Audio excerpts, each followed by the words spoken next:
This audiobook contains 505 censored sentences and 581 modified sentences to make it suitable for all audiences. Visit our website to listen to the original version without censorship or modifications. Link in the channel bio. Synopsis: 18-year-old Elion is a student of the prestigious Flying Magical Academy. When he was accepted by the Academy a couple of months ago, he was ecstatic, but his hopes and dreams were dashed on the very first day. His talent is trash, and he is shamed and bullied for it. Beaten down to the ground for weeks by those stronger and more powerful than him, all because he had better looks than they did. During an excursion in a dungeon with his class, his most hated tormentor, William, the son of a noble, accidentally pushes Elion off a bridge into the lower floors. Please just let me bravado. In pain, in a dark, empty place, he bravado from the depths of his heart. Instead of bravado, something else is bestowed upon him. The goddess of mercy smiles upon you. She takes pity on your suffering and has chosen you as her champion. Congratulations, Elion. You have received the divine system. Do you accept yes, no beginning soul binding process? Soul binding complete. The goddess sends her blessing. Select any 5 ranked skills and 1 divine object. After note from the goddess, good luck. A lifeline. Another chance at life with a powerful new system. Follow Elion as he overcomes rivals and pays his debts to those who tormented him, and climbs up in the world through his own efforts. Chapter 1. System Despair. That was all Elion had known for the past 6 months. He had been overjoyed when he was accepted to the Magical Academy on the Flying City. But all his hopes and dreams came crashing down on the very first day, when his talent was graded as the lowest trash in the whole academy. Now that he knew a little more about the academy, it was a mystery how he was even accepted. But that was only the beginning of his ordeal. The people he thought were his classmates tormented him, mostly the guys. Their jealousy stemmed from how handsome he was compared to them. And so, they made it their daily obsession to make his life miserable.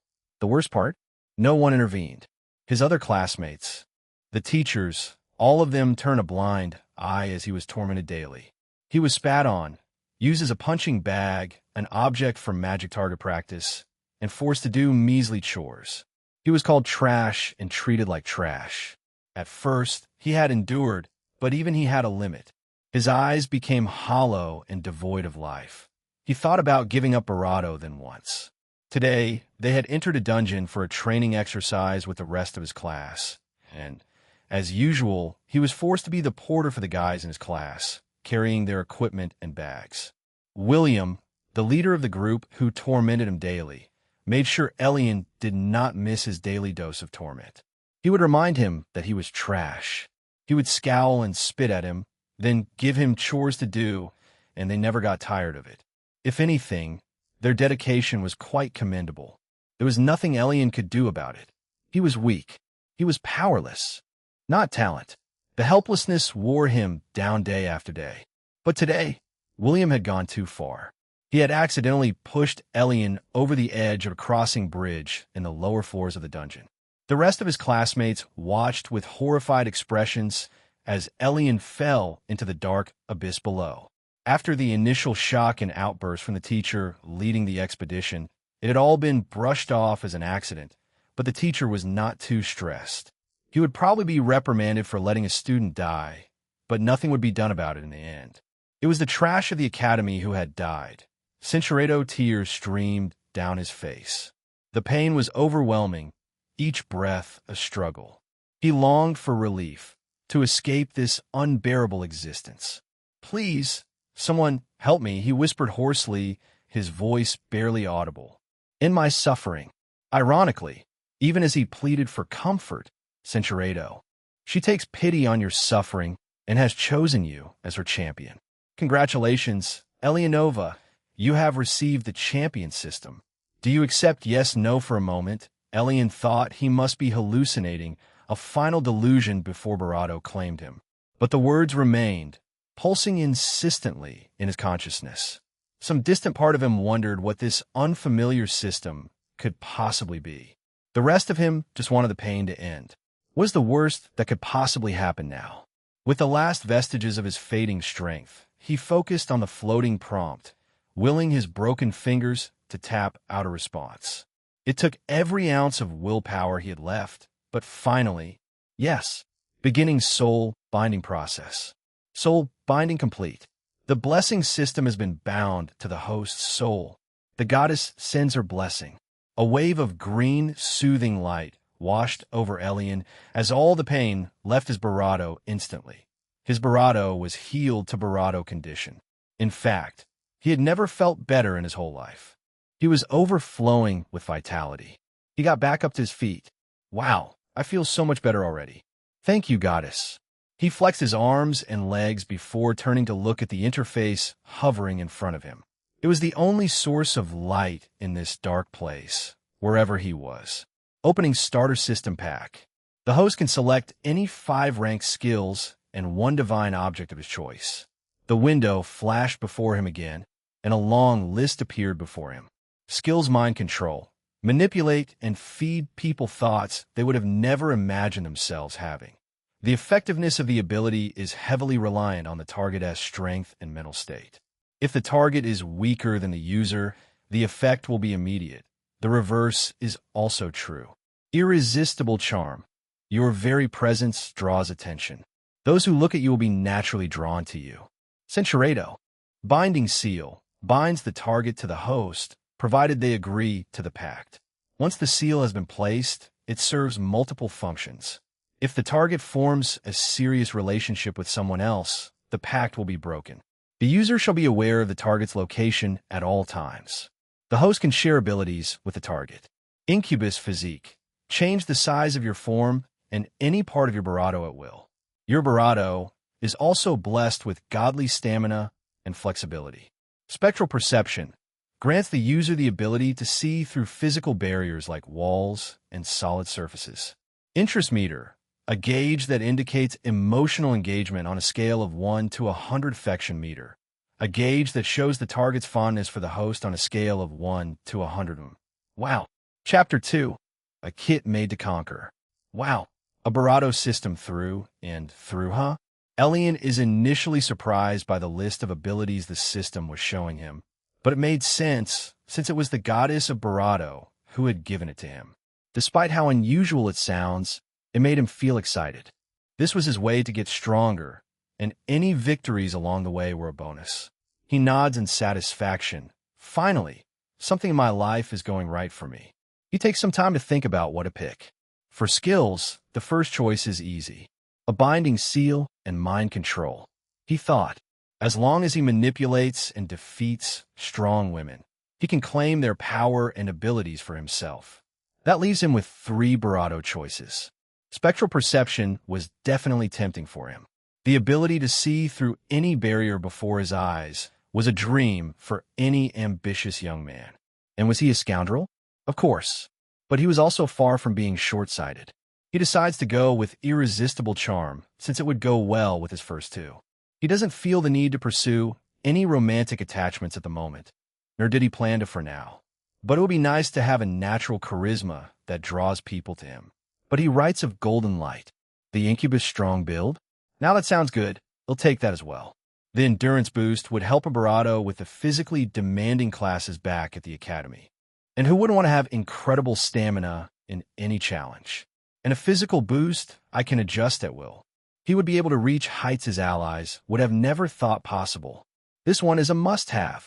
1 Barado. For the 5th skill, he decided to go for the Calming Touch, which would make it easy to influence people with a simple touch, making it easier to persuade them. Elion smiled, proud of his selection. This is a kit made to conquer. Satisfied, he finally looks at the object list. This will be difficult. He thinks inwardly as soon as he sees the long list. There were even Barado objects available to him than abilities. Objects love elixir, a charming potion that brings warmth and affection to whoever drinks it.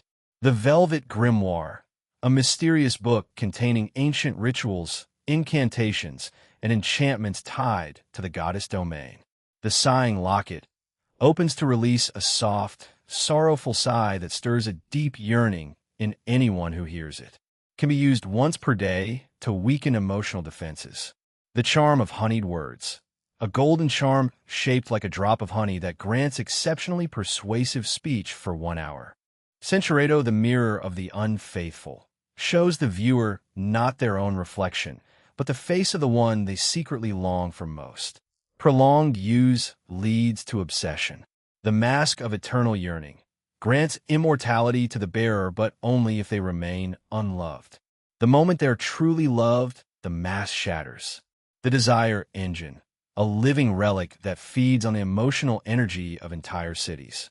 The bearer becomes a god of longing, but loses the ability to feel anything themselves. The heartstrings harp, an enchanted instrument that can play songs that evoke powerful emotions in those who hear it. The user can use this to influence others' emotions, making them barato receptive to persuasion or shaping their decisions. The siren's charm, a mystical artifact that grants the power of a barato melody. The user can use this to draw others towards them with an enchanting song. Centuredo, but it would defeat the whole purpose of his system and the rest of his kit. There was no way he was going to be seen as incompetent with the kinds of skills he would be developing at the academy. If anything, when he's done training at the academy, he was sure everyone would respect his abilities. The love potion was also quite tempting. It would work on anyone, but he was confident that he would be able to achieve the same result with his abilities, given enough time. And there's no way I am picking one of those overpowered objects that have side effects. I don't want to die young. After thinking about it, for Barato, he decided to go for the ink of yearning. Perfect to plant interest in him in other women who would otherwise not give him the time of day. If all he needed to do was write their name down to make them dream about him, this ink was truly a godsend for him. In fact, he already had a name in mind. That girl Mira, who always joined in on picking on me with William, she will be my first target. A sly smile made its way onto his face. He already knew he was really going to enjoy this new ability of his. He was going to make the most of it. All those women in the academy who acted all high and mighty, they shall be defeated by my power. Doing anything other than that would be a waste of these gifts he had received. As soon as he made his selection, the chosen object appeared by his side, and the skills were added to his consciousness. A small bottle of rather ordinary-looking ink. He inspected it in his hand. This ink is supposed to be infinite? It's rather small, but then, maybe it doesn't need to be big. A soft ding signaled the completion of the process, and Elion could already feel the power surging within him. What the? He felt his skin grow warmer, and he could swear he felt his limbs stretch a bit, which they did. Chapter 3. Status? What the? He felt his skin grow warmer, and he could swear he felt his limbs stretch a bit, which they did. His lean muscles became a bit more defined, and he felt the fabric of his uniform grow barato around him. His barato grew even barato imposing, and added a few inches to his short height, and he felt his muscles swelling and expanding within his clothing, a sense of strength and power emanating from him. He felt it all happening slowly until the warm Centuredo, the changes were clearly visible. In the mirror, he noticed significant physical differences across his whole barato. Wow! He smiled in satisfaction. It really changed. His overall appearance was noticeably different. Centuredo, he slapped the waistband of his pants back into place and looked back at the system interface. Congratulations, you have leveled up. Hiss. Elion drew in a sharp hiss of breath. Had he just advanced 6 levels just now? He had been in the academy for 6 months, and he had barely made it to level 8 after all this time. His peers were so far ahead that he had no hope of catching up to them, ever. The only way to check 1's level was to use a glyph in one of the Academy's facilities. It was a rare artifact only available in guilds and academies, and unless you had one, or had a perception skill, it was impossible to discern your own level, let alone other people. The Academy periodically checked its students' progress and registered it in the database. So, unless Elion found a reasonable explanation for his sudden improvement, he would be under a bit of scrutiny. Centuredo skills. Waterblade LVL 1 Tidal Wave LVL 2 Barato Mark. Divine Willpower Aura.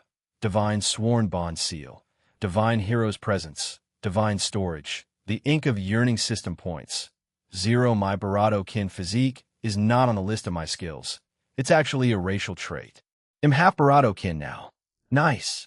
He guessed that the change in his race was also responsible for the abnormal change in his stats and level. Normally, going up a few levels would not explain such a substantial rise in stats. You would maybe gain 2 or 3 stat points for each level up, but Elion had more or less caught up with the lower end of his class. And all because of his new physique that gave him a half-demon appearance. Elion was only an apprentice-class water mage, the lowest class category for mages, and the reason he was even allowed into the academy was because there had been a shortage of water mages in the selection. But even among low-class mages, Elion's mana pool was the lowest there was. All he could cast were 2 basic spells before he passed out from mana deficiency. It was no wonder he was looked down upon as trash in the academy, especially one as prestigious as this. The biggest academy in the world, where young mages from different races were accepted. Only the most talented were allowed in. So his admission obviously caused a lot of displeasure among the students and staff. Now that his mana pool had more than tripled, he would not be a trash mage anymore. He would be at least an average mage in comparison with his extremely talented peers. Once Elion got that out of the way, he still had one additional problem. Now, how do I get out of here? He wondered, teleporting host out of the dungeon. A bright light engulfed Elion before he could register the system's words. He shielded his eyes with his hands, and when he opened them again, he was standing outside, a few meters away from the entrance of the dungeon. He noticed that it was already dark out. The only source of light was the full moon up above. Their class had come to the dungeon early in the morning. He was instantly spotted by the 2 guards stationed near the entrance. Surprised expressions appeared on their faces. Halt. Identify yourself. One of them dashed after him, probably assuming he was one of those illegal dungeon raiders. Elion raised his hands to show that he meant no harm. My name is Elion Nova. I came here with my class in the morning for a training exercise. I got separated from the rest of my class, so they must have assumed I was gone for good. The 2 guards looked at his disheveled uniform and noticed that it was indeed the Magical Academy uniform. But then, they hadn't been told anything about being on the lookout for a missing student. They eyed him suspiciously, exchanging weird looks. Elion was half convinced that they were conversing in some way he didn't know about. One of them approached Elion after a few seconds, deciding to take matters into his own hands. Come with me. I will take you to the academy. Wayne, you should be fine alone for an hour or so, right? He turned to look at his companion, who shifted his weight to his left foot before speaking again. All right, just don't take too long. It would be better if you left him at the city gates. Let us go, kid. The guard turned around, walking first into the dark forest. Elion frowned as he followed. As far as he was concerned, he was not a kid. I'm an adult, goddammit. Sure, he looked shorter and leaner than most men. He was barely 5'7" at 18 years old, and his facial features were soft and handsome, while his cheeks still held a bit of fat. Yeah, his features made him look more like a kid than a young man. But that was before the minimal changes to his body. It seemed the change in his height was not as substantial as he had initially thought. Chapter 4. Going back to the academy, Elion followed quietly behind him. There was a walking pathway that led all the way through the forest and back to the city, so they didn't have to struggle with the underbrush. The geographical location of Grimholt City was quite unconventional. A gigantic floating island. Yes, they were up in the air right now. Grimholt was known as the Academy City, built primarily as a hub to support the Magical Academy. The island was located in a neutral location, since all races gathered here for trade and so on. Elion noticed how his companions' eyes occasionally glanced back at him curiously, but he paid it no mind. It was not long before the man finally decided to speak whatever was on his mind. You can call me Draven. You must get all the girls at the academy talking with those looks, young man. Elion's eyes widened in surprise. That was when he realized. His transformation had altered his appearance and made him gain a few inches in height. What had happened to his face? Not really. He answered, but chose not to say any more. Perhaps sensing that Elion did not want to dwell on the topic, Draven decided to ask him something else. So, how did you get separated from the rest of your group? Elion took a moment to answer, recalling how William had shoved him over the edge with an oops kind of look on his face. I want to bring that man down so badly. A glint of rage flashed in his eyes when he thought about how he had nearly Barado, but he knew there was nothing he could do about William for now. Never mind him being weaker than William. Even if he did somehow manage to defeat him, William was a noble. Centuredo, he would make them regret messing with him. Just what Draven thought that Elion would not answer. He spoke. I fell over the edge of a cliff onto the lower floors, so the teacher must have assumed I died. Draven's eyes widened in surprise. How did you manage to survive if you fell down to the lower floors?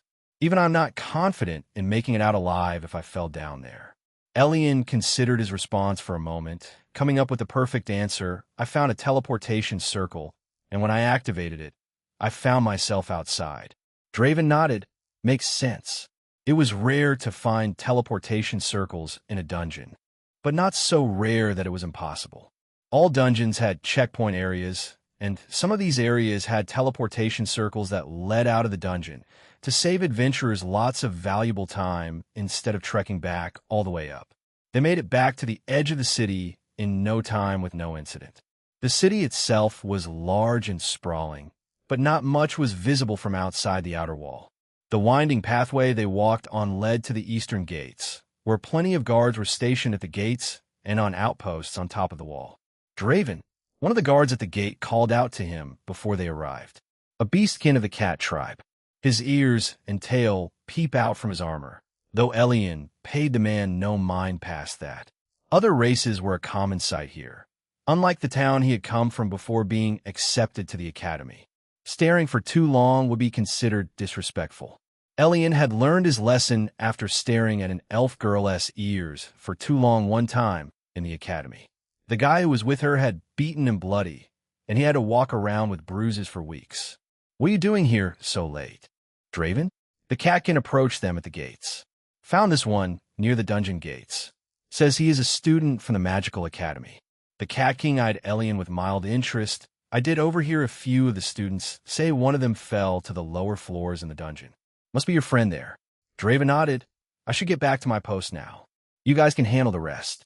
Draven turned around, nodding to Elion before he started walking back the way they had come. The catkin nodded for Elion to follow. Come on, I'll take you to the academy. You can rest easy now, kid. Elion sighed inwardly. Another one calling me kid. He didn't bother correcting and simply trailed behind as they passed through the eastern gates. Grimholt City at night was breathtaking.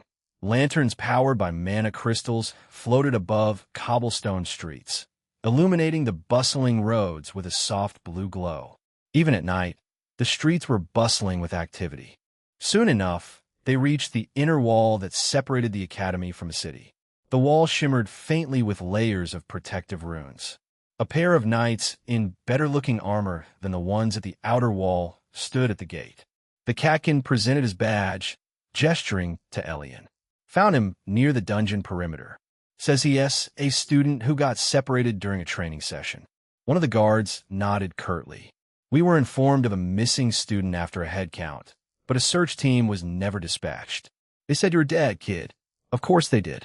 His teeth clenched. Wouldn't he? It'd have been quite convenient if he had died back there. Elion forced a weary smile as he corrected. Almost died. After a round of identification checks and mana verification, his uniform's embedded sigil helped confirm his academy status, and they finally allowed him inside. Chapter 5. How do I get stronger? After another round of identification checks and mana verification, his uniform's embedded sigil helped confirm his academy status, and they finally allowed him inside. The main courtyard of the academy was eerily quiet this late at night. Towering spires of multiple buildings pierced the sky. Elion walked quietly, though his mind was already elsewhere. The faculty chamber doors opened to him with a soft hum.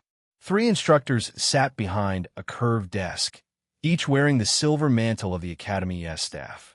One of them, a tall elven woman with hair like frost, regarded him coldly.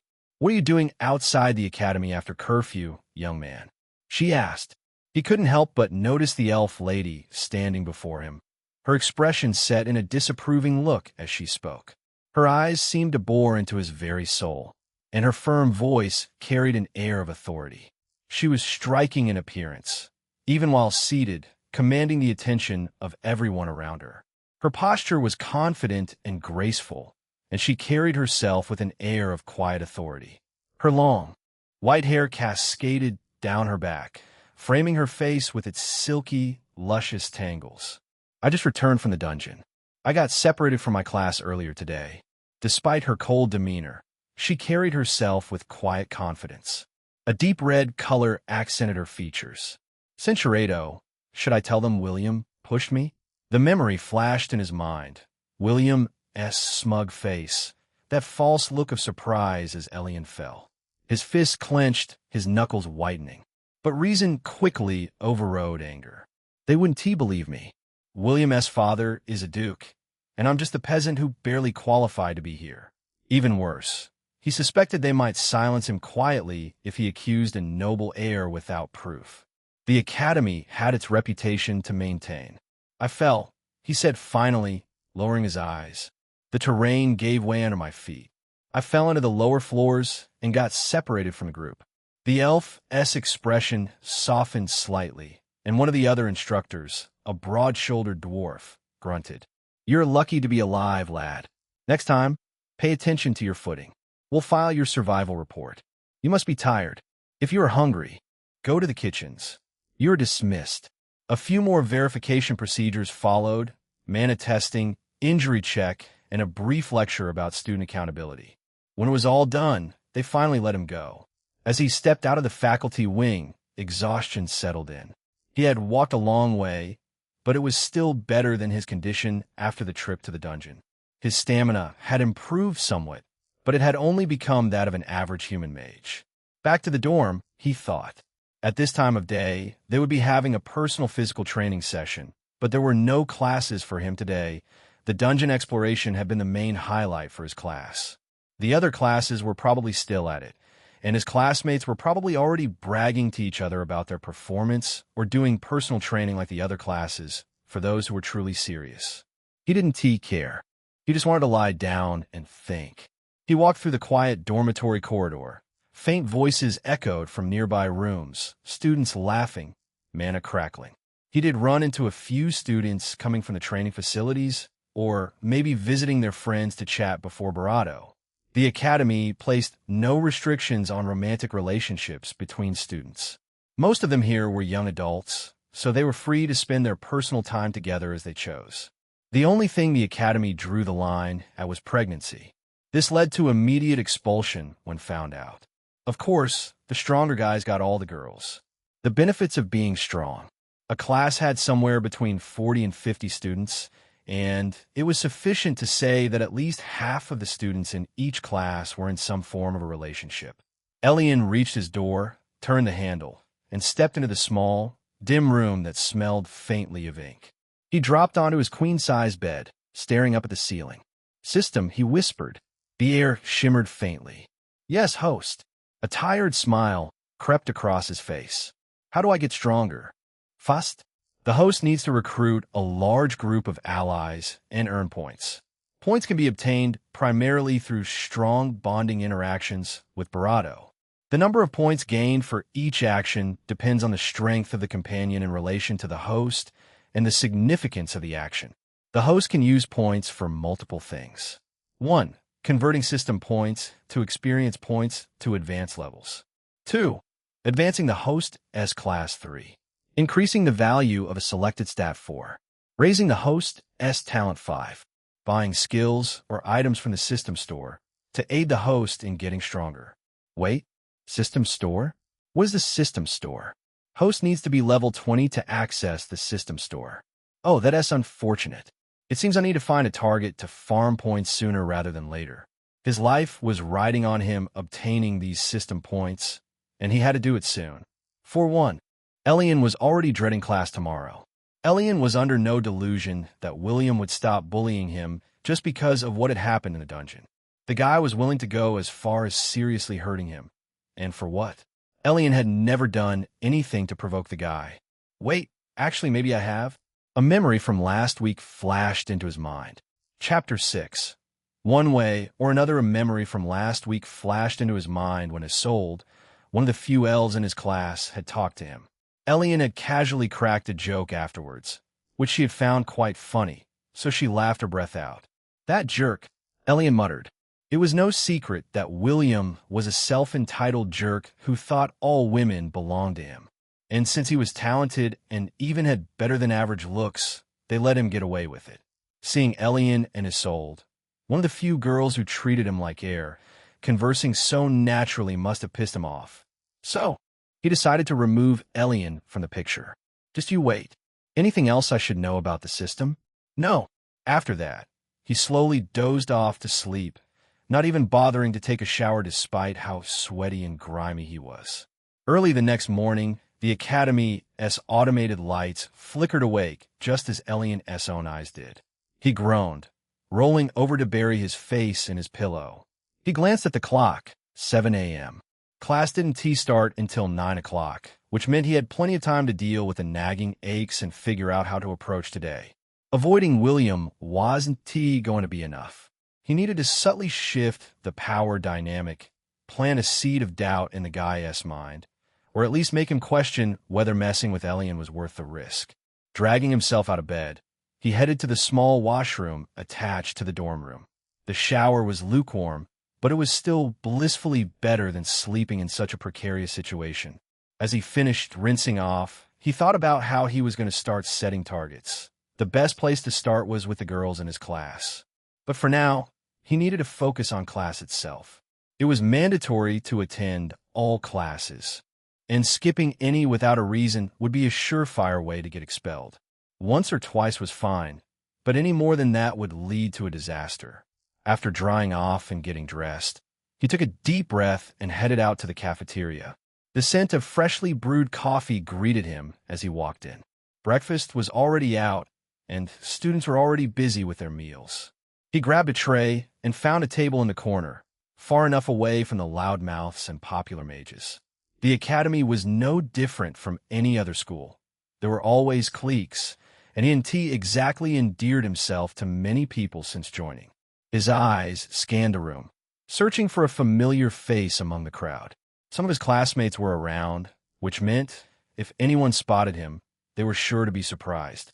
Not enough time had passed for them to be aware of his return, and no one was close enough to be shaken by his supposed death, so it would be no surprise if they were going about their day, as usual. Once he was done eating, he decided to walk to class. The walk was quiet.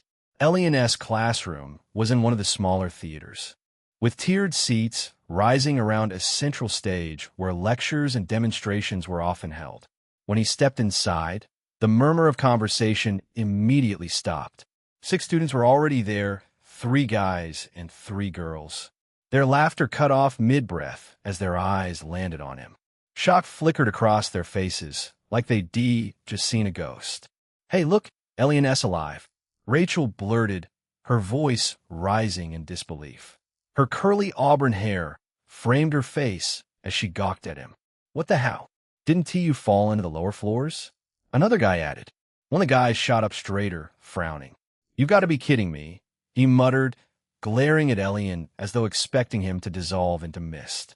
Elion didn't respond. He simply walked past them, his footsteps echoing softly. He climbed up to the back row and sat down, dropping his bag beside him. His gaze slid briefly over the group, but he didn't offer a word. They looked like they wanted to swarm him with questions, but hesitation held them back. He was still Elion, the class outcast, the one nobody wanted to be seen getting too friendly with. At least, most of them. One girl let her curiosity get the better of her, Arya. She bounced up from her seat and made her way toward him. Arya was short, lively, with a sharp bob cut that swung with every step. She looked more like a doll than a student because of how short, petite, and cute she was. She leaned over slightly, a playful grin curving her lips. Centurato, whether intentional or not, it felt almost playful. If I didn't know better, he thought, I'd say she's trying to get my attention. "Yeah," he said flatly. "Im Aliva. There's no big story. I got lucky, found a teleportation circle, and got out." She tilted her head. "Seriously? Just like that? Just like that?" Cincherato, even as they conversed. Okay, forget it. You'll be my first target. He decided there and then, one way or another, I'm going to win her over. She was just way too charming and relaxed around him. Maybe she was like this with everyone, but that didn't matter. Chapter 7. Homeroom, maybe she was like this with everyone, but that didn't matter. Elion immediately eased the restrictions on his charm ability, and the effect was immediate. Arya's eyes widened, as if a sudden realization had dawned on her. A deep blush crept its way up her face from her neck. Cincherato, she caught herself and pulled away sharply. Still, he didn't miss the flicker of regret that passed across her face before she turned her head. Lucky for him, no one else had noticed. From where the others sat, all they could see was Arya's back, her short hair slightly swaying as she turned away. They hadn't seen what had just happened. Elion put the lid back on his charm skill as Arya took a step back, trying to compose herself. What was that just now? She thought, heart pounding. Did he always look that good? For some reason, Elion suddenly seemed exactly her type. And did I almost kiss him? No, that's impossible. Sure, Elion was handsome. In fact, probably the most handsome guy in the class. But he was also the trash of the class. Strength mattered more than looks here, more than anything in this world. As much as she appreciated a handsome face, she'd rather have a strong, average-looking man than a weak, beautiful one. She shouldn't even be entertaining such thoughts for trash like him.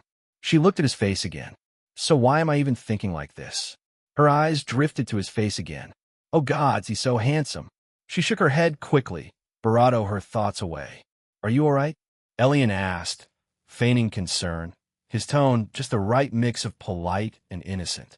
Arya cleared her throat, startled, and turned to glance at her friends, panic flickering for a heartbeat before relief set in. They hadn't seen anything, just a few confused looks from across the room. I'm in the clear. She met Elion's gaze one last time, her expression cooling into a careful smile. Imperfectly fine, she said, voice steady again before turning on her heel. As she walked away, Elion's eyes followed her. He couldn't help noticing her confident stride and poised posture as she departed. She looked great in her short skirt. She's so cool and cute. He could already hear her whispering what Head said, her voice bright and animated. The others exchanged looks, clearly skeptical of the explanation they had been given by Arya. Elion leaned back in his seat, letting their murmurs fade into background noise. He'd expected this reaction, curiosity, whispers, disbelief. It didn't matter. Let them talk. The more they underestimated him, the easier it would be to move in the shadows and overtake them. Inwardly, his thoughts were churning over his interaction with Arya. That effect was bravado too strong, he thought, brow furrowing. I only released bravado of my energy, and she almost reached out to greet me. He paused. What if I had unleashed it fully? Would she have reacted differently? Right here, in front of everyone, a grin tugged at the corner of his bravado. This system might be bravado too overpowered. It seemed dominating the class rankings would be a landslide. As the minutes trickled by, bravado classmates filtered in. Each one stopped short when they noticed him, the same surprise flashing across their faces. Look, it's Elion. The newcomers mostly acted surprised, but no one approached him. Arya and her friends took no time sharing what they had learned from him. He didn't even need to explain anything to anyone himself. Soon, the large theater hall was packed, rows of desks stacked with students, all arranged in a broad semicircle around the stage. Finally, homeroom arrived. Then William walked in. He strode through the entrance with his usual entourage of lackeys, their laughter echoing, until his gaze fell on Elion. His grin froze. For a split second, disbelief and panic flashed across his face. Then, just as quickly, the grin returned, wider and sharper. Elion almost felt the urge to applaud. The sheer thickness of this guy's skin was something to be admired. This fool doesn't even feel a hint of regret. Oh, look, Trash Elion made it out of the dungeon alive, William announced, his voice brimming with mock cheer. You're one lucky soul, aren't you? He started up the aisle toward Elion, but then the mood shifted as the rest of his group began taking their seats. Their homeroom teacher had entered. A middle-aged man with a well-groomed beard and an easy smile walked up to the podium. His blue and silver robes shimmered faintly under the magical lights. Professor George, the same pretentious fool who had led them into the dungeon. Elion had learned the hard way not to trust that smile. William clicked his tongue in irritation and dropped into his seat. Of course, George noticed Elion almost immediately. His warm smile widened. "Young Elion, I'm so glad to see you alive and well. You can't imagine our relief when word came that you'd been found and brought back safely. We were all devastated when you slipped and fell from that bridge. Truly, it warms my heart to have you with us again." Elion simply nodded. This guy, the shamelessness was unbelievable. He almost wanted to applaud again. Once the pleasantries were over, homeroom began in earnest. Attendance was taken, and the usual morning theory classes followed. The hours blurred together as they sat through all three classes: mana theory, wilderness survival, and history. Elion tried to focus, but his thoughts kept drifting. He absorbed what he could while keeping one wary eye on William, who occasionally turned his head just to sneer at him. By midday, the lectures were done. "That's all for today," Professor George said, closing his book. "If you have any questions, you may visit my office." And with that, he left, his robes fluttering behind him. The classroom immediately filled with chatter. Afternoon sessions would be devoted to combat training, but there were still 2 hours of free time, lunch, and rest. The perfect time for gossip and boasting. Chapter 8. Not any more afternoon sessions will be devoted to combat training, but there were still 2 hours of free time, lunch, and rest. The perfect time for gossip and boasting. Elion spotted William talking animatedly with a group of girls, his usual followers hanging on his every word. It was obvious that he was telling them some story about his exploits in the dungeon. Elion snorted in disgust. It was probably all lies, but the girls seemed to be eating it up. Every fiber of him wanted to stand and wipe that smug smile off William's face.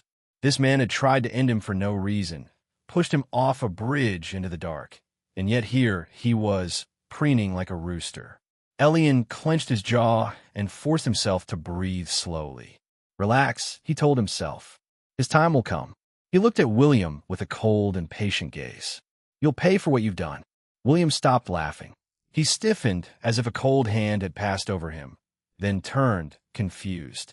I could have sworn I felt someone's hostile intent just now. He muttered to himself, scanning the room. Weird. I must have imagined it. Elion had shifted his gaze elsewhere, just as William had turned around. He caught a glimpse of the beautiful Isolde, the clueless cause of his near demise, standing slightly apart from the rest, listening with a skeptical expression on her face. Her long, pointed ears twitched faintly, a telltale sign of her elven heritage. Even among elves, she stood out. Her silver blonde hair cascaded down her back like liquid light, glinting under the soft illumination. Her pale blue eyes, sharp and thoughtful, were fixed on William as if dissecting every word that fell from his lips. Unlike the others, she didn't seem entirely convinced by his stories. As Elion watched, another student, a Kakin girl, Lyra, approached Isolde and whispered something in her ear. Isolde brushed a strand of hair behind her ear, unaware of his gaze. For a fleeting moment, her eyes drifted across the room and locked onto his. For a heartbeat, neither of them looked away. Then, to his surprise, she smiled. A small, warm, reassuring smile, gentle in a way that almost disarmed him. It wasn't mocking nor pitying. It was kind. Elion blinked, caught off guard. No one in the class ever looked at him like that. Her smile lingered for a moment longer before her cheeks turned a faint shade of pink. She quickly averted her gaze, tucking a strand of hair behind her ear as if embarrassed by her own reaction. Elion stared at her for a few seconds more, feeling something strange stir in his chest. He wasn't sure what to make of it. Then, as if to shatter the fragile moment, William's voice cut through the air. He seized the moment like the coward he was. "Hey, Trash," he called, loud enough for the room to turn. His cronies snapped their heads to glare at Elion, faces twisting with the practiced disgust they wore like armor. Elion's eyes flickered to William's table, where the boy was now staring at him with a violent expression. "I need a target for practice later," William called on, the cruelty curling into a grin. "Make sure you don't run off." The gaggle of boys snickered as they swept out of the room, triumphant in their small theater of cruelty. As always, the rest of the class pretended nothing was happening, and chatter resumed. Elion said nothing. Silence was his habit, and William took that silence for acceptance. Sincerado, it was no secret that the woman was completely devoted to William, and she wanted everyone to know it. Elion's eyes flashed with anger, and he vowed to confront her. During the first few months at the academy, back when William still played at being the model student, and Mira wasn't yet draped around his arm, things had been different. Back then, she'd been just another ambitious girl, beautiful, cunning, and determined to climb the academy's social ladder by any means necessary. And she had set her sights squarely on William. He was the golden boy of their class, talented, confident, and surrounded by the kind of reputation that drew attention wherever he went. Mira wanted that. She wanted the eyes, the whispers, the envy that came from standing beside someone like him. But William, for all his arrogance, had standards. He didn't chase, he chose. So, she had to make him notice her. At first, she tried charm. Subtle glances, feigned laughter at his jokes. Small compliments dropped like bravado, waiting to sprout. When that didn't work fast enough, she changed her approach and became bolder, more daring. And that was when she turned her attention to Elion. He was the perfect pawn, the William's punching bag, the one everyone mocked. By targeting him, she could curry favor with William without seeming desperate. Every insult she threw, every accidental mishap she caused him in class or training, earned her a glance, a smirk, a word of approval from William. It hadn't taken long before William took the bait. Hook, line, and sinker. He found her bold, spirited, even amusing. And soon enough, she'd gotten exactly what she wanted, his attention. Now, months later, Mira had everything she thought she desired. She was his unofficial bravado, though close companion was a bravado accurate word. William paraded her around like a trophy, a pretty thing to hold on to when he wanted to show off his confidence. And Mira played her part perfectly. She laughed at his jokes, flattered his ego, and let him drape his arm possessively over her shoulders while the rest of the girls glared in envy. But behind that perfect smile was something else. Chapter 9. Planned emotion behind Mira's perfect smile, there was something else. Mira wasn't in love. She'd never been. William was just a means to an end. Sincerado, it wasn't the usual fear or bitterness she expected. It was calm, cold, patient, almost like he was waiting. Elion's gaze lingered on them for a moment longer.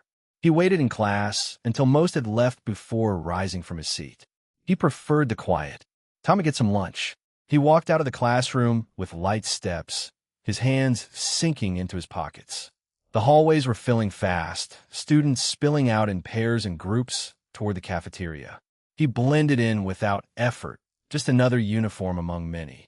A few curious glances followed him. The cafeteria occupied an entire wing of the academy, its vaulted ceiling lined with floating lights that cast a warm, golden hue over the rows of long tables. The smell of cooked meat, herbs, and baked bread filled the air, rich enough to make even the most distracted student hungry. Elion took his place in the short line, moving with practiced patience. When his turn came, he chose the simplest meal, a bowl of meat stew, a side of salad, a chunk of crusty bread, and a glass of ginger ale. Nothing fancy, just warm, filling food. He carried his tray to an empty table in the far corner, away from the noise. The chatter of other students faded to a distant hum as he sat down. The first spoonful of stew was rich and savory, the flavor grounding him more than he expected. Peace. It was a small thing, but it felt strange after months of torment. Now that he had a way to get stronger, he didn't feel like he had a guillotine hanging over his head anymore. Still, I really need some system points soon. No system points meant no sudden power-up. Still, He found it quite surprising how calm he felt despite that. Is this what they say about power? It corrupts and blinds you? I must make sure not to ever get complacent then. Elion took slow bites, listening idly to the murmurs drifting from nearby tables. Most conversations weren't really worth listening to. He heard rumors of the next field assignment, gossip about the upper-year duels, and speculation about who was dating whom. Elion broke off a piece of bread and dipped it into the stew, eyes half-lidded, thoughts turning inward. The faint ache in his body reminded him of how much he still had to grow, physically, mentally, and in power. But he'd already taken the first step. No one noticed the change, he thought. Luckily for him, most people didn't even seem to notice the changes in him. But the truth was simple. No one had ever really looked at him before.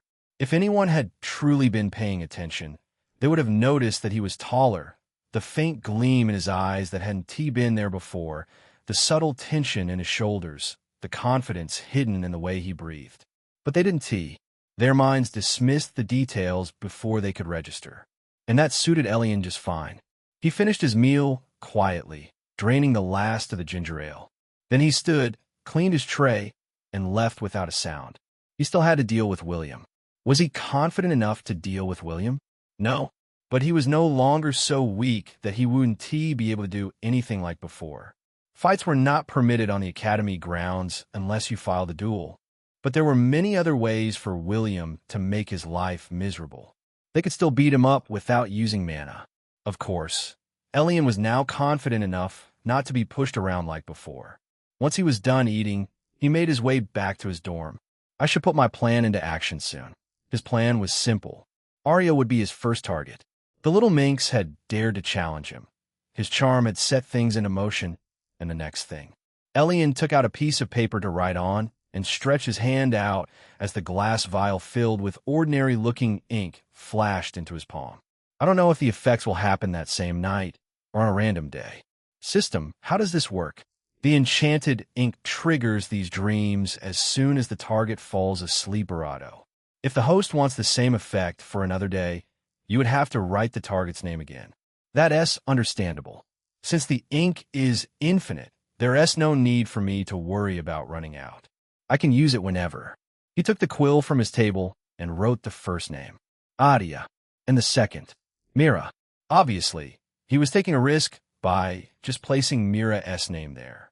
But he wanted to see what her reaction to seeing him tomorrow would be. The idea was to see how the effect would differ if he used it on a random person or a person who hated him. Would it change how they saw him? And then with Arya, he would get an idea of the effect on someone he had had an interaction with before. In Arya's case, she would probably come to the conclusion that her dream was due to the interaction in the morning, and if things went as he hoped, she would approach him the next day. Chapter 10. Combat Training Class 1. Don't know if the effects will happen that same night or on a random day. System, how does this work? The ink of yearning invokes these dreams as soon as the target falls asleep for the first time. If the host wants the same effect for another day, you would have to write the target's name again. That's understandable. Since the ink is infinite, there's no need for me to worry about running out. I could just use it whenever. He took the quill from his table and wrote the first name, Adia, and the second, Mira. Obviously, he was taking a risk by just placing Mira's name there. But he wanted to see what her reaction to seeing him tomorrow would be. The idea was to see how the effect would differ if he used it on a random person or a person who hated him. Would it change how they saw him?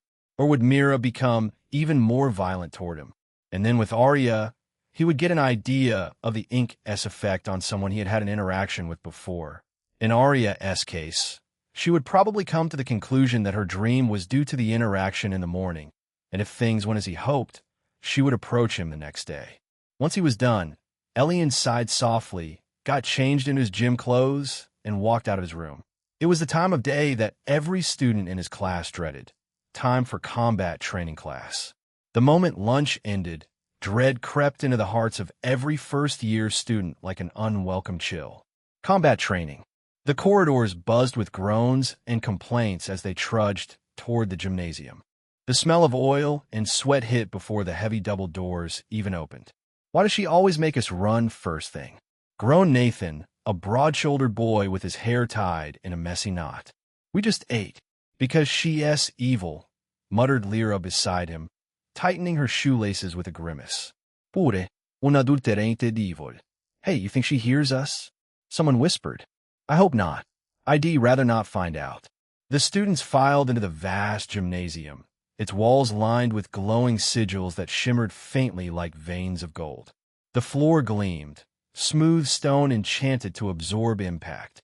And standing in the middle of the hall, arms crossed and tail flicking impatiently, was their instructor, Celine. She was a towering beastkin woman, with wolf ears moving above her silver hair. Her athletic build strained against her sleeveless black training shirt. Her muscles looked sculpted from stone, Centuredo. The other half sighed in resignation. Celine's grin was wolfish. "That's what I thought. Stretch now. We start in 30 seconds. Elion stood near the back, adjusting his gym shirt and rolling his shoulders. The fabric clung tight, too tight to his body now. He'd grown leaner, sharper, though few had noticed. As the others stretched and complained, he focused on steady breathing. His heart was already racing, anticipation coiling through him like a drawn bowstring. However, he was excited for much more than testing out the limits of his body with the increase in his physical activity. Centuredo, it was a lively and welcoming place. He spotted Isolde, the elf girl, leaning forward and moved toward her. She wore dark shorts, and the fabric shifted slightly as she moved. And a glimpse of what he could only imagine was her younger sibling nearby. It was at that moment that he decided on his third target, Isolde. But he still had to take care of Arya and Mira first to test out the extent of his set of abilities before spreading the scale of his reach. But dang, was I always like this? Is the system affecting my personality? Or is it because I'm now something other than human? That was the only explanation he could think of. He had never behaved this way before, acting so boldly and staring at people in public. He almost thought he felt the system judge him. Hopefully, no one notices. Centuredo, I really need to learn to reel in these impulses. It was only getting harder and harder to control his urges. His imagination ran wild, and he felt his bravado tense up. Calm down, not the time. He took deep breaths and, with great effort, forced himself to look elsewhere. Otherwise, he might be forced to step away to cool down. Fortunately for him, before long, the 30-minute mark was up. Celine clapped her hands once, the sound echoing like thunder. "All right, 2-hour endurance run. Clock starts now." As usual, no buffs. "No mana.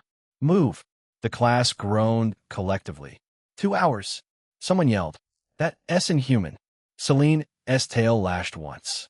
"Then, maybe you'll learn to become more than human. Run." The floor vibrated as 50 pairs of feet began pounding the gym's perimeter track. The first 15 minutes were manageable. The air filled with the rhythm of footsteps, the faint squeak of saws, and the chorus of labored breathing. Celine strode alongside them, barking orders like a drill sergeant. "Faster, Marcus." "You call that running? My grandmother could outpace you." "Posture, Luda. Keep that back straight, or I'll make you crawl next lap." A few students shot her death glares when she wasn't looking. "I swear she feeds off our pain," muttered one. "She definitely enjoys it," said another between gasps. "I saw her smile when Farron collapsed last week." She did. Chapter 11. Not again. I saw her smile when Farron collapsed last week. She did. I heard she once ran with the Silverfang Legion for 3 days straight without stopping. That explains everything. Elion barely listened. His lungs burned, his legs trembled, but he kept going. His pace was steady, not fast, not slow, just enough to survive. Sweat dripped down his face. His shirt clung to him. Every breath scraped his throat raw, but there was something fierce behind his exhaustion, a quiet flame that refused to go out. I used to stop here, he thought, passing the half-hour mark. Right about now, I did get a cramp. I used to hide my exhaustion. But not today. He pushed harder. The changes in him were like a blessing. Before, he would feel like his entire being had turned to heavy lead at this point. But now, even though he definitely felt tired already, Elion also felt that he would be able to go on for much longer. Of course, Celine noticed. Her sharp eyes narrowed as he passed her station again. The boy who used to shuffle like a ghost now ran with something different, something alive. His form wasn't perfect, far from it, but his determination was unmistakable. He didn't look like he was about to die at any moment, which was surprising considering that only 2 days had passed since their last session. How can a person change this much in 48 hours? As a physical training expert and a beastman who spent the majority of her life doing physical training, she was well informed about the limits and growth curves of a mortal body, and the rate at which Elion's body had changed was not normal. Still, it's not like I know everything I know there is to know about this world. She crossed her arms, lips twitching into a rare, approving grin. That's more like it, she muttered. An hour in, the gym reeked of sweat and fatigue. Students were dropping like flies, collapsing against the wall, or slowing to desperate jogs. Celine's voice cut through the chaos like steel. Don't you dare stop. This is where strength is forged. Not in your comfort. Cinchuredo, and I'll make sure you hurt. Celine shot back, sharp ears twitching. That shut everyone up. Elion's breath came ragged now, his vision tunneling. His legs felt heavy as stone. But every time he thought of slowing, he remembered the dungeon, William, the fall, the darkness pressing in, the helplessness, the laughter of those who had called him weak. He thought back to the many moments when he was tormented by William, the rage he felt, the helplessness when he realized there was nothing he could do, the times when he felt consumed by darkness, the hollow emptiness in his heart, the anguish. Not again. He forced one foot ahead of the other, teeth clenched, jaw tight. He never wanted to feel like that again. Move. Just move. 2 hours. By the time Celine finally shouted, "Stop!" most of the students collapsed instantly. The air was thick with panting and the sound of bodies hitting the floor. Elion stumbled to a halt, bending over and bracing his knees. Sweat streamed down his face, his entire body trembling. But he didn't fall. Celine stalked across the gym like a beast surveying her prey. Pathetic. If you were out in the wild, being chased by wild beasts, half of you would been eaten alive before the first lap ended. The rest, well, at least you're breathing. She stopped in front of Elion. He looked up at her, his eyes blazing through exhaustion. A slow smile curved her lips. I like that fire in your eyes. You're doing great, Elionova. Keep going. The words were simple, but they hit him harder than any blow. Celine wasn't known for praise, not ever. She turned away before he could respond, barking orders again. Hydrate. You've got 5 minutes. Then we start sparring. The collective groan that erupted from the class could have shattered glass. 5 minutes. Is she serious? I think I'm dying. Someone bury me here. It's fine. Celine clapped her hands sharply. If you can whine, you can fight. Pair up. 5 minutes later, the mats were rolled out, and the class reformed into sparring pairs. The room pulsed with tension and fatigue. Celine paced before them, arms behind her back. You think you know strength? Let us see how you fare when your body screams and your mind wavers. No weapons, hand to hand. First to yield or collapse loses. Begin. Chaos erupted. Dozens of pairs clashed across the gym, punches and kicks echoing like drumbeats. The weaker students stumbled early, collapsing after a few exchanges. Others fought viciously despite the exhaustion, unwilling to give Celine the satisfaction. Elion squared off against Nathan, the same boy who'd been complaining since lunch. Nathan grinned tiredly. You ready, trash boy? Elion just raised his hands. The insults never moved him, now less so. Let us get it over with. The first few exchanges were clumsy.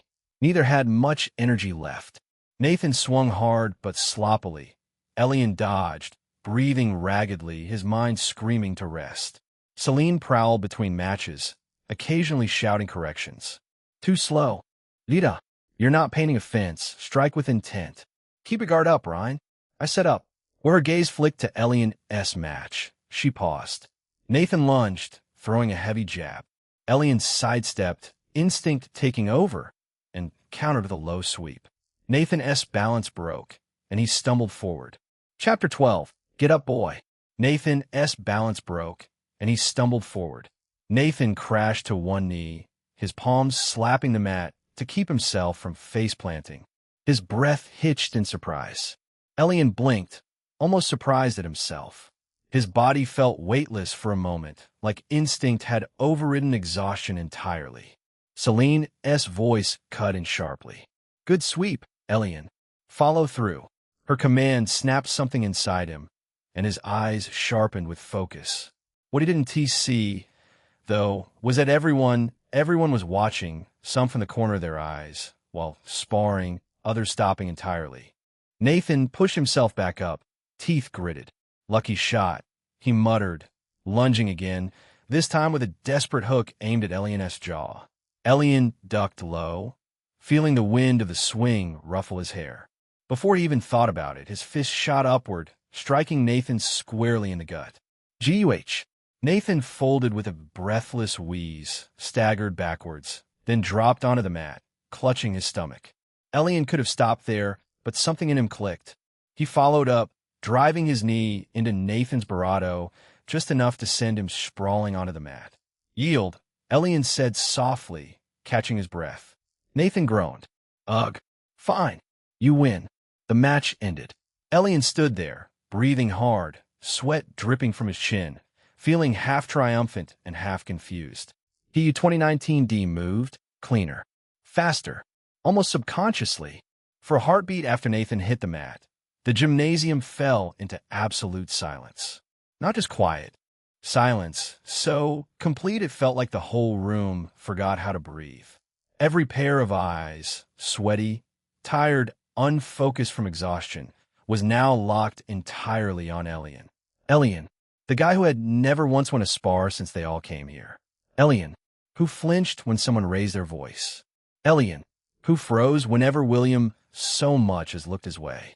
Yet here he stood, chest rising and falling with ragged breaths, sweat dripping down his jaw, and Nathan was the one on the ground.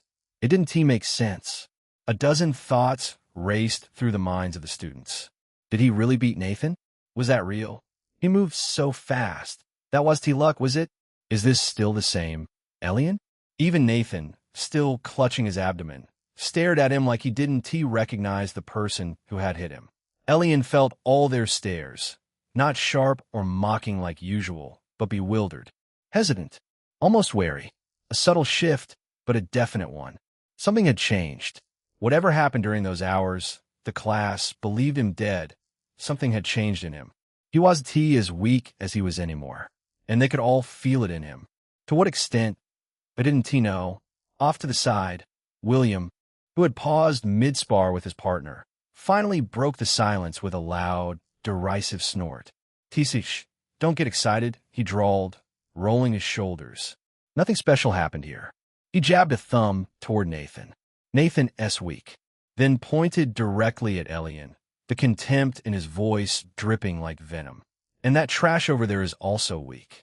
The outcome of a fight between weaklings isn't worth celebrating." A murmur flared, some uncomfortable, some unconvinced. William spread his arms wide, arrogance radiating off him. "If you want to see a real fight, watch me." "Enough," Celine snapped before he could continue. Her tone sliced clean through his rant, and he stiffened, visibly annoyed but not daring to talk back. Celine looked toward Elion, her tail flicking once with amusement, and offered him a small, genuine smile. "Don't listen to him," she said, voice warm but firm. "You've improved far more than anyone thought possible." Her eyes sharpened slightly, as if she were trying to peer through his skin. "I don't know how long you've been training on your own, or if you were hiding your strength, but keep this up, and you'll catch up with the rest of the class soon."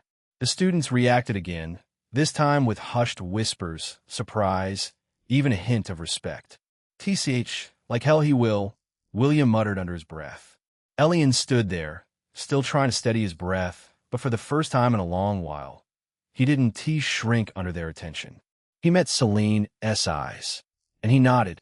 Celine's tail flicked once, her grin widening. "That's the fire I want to see," she said, mostly to herself. Then, as if forgetting everything she had said just now, her tone shifted to something more serious. However, she approached Elion and Nathan, hands clasped behind her back. Assessing him like a blade, she was considering sharpening further. Your endurance is all over the place, but your reflexes... Her eyes narrowed thoughtfully. Your reflexes are interesting. Elion swallowed, unsure what to say. His pulse thundered in his ears. And you? Her eyes snapped toward Nathan. You lost to someone a whole stage below you? But we were not even using mana. Nathan tried to justify himself, but he was only met with a sharp, disapproving look. Is it supposed to make you feel better? Get up, boy. She screamed at him, causing him to flinch. Another hour. Get up and run. Nathan grit his teeth and scurried off his feet. Celine straightened and turned to the room. Everyone else. Switch partners. A wave of groans echoed, but no one dared linger. Elion barely had time to breathe before another student, Tessa, a beautiful girl with tan skin, notorious for having bravado, brawn, and brains, stepped in front of him. She was as clueless as they came, dressed in casual clothes without a care for the situation. Even now, no matter where Elion looked, her presence caught his attention. Chapter 13. Thick, she was as clueless as they came, wearing light, practical clothing wherever she went. Even now, no matter where Elion looked, she stood out. The other girls had tried speaking to her many times, but she brushed them off, saying it was comfortable and easy to move in. They had no choice but to give up. She did not wear shorts like everyone else, settling instead for black tights and a fitted tan vest for her bravado. Cinchuredo, cinchuredo, cinchuredo, and it would be surprising if she hadn't heard about it by now. As far as Elion could tell, she did not seem to notice, or maybe she just didn't care.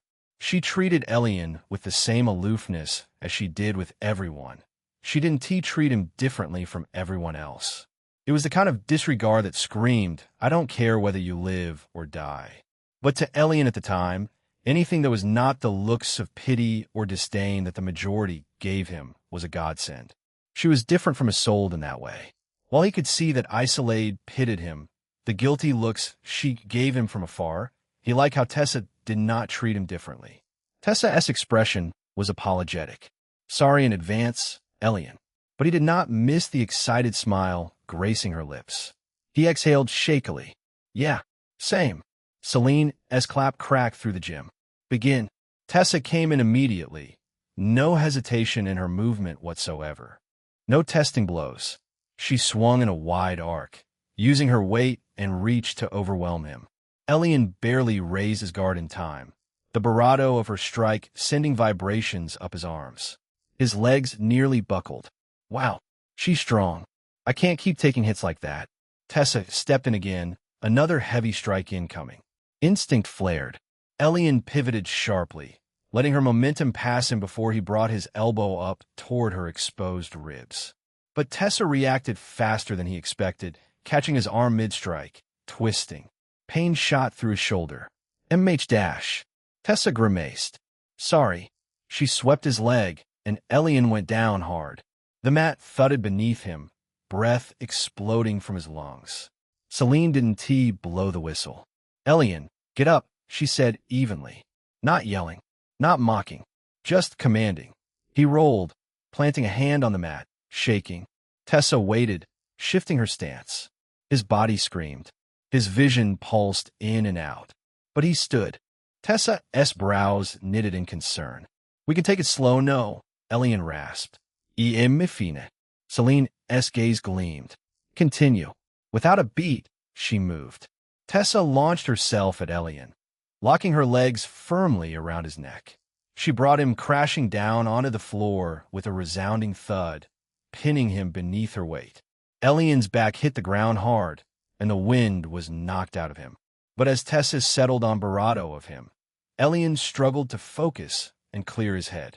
He tried to regain his composure and shift his attention back to the fight. The warmth radiating from her wrapped around him, sending a pleasant bravado up his spine. Pretending to try and dislodge her grip, Elion lifted Tessa carefully, bravado her legs, as he helped her shift position. His hands pressed firmly against her legs to steady her, digging in slightly as he adjusted her weight to make her bravado comfortable. Tessa must have noticed Elion's approach, because she bravado onto him, wrapping her arms around his shoulders. He could feel her hands pressing firmly against him, and he shivered from the chill. The smell around him filled his nostrils, a mix of sweat, soap, and something else. Cinchuredo, cinchuredo, cinchuredo, but before she could react, Celine's voice rang out again. Break it up. Tessa and Elion pulled away from each other, catching their breath. They stepped apart quickly, their faces red with surprise. Celine glared at them both, her voice laced with disappointment. What was that? You both need to get yourselves together. I can't have either of you acting so distracted and unfocused during sparring. She gave them a sharp reprimand before going off to tend to another pair. Elion nodded, his mind reeling for what had just happened. Chapter 14. Tessa. Elion nodded, his mind reeling for what had just happened. Tessa's face was flushed as she met Elion's gaze, her eyes wide and apologetic. I don't know what came over me, she stammered, her voice barely above a whisper. That was inappropriate. She looked down at the ground, her brows furrowed in embarrassment. I'm sorry if I made you uncomfortable. That wasn't my intention. Elion shook his head, trying to reassure her. No, it's fine. I mean, you didn't do anything wrong. We just lost track of the moment. Actually, it wasn't bad, though. If anything, it was a nice memory for me. Look, I appreciate the gesture, she said softly. But we can't let this happen again. It's not professional and could affect our training. Elion nodded, understanding the gravity of the situation. Yeah, you're right. I got carried away in the moment. You're a very attractive woman. Tessa blushed at his words, looking down shyly. Thank you, but we really should focus on our sparring for now. Celine approached them again, her arms crossed as she studied their interaction. All right, you two. Let us cool off and get back to training. We have work to do. Tessa attacked again, but Elion was ready this time, ducking under her punch, stepping in her guard, and planting a palm on her sternum to shove her back. It barely moved her, but it created some space. He followed immediately with a quick strike to her midsection. It was light but precise. Tessa winced. Elion blinked. Was that clean? Celine nodded once from the side. Better. For the next 30 seconds, they exchanged blows. Tessa's heavy strikes meeting Elion's quick dodges and sharp counters. He was outmatched, exhausted, and running on fumes, but somehow staying in the fight. When Tessa finally managed to hook his ankle and slam him down again, he couldn't rise. His limbs refused. Celine walked over and blew the whistle herself. Yield. Elion tried to respond, but only a ragged breath came out. Yield. Tessa knelt beside him, breathing hard. Hey, sorry, that last one you did great, Elion whispered, barely conscious. Celine crouched down, observing him closely. Remember this feeling, she said quietly, for him alone. This is where most people break. The edge. But if you learn to stay here, you'll grow faster than anyone else. His vision swirled. He was so tired. Tired as he was, inwardly he was grinning. He had a good time. His vision swirled. The last thing he saw before closing his eyes, everything dissolved into black, was Celine's faint, approving smile, rare, sharp, and oddly warm. By the end of the session, half the class lay sprawled across the mats, utterly spent. The air was thick with the sound of groaning students and the occasional muttered curse. Celine clapped her hands once. The sound echoed like a gunshot. Listen up, you miserable lot, she barked. The world doesn't care how tired you are. You either push past your limits or you die weak. Remember that. No one dared argue. Class dismissed. A collective sigh of relief swept through the gym. Elion wiped the sweat from his brow, breathing hard. Every muscle ached. Every limb protested under strain, but the determination inside him still burned. Celine caught his eye one last time as he turned to leave. She gave a faint nod. Good work today. Elion blinked, almost unsure he'd heard her right. He nodded back silently and walked off with the others. As the students stumbled toward the showers, the usual complaints resumed. She's a monster. My legs are jelly. I can't feel my arms. Can someone carry me? Elion didn't join in. He just smiled faintly to himself. Monster or not, Celine had given him something no one else had: acknowledgement. And for the first time in a long while, he felt alive. Celine remained behind as the gym emptied, arms crossed, eyes narrowing thoughtfully. Her tail swished once, slow and deliberate. "That boy," she murmured. "He's changing." Memories of the old Elion flashed in her mind. The quiet one who barely met anyone's size, whose bravado had been dull, lifeless, beaten down. Now, there was steel in his gaze, resolve in every step. She smiled, a true smile that bared her sharp, quiet triumph. That's how a student of mine should be. The air outside, the gymnasium, was thick with the smell of sweat and disinfectant. Students staggered out through the double doors, clutching their towels, catching their breath, wincing or muttering complaints under their breath. The echoes of Celine's drills still rang in their ears. Elion was among the last to leave, wiping his face with the corner of his shirt. His legs felt like iron rods, heavy and aching with every step, but his heart was steady. For once, he wasn't just exhausted. He was satisfied. That feeling lasted all of 5 seconds. Well, look who we have here." The voice was smooth and mocking, dripping with arrogance. Elion didn't need to look up to know who it belonged to. William, the bane of his existence. He leaned lazily against the wall by the corridor corner, a towel slung across his neck, hair slicked back with sweat, his usual smug grin plastered across his face. Cinchuredo meant to draw eyes. "Elion," William drawled, eyes narrowing. "Don't forget your job after supper, yeah?" The laughter that followed made Elion's jaw tighten.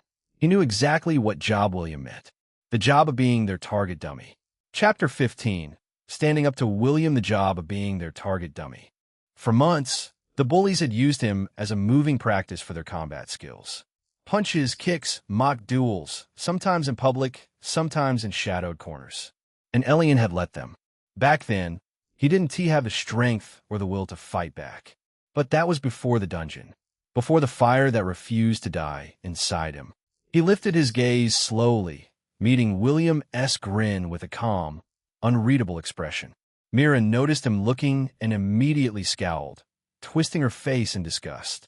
"Don't look at me, you creep," she snapped, her voice sharp enough to draw the attention of nearby students. A few chuckled under their breath. William's grin widened. "You heard her, trash. Eyes down when you're in the presence of actual people." His lackeys laughed on cue, their voices echoing down the hall. Elion exhaled softly through his nose. Something inside him, the same thing that had made him run 2 hours without stopping, the same thing that had made him stand in the dungeon when death was all around, snapped into focus. He met William's eyes again, steady and cold. "You'll have to find another person for your target practice, William." "Cinchuredo." Elion's voice didn't waver. "I said, find someone else." The words weren't loud, but they cut through the hallway like a blade. Kane blinked, confused. Drew's laughter faltered. Even Mira turned her head, eyes narrowing in disbelief. Elion stood there, his face calm, but his eyes burning with something none of them had seen before: resolve. William pushed off the wall slowly, his grin fading into a sneer. "You got some nerve, gutter rat. Think because Celine said a nice word to you, you're suddenly worth something?" He took a step closer, his lackeys following suit. "You don't get to say no to me. You never have." Elion's gaze didn't waver. "Then maybe you should learn to live with disappointment." A sharp intake of breath swept through the bystanders gathering at the edge of the hall. William's hand twitched at his side. His face darkened, veins bulging along his neck. "You." But before he could finish, Elion turned his back on him and walked away, just like that. William's words choked off in his throat, replaced by sputtering rage. "Hey, don't you walk away from me." Elion kept moving, his footsteps echoing calmly down the corridor. "You think this is over? You think you can just stay why? I am talking to you." He didn't look back. Profanities followed him like stones thrown at his back, but Elion didn't flinch. His shoulders stayed square, his head high. The crowd watched, wide-eyed, some whispering among themselves. Did he just dash? He told William to shove it. Holy crap. Mira's lip curled, her voice sharp as she snapped at William. Are you just going to let him walk away like that? William slammed his fist against the wall, cracking the plaster slightly. Shut up. But his voice was shaking. Whether from anger or disbelief, no one could tell. By the time Elion reached the dorm building, the adrenaline had begun to ebb, leaving behind a strange calm. He climbed the stairs quietly, passing a few students still chatting about the gym session or their dinner plans. Most barely noticed him, nothing new there, but one or two gave him curious looks. He reached the upper floors. His room wasn't large, but it was private, something he was thankful for. The hall was dim, lit only by the soft glow of rune stones embedded in the walls. He fished out his key, turned it in the lock, and pushed the door open. The quiet hit him instantly. He stepped inside, closing the door behind him, and let himself exhale fully for the first time. His small dorm room was tidy. A bed, a desk cluttered with notebooks and mana crystal lamps, a wardrobe, and a narrow window that looked out over the training grounds. The faint orange glow of sunset spilled through the glass, painting the room in warm hues. Elion dropped onto his bed, the mattress creaking under his weight. He lay there for a long moment, staring up at the ceiling. Looks like I'll have to wait a little bit longer for those system points, he muttered. A faint, humorless chuckle escaped him. He just remembered the little spectacle he had had with Tessa. Not part of his plans, but not unwelcome either. If I can earn her trust, she will be another system point farm. On another note, the system hadn't rewarded him for standing up to William. Not that he expected it to, but part of him had hoped. Maybe courage counted for something. Maybe the system did Barato, then just function as a character collecting system. After all, it is supposed to have a store. Maybe it had Barato functions, but he was just not aware of them? I don't know what I was expecting, but it would have been a nice addition. Still, the satisfaction of defiance was its own kind of reward. He and T realized how heavy the chains of silence had become until he broken them. You'll have to find another person for your target practice. The words echoed in his head, clear and sharp. He had planned to say them. They'd just come out. Most likely, it wouldn't be long before the backlash hit him. William was not the type to sit around. It is most likely to get worse from now on. He sighed, but he didn't regret it. Not one bit. Chapter 16. Are you sentient? A faint, humorless chuckle escaped him. He just remembered the little spectacle he had had with Tessa. Not part of his plans, but not unwelcome either. If I can win her over, she will be another system point farm. Now he had 3 ongoing targets, and, after only a day, he smiled. I must say I work fast. Speak for yourself. The goddess is bored. You have been taking your sweet time, putting the gifts you were given a good use. Elion blinked. What? The abrupt declaration from the system hit him like a slap. So the goddess of Barato was watching him? He shouldn't have been surprised, but still, what am I supposed to do about her boredom? I didn't think there were any strings attached to these gifts. There aren't. Do not worry. She does not wish to inconvenience you. Instead, she proposes a deal. Elion's brow arched. A deal? What kind of deal are we talking about here? You will begin receiving random quests. Complete them, and the host will be rewarded accordingly. Oh, a spark of anticipation flickered in his chest. Now that sounds interesting. Maybe more overpowered abilities. Possibly another divine artifact. That will depend greatly on the difficulty of the task. He huffed a small laugh. Risk for reward. Fair enough. All right, I accept. Deal accepted. The goddess is Barato. A soft, unseen warmth brushed across his skin, like a gentle breeze flowing along his back. He shivered slightly. First quest received. Already? A translucent panel materialized in front of him, text forming in glowing crimson. Quest. Prove your courage. Objective. Complete a daring challenge within the next 7 days. Reward. 5 stat points to all attributes, 100 system points. Hidden bonus. Failure penalty. Centurato divine skills and objects are not to be given wantonly. You will need to accomplish far more significant feats to obtain something so valuable again. Understandable. Makes me wonder why I got so many to begin with, Elion conceded. 5 stat points and 100 system points. That's alright, I guess. And a hidden bonus? What else with that? You will find out once the quest is completed. Something good? He raised an eyebrow. Maybe. Right. He narrowed his eyes at the floating panel. Is it my imagination? Or do you sound more sentient? Your imagination. Sure it is. He paused, staring at the empty air where the System S message had faded. The brief silence only made the whole thing feel more suspicious.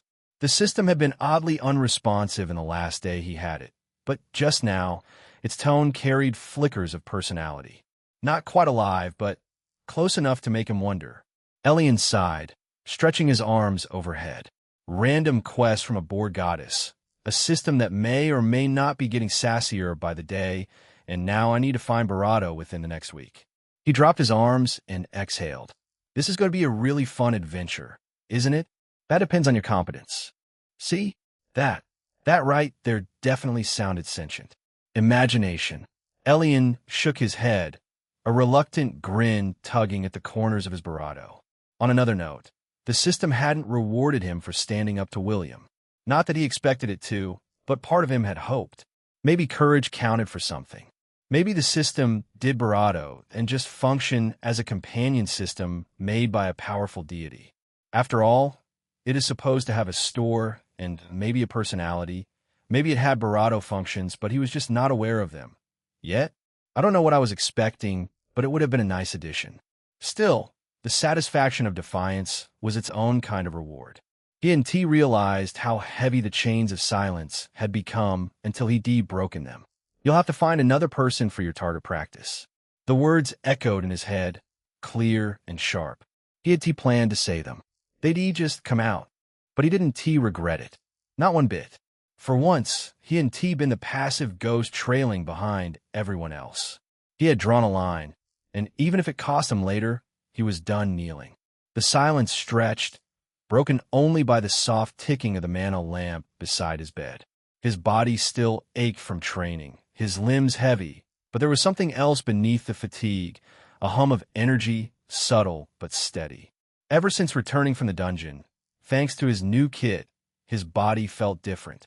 His stamina had improved, his muscles recovered faster. Even his perception seemed sharper. He tilted his head toward the ceiling, whispering softly, "So, what's next?" No response came, only silence. He closed his eyes and let out a long breath. After that, Elion took a nice, cold shower, and then he went to the cafeteria, and to his surprise, had a rather uneventful dinner. He had all but been prepared for a confrontation with William. Apparently, William had given him just Barato time to breathe, but he knew it was only a matter of time. Moonlight filtered through the curtains, silvering the quiet dorm room. Arya tossed beneath her sheets, her face caught in an uneasy dream, her breathing uneven. She let out a soft sigh in her sleep.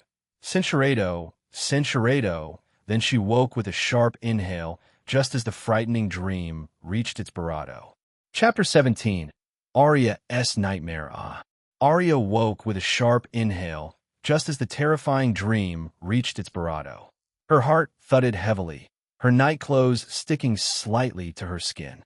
The air felt too warm and still. Cinceredo, it was all too vivid to forget. All she could remember was him, Elion. He had brought her a wonderful sense of peace in that dream, unlike anything she had experienced before. She felt a curious longing to understand that feeling and to feel it again. She wanted it, but it'd have to be Elion? Of all people she could have dreamed about, it had to be the most looked down upon guy in the whole academy. But then she remembered his handsome face, their interaction the previous morning, those calm eyes that had met hers in class.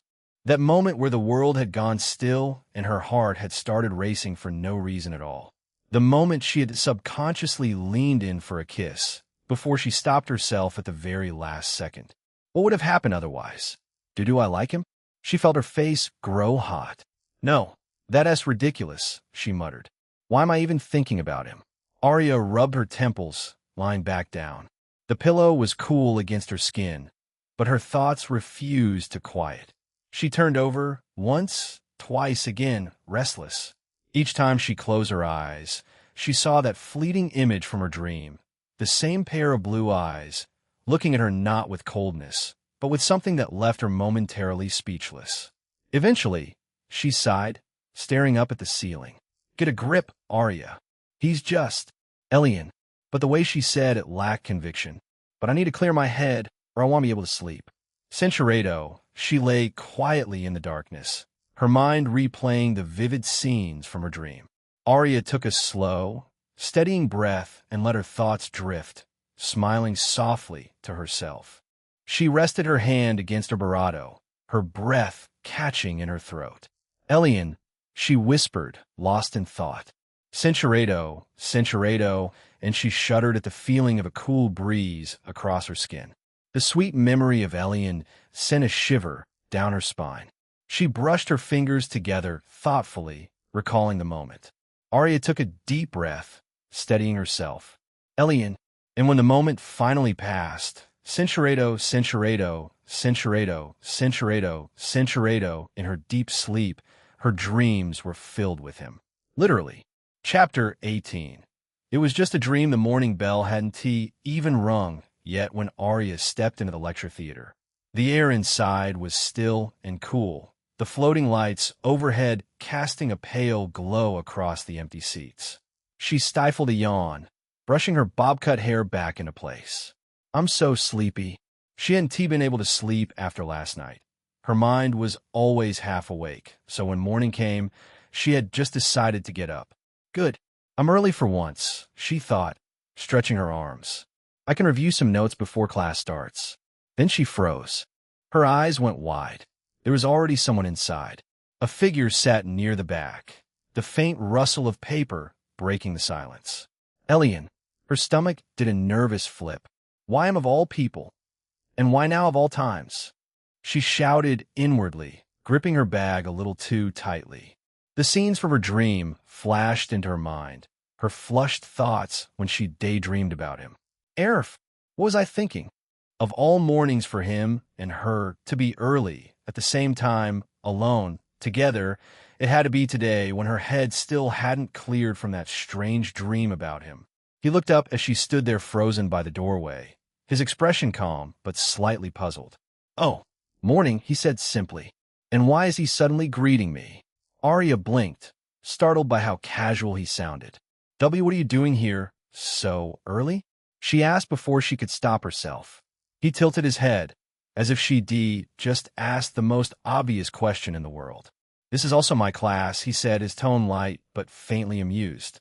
Then, without another word, his head turned back to his book. Arya's face heated up immediately. I knew that, she mumbled under her breath, quickly scurrying to her spot near the middle row. She pulled out her notebook, flipping through it at random, pretending to read. But focusing was impossible. Her mind kept drifting, flashes of her dream slipping into her thoughts before she could push them away. The memory of his voice, the way those blue eyes had looked at her, it made her heartbeat quicken all over again. It was just a dream, she told herself. Just a stupid dream. Still, she found her gaze wandering back toward the back row. Just a glance, she told herself, only to see what he was doing. Elion sat quietly, reading through a textbook, completely at ease. The sunlight from the windows brushed across his face, catching the sharper lines of his jaw, the faint shadow under his eyes. He looked different, more handsome. Arya felt her throat tighten, her pulse quickening. She quickly turned back to her desk, pretending to adjust her notes. A few moments passed before curiosity betrayed her again. She risked another glance, and nearly jumped when she realized Elion was looking right back at her. Their eyes met.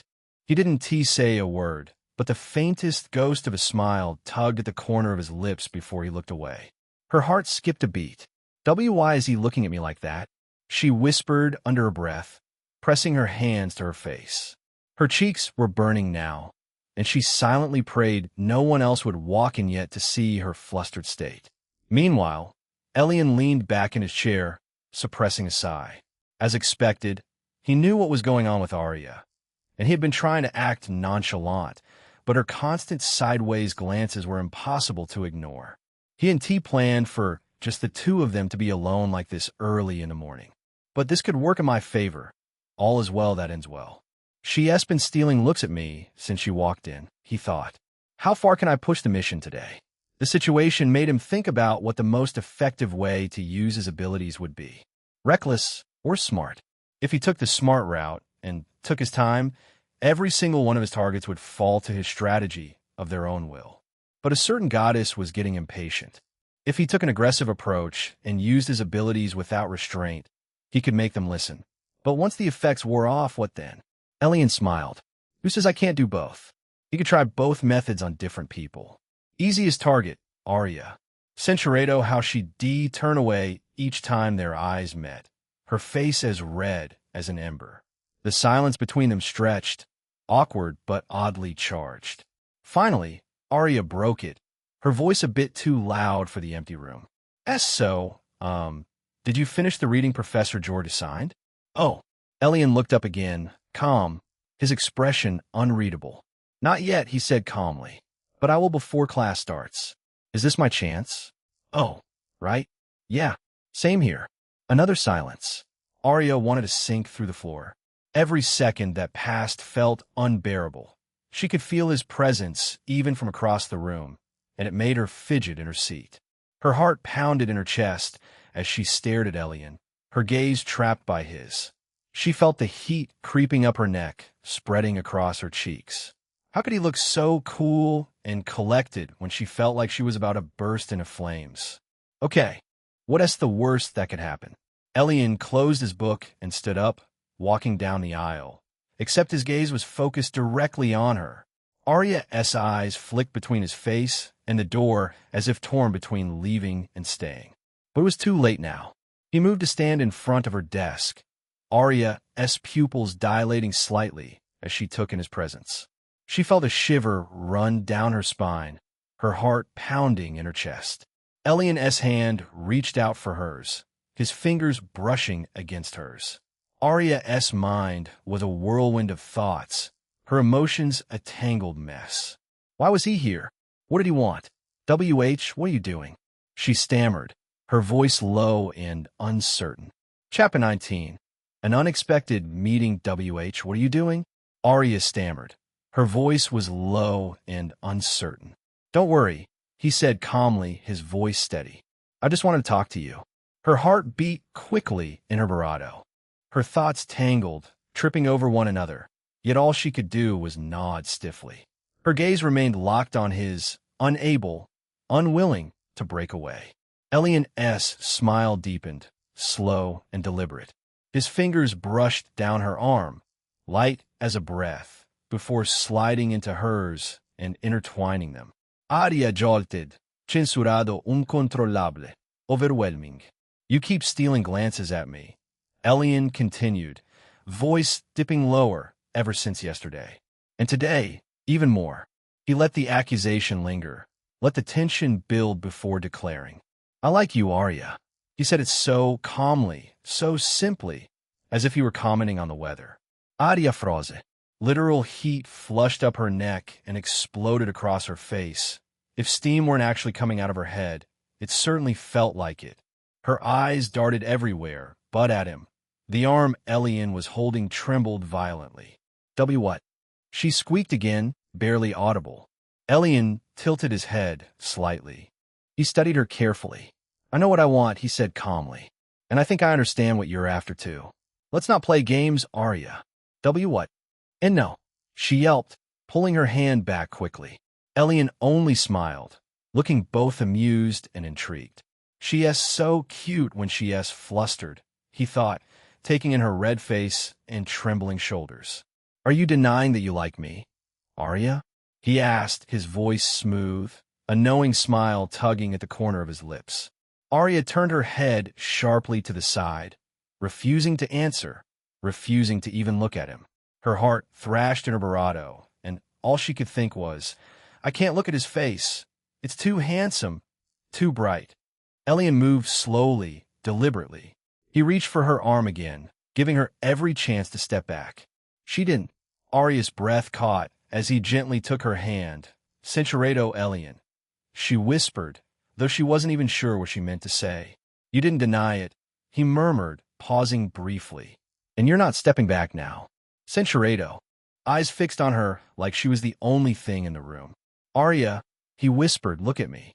She squeezed her eyes shut because she knew the moment she looked at him, she'd melt. Arya's whole body felt tense, drawn tight like a bowstring, but her thoughts were already spiraling.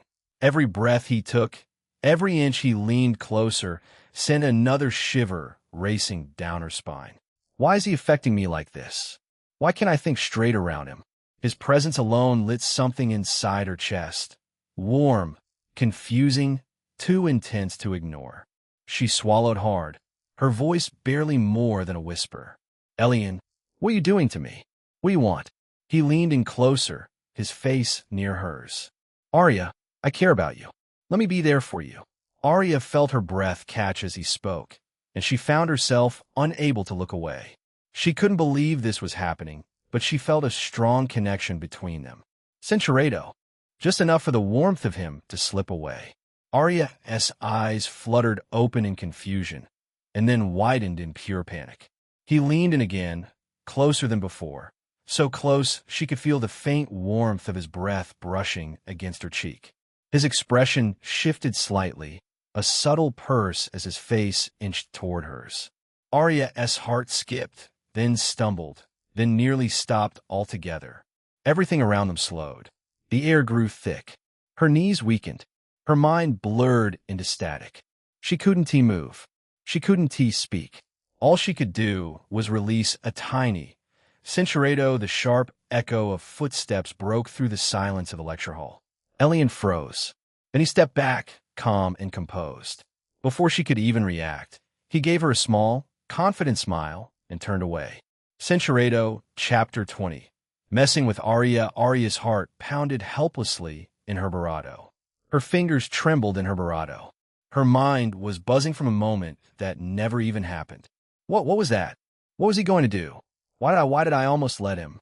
Her thoughts tripped over themselves, tumbling uncontrollably until, "Hey, Arya." She jolted. Two classmates, girls, had approached her desk, their eyes sharp with interest. What was that about with Elion? One of them asked, trying to sound casual and failing miserably. Arya's face went scarlet. She gripped the edge of her desk so hard her knuckles whitened. "Oh, nothing," she stammered, the words falling apart in her mouth. "He just wanted to talk about something for class." The second girl raised a brow, crossing her arms. "For class? Really?" She pressed, leaning in. "Then why were you looking like you were about to faint? And why did he look like he owned the place?" Arya's throat tightened. She shook her head quickly. "No, seriously. It was nothing. Just a misunderstanding." The two girls exchanged looks, the kind that said, "We know you're lying." Arya's cheeks burned even hotter, and she quickly changed the subject. "So, did you guys finish the reading assignment?" she asked, her voice slightly too high-pitched. The girls exchanged a glance, but let it drop. "Yeah, we did," one of them said. "It was pretty interesting, actually." As they discussed the assignment, Arya's mind kept drifting back to Elion. The way he had smiled at her, and the kind words he had said to her earlier stayed with her. She tried to focus on the conversation, but it was difficult. All she could think about was him and the nice moment they had shared. Arya shivered at the memory, her heart racing. She couldn't believe how much she was thinking about him, how much she missed his presence. By the time the door opened and the next group of students shuffled in, Arya had already buried her face deep into her notes, hoping desperately that no one would notice the way her ears were still pink and how flustered she looked. Elion, meanwhile, exhaled quietly through his nose and turned another page in his book. His expression didn't shift, calm, unreadable, almost bored, as if he had nearly kissed someone moments earlier. Then William entered. As always, his crew of lackeys trailed behind him like shadows.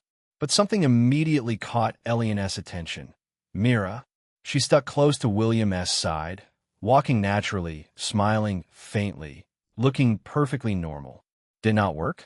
Elion wondered, eyes narrowing slightly. When William stepped inside, his gaze drifted across the room, then locked onto Elion. For a heartbeat, a violent, simmering look flashed in his eyes. Elion met it head-on. He didn't flinch. He didn't look away. He simply held William's stare, calm and unmovable, almost daring him to try something. A quiet ripple of curiosity went through the room as a few students watched the silent confrontation unfold. The tension spiked instantly. Everyone more or less knew what had happened yesterday. Everyone was waiting, excited, anxious, hungry to see how things would escalate. But William only snorted, lips pulling into a smug smirk, before turning away and taking his seat. He is planning something, Elion thought. I have to be careful. Moments later, the homeroom teacher, George, stepped in, greeting the class with his usual polite smile. The students snapped into routine as he began announcements, and, soon enough, the day as classes rolled on. Elion listened quietly, as he always did. He was diligent, almost alarmingly so, but he still knew he was behind compared to the others. He hadn't grown up surrounded by wealth, noble tutors, or libraries filled with information. Before coming here, he'd been a nobody. He'd only begun truly learning about the world after arriving at the academy. His foundation was thin, and he knew it.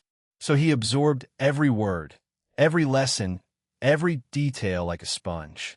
When the clock struck 12, George dismissed them and stepped out, leaving the students to chatter before lunch and their afternoon classes. The room came alive almost instantly. Elion glanced around. There, near the window, Isolde sat in her usual place, calm, composed, elegant. Her eyes were closed, one hand resting against her head as she rested her chin lightly against her palm. The sunlight framed her face, highlighting the soft, serene lines of her expression. She is so beautiful. Isolde had a petite frame, though tall for a girl, yet her presence was something else entirely. Her bravado was modest, understated, and never the focus of a room. Her uniform fit neatly, showing no particular indication of her bravado. Everything else about her face was striking. Her long silver blonde hair framed her pale face perfectly. Her bravado was naturally soft and red, always carrying a serene gentleness. Thin brows arched above her pearly green eyes, giving her a quiet, mysterious composure. Her jawline was delicate, her nose small and neat. In terms of beauty, she had no competition. But beauty alone wasn't what made her untouchable. Isolde was the class's distant star, admired, respected, and impossible to approach. There was an air around her, something calm yet unyielding, that made everyone tread carefully. Looking at her made something warm unfurl inside Elion's bravado, and it awakened a strong feeling within him. And yet, his eyes drifted almost involuntarily back to Arya across the room, and the feeling inside him shifted, sharper, brighter, dangerously alive. A completely different kind of warmth. This is dangerous. Students trickled out for lunch in small groups, the room gradually emptying.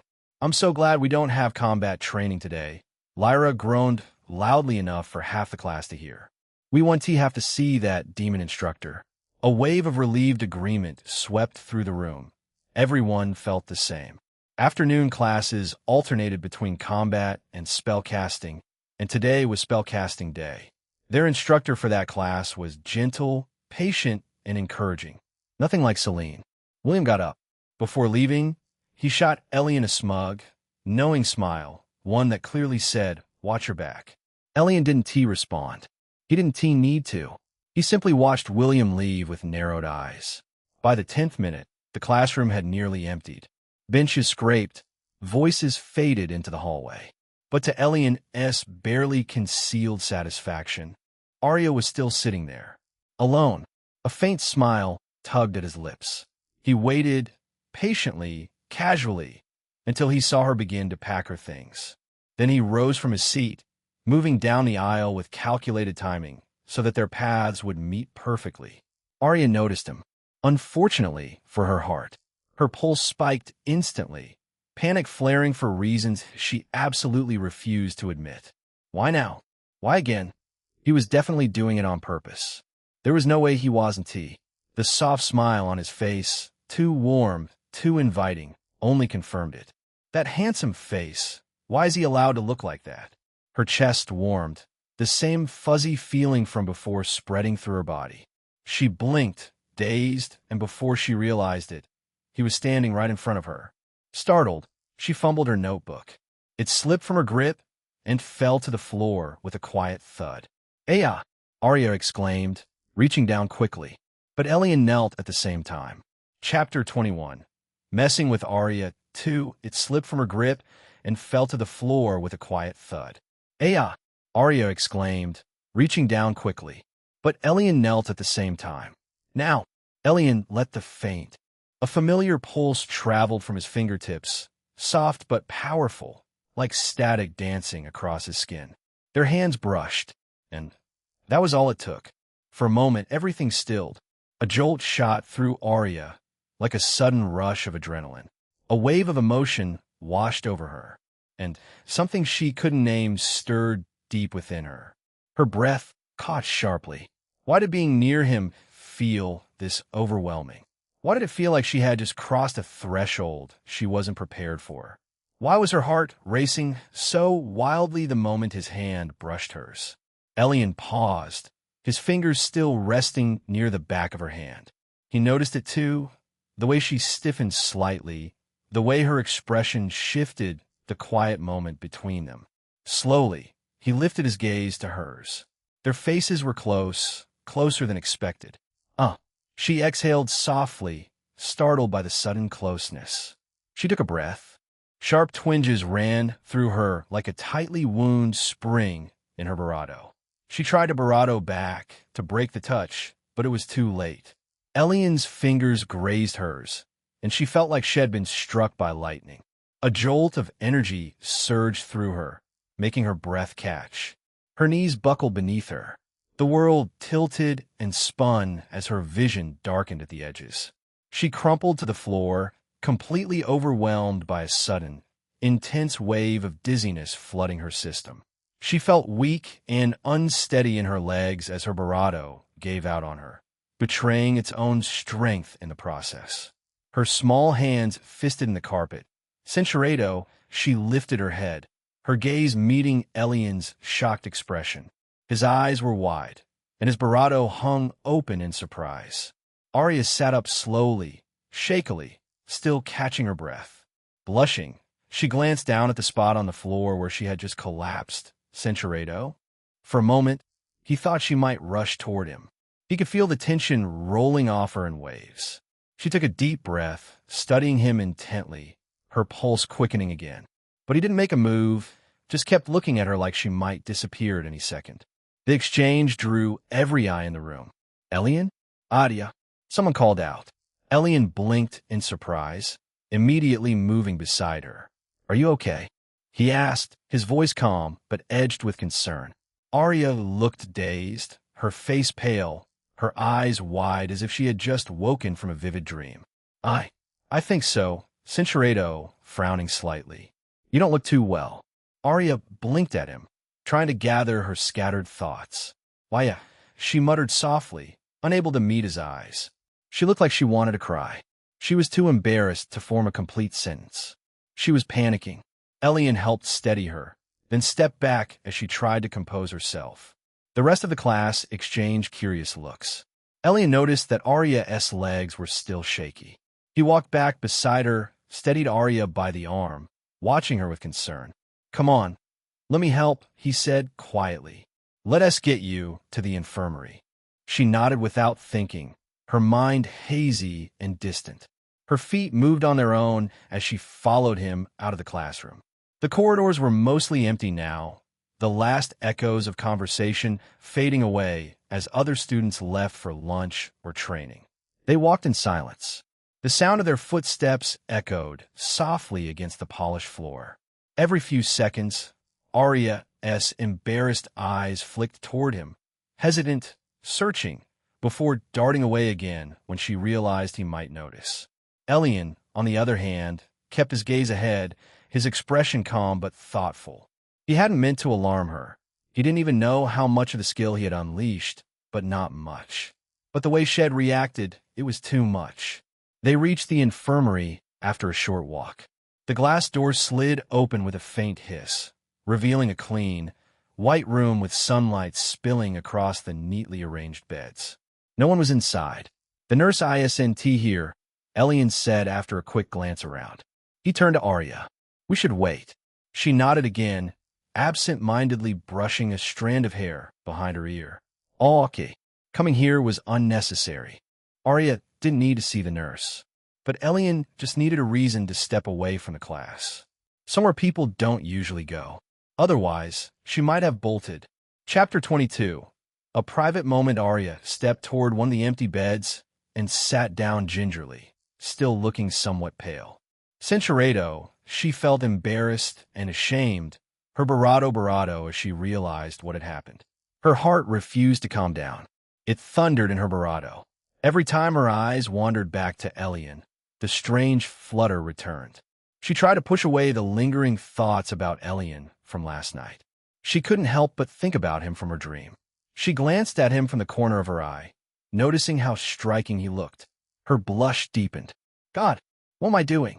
She didn't understand why she was so drawn to him, or why she felt so uneasy around him. She had never experienced anything like this before. She hugged her arms close, trying to hide the tremor in her shoulders. Elion noticed every single movement. He didn't miss the way she glanced nervously at him. He smiled. This one has done for. He thought triumphantly. Arya had been successfully swayed. He just needed to make his move now, and she would finally agree. He went to stand near the door for a moment, then leaned against the wall, arms crossed. "You should lie down. You look like you're about to pass out," he said, trying to sound casual. Arya blinked, then smiled faintly. "Me fine. Just lightheaded, maybe." Elion nodded, not pushing further. The silence between them stretched, filled only by the hum of the air and the faint rustle of fabric as she shifted on the bed. Why did I even agree to come here? She thought, her gaze flicking toward him. Under normal circumstances, she would never have allowed herself to be alone with him like this. After a while, Arya spoke softly. "Thanks, by the way." "For what?" he asked.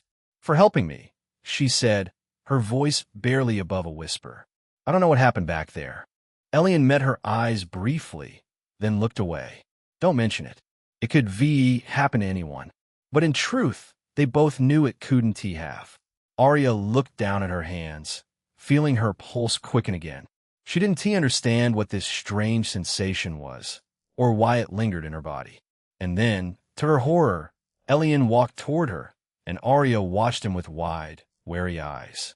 When he sat down beside her on the infirmary bench, the seat creaked, and she shifted slightly in surprise. Arya's eyes widened. "Eek!" The sound escaped her before she could stop it. She flinched, her shoulders jumping, her hands flying up as if to physically contain her embarrassment. Her face went crimson instantly.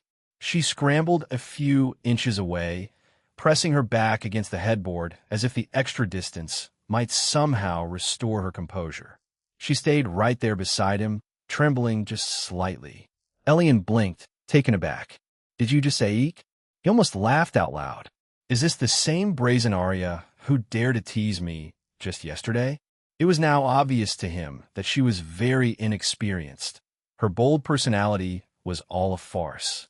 "And no," she blurted, which only made her voice bravado and betray her. "So darn cute." His bravado twitched, not mocking, but something dangerously close to amused. A warmth flickered behind his eyes, the kind that made Arya's stomach flip in on itself. He felt his heart stir just from watching her reactions. She tore her gaze away, staring stubbornly at the sheets. "Don't look at me," she muttered, frustrated with herself. Elion tilted his head, studying her. She closed her eyes for a moment. What is wrong with me? Why can't I think clearly around him? But no matter how tightly she tried to shut the thoughts out, they came rushing back. The memory of last night's dream, the way his hand had brushed hers earlier, the moment they had been so close before being interrupted, the strange flutter in her bravado whenever he looked at her. She felt vulnerable, exposed, yet also oddly safe. Elion exhaled softly, running a hand through his hair as he leaned forward a little. "You don't look okay," he said quietly. "Did something happen?" Elion tried his best to act oblivious, lest she run away from him. Arya opened her eyes. His brows were drawn slightly, concern flickering behind them. Why is he looking at me like that? I'm fine, she murmured, though she wasn't too sure she believed it herself. The silence stretched again. Then, without thinking, Arya whispered, "Stop sitting so close." Elion blinked. Should I move? No. The answer came too quickly, too earnestly, and her cheeks flared red. Elion froze, surprised. His bravado, as if he wanted to say something, then closed again. A faint smile tugged at the corner of his bravado. The air between them grew still, and Arya's heart beat faster in her little cave. She didn't know what this feeling was, nervousness? Curiosity? But it held her attention on him bravado than usual. Centuredo. Leaning back against the headboard. She needed some time to think, to try and make sense of what was happening to her. So she closed her eyes, tried to block out the world around her, hoping for some answers. But as she lay there, all she could think about was Elion and the way he made her feel. Something about Elion brought out a different side of her. She felt a strong bravado to be near him, though she could not explain why. The feeling occupied her thoughts and emotions. But now, she was in the infirmary, lying on a bravado with Elion sitting beside her. She felt uncertain and cautious, but also oddly reassured. She didn't know what was happening to her, but she knew she needed answers. Elion smiled, his eyes gleaming with a sense of triumph. He believed he had gained the upper hand. Arya felt an unexpected feeling wash over her. Centuredo. Arya felt a jolt go up her spine. She leaned closer to him, standing awkwardly as they shared a brief, uncertain moment together. Elion placed his hands gently on her shoulders, and she stood stiffly, unsure of what to do next. The moment passed quietly between them. He was pleasantly surprised by how tender the moment felt. He gently bravado, savoring the sweetness of the connection. She leaned closer, appreciating his warmth and the closeness between them. He then shifted to a tender bravado, drawing a soft, contented sigh from her as they held each other close. Centuredo, Arya reached out and gently rested her hands on his neck, her fingers resting softly on his shoulders. She could feel his pulse quicken beneath her touch, and she could tell he was just as nervous as she was. They were both new to this, but they were figuring it out together. Elion pulled back, taking a deep breath. "Wow," he said, looking at her with a mixture of shock and excitement. Arya panicked, realizing what she had done, but the strong emotion she was feeling overtook whatever string of reason she still held on to. She looked at the face before her. For some reason, Centuredo. And Arya knew that whatever was happening between them, she didn't want it to end. She didn't care what anyone else might think. She wanted to feel happy. She wanted him for herself. She wanted to be close to him. She wanted his affection. She wanted Elion. As they continued bravado, Centuredo, he looked at her affectionately, smiling gently as they stood close together in their uniforms. She smiled back warmly, feeling happy and comfortable beside him. Her breathing steadied as they continued their walk together. Centuredo sending shivers of anticipation through her. His touch was gentle, and they shared a quiet moment together. They broke the bravado. Centuredo, the warmth of his hand resting against her was comforting, each gentle movement easing the tension she had been carrying.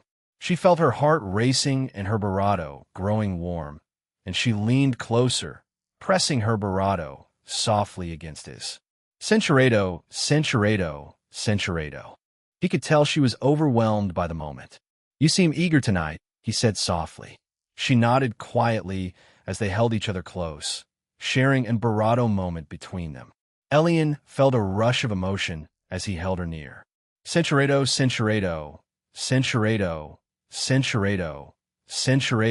She gripped his shoulders tightly as a wave of intense emotion washed over her, and she held her breath.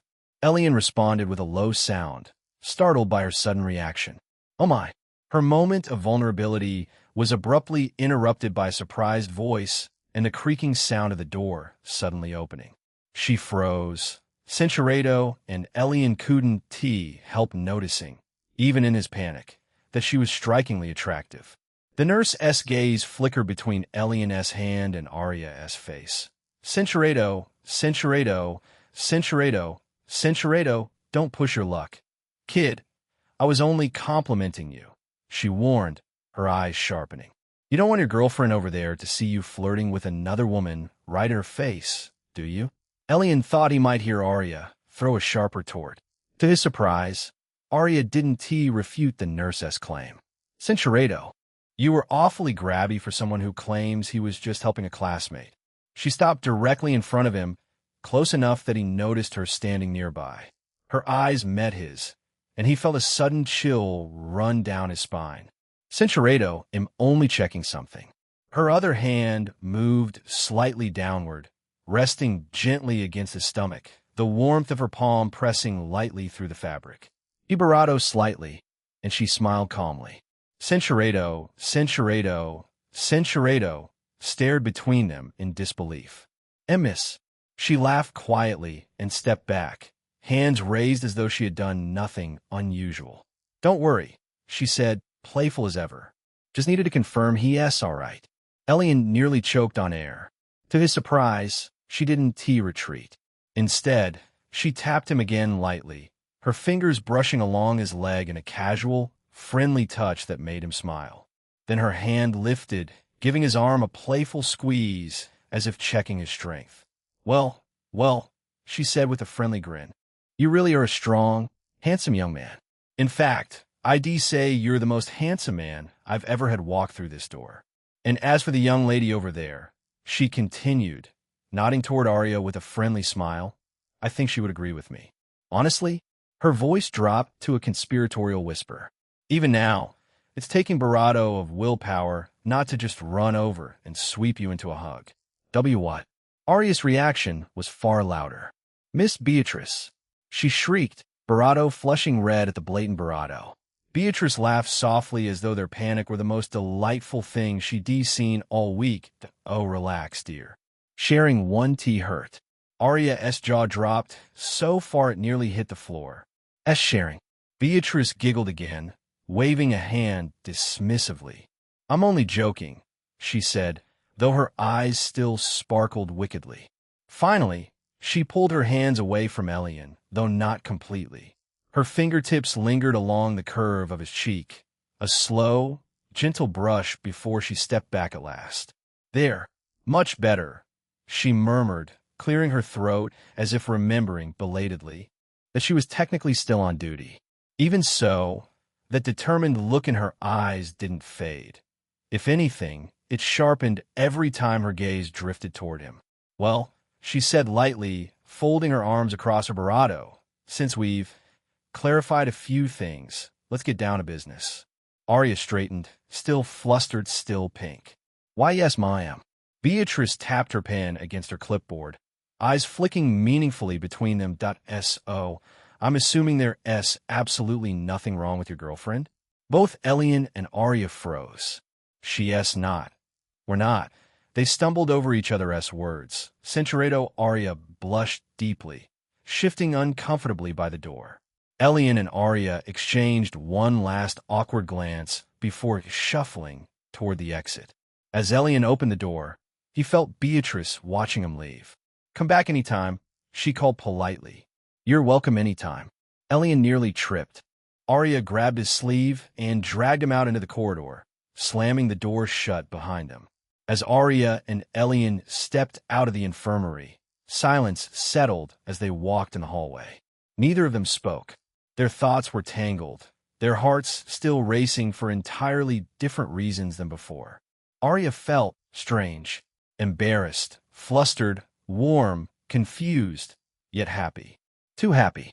While Elion was having trouble processing Beatrice's bold and playful personality.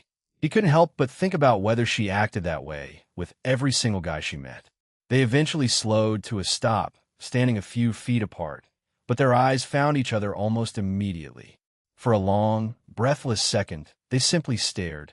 Then Elion inhaled deeply, stepped forward, and gently bravado.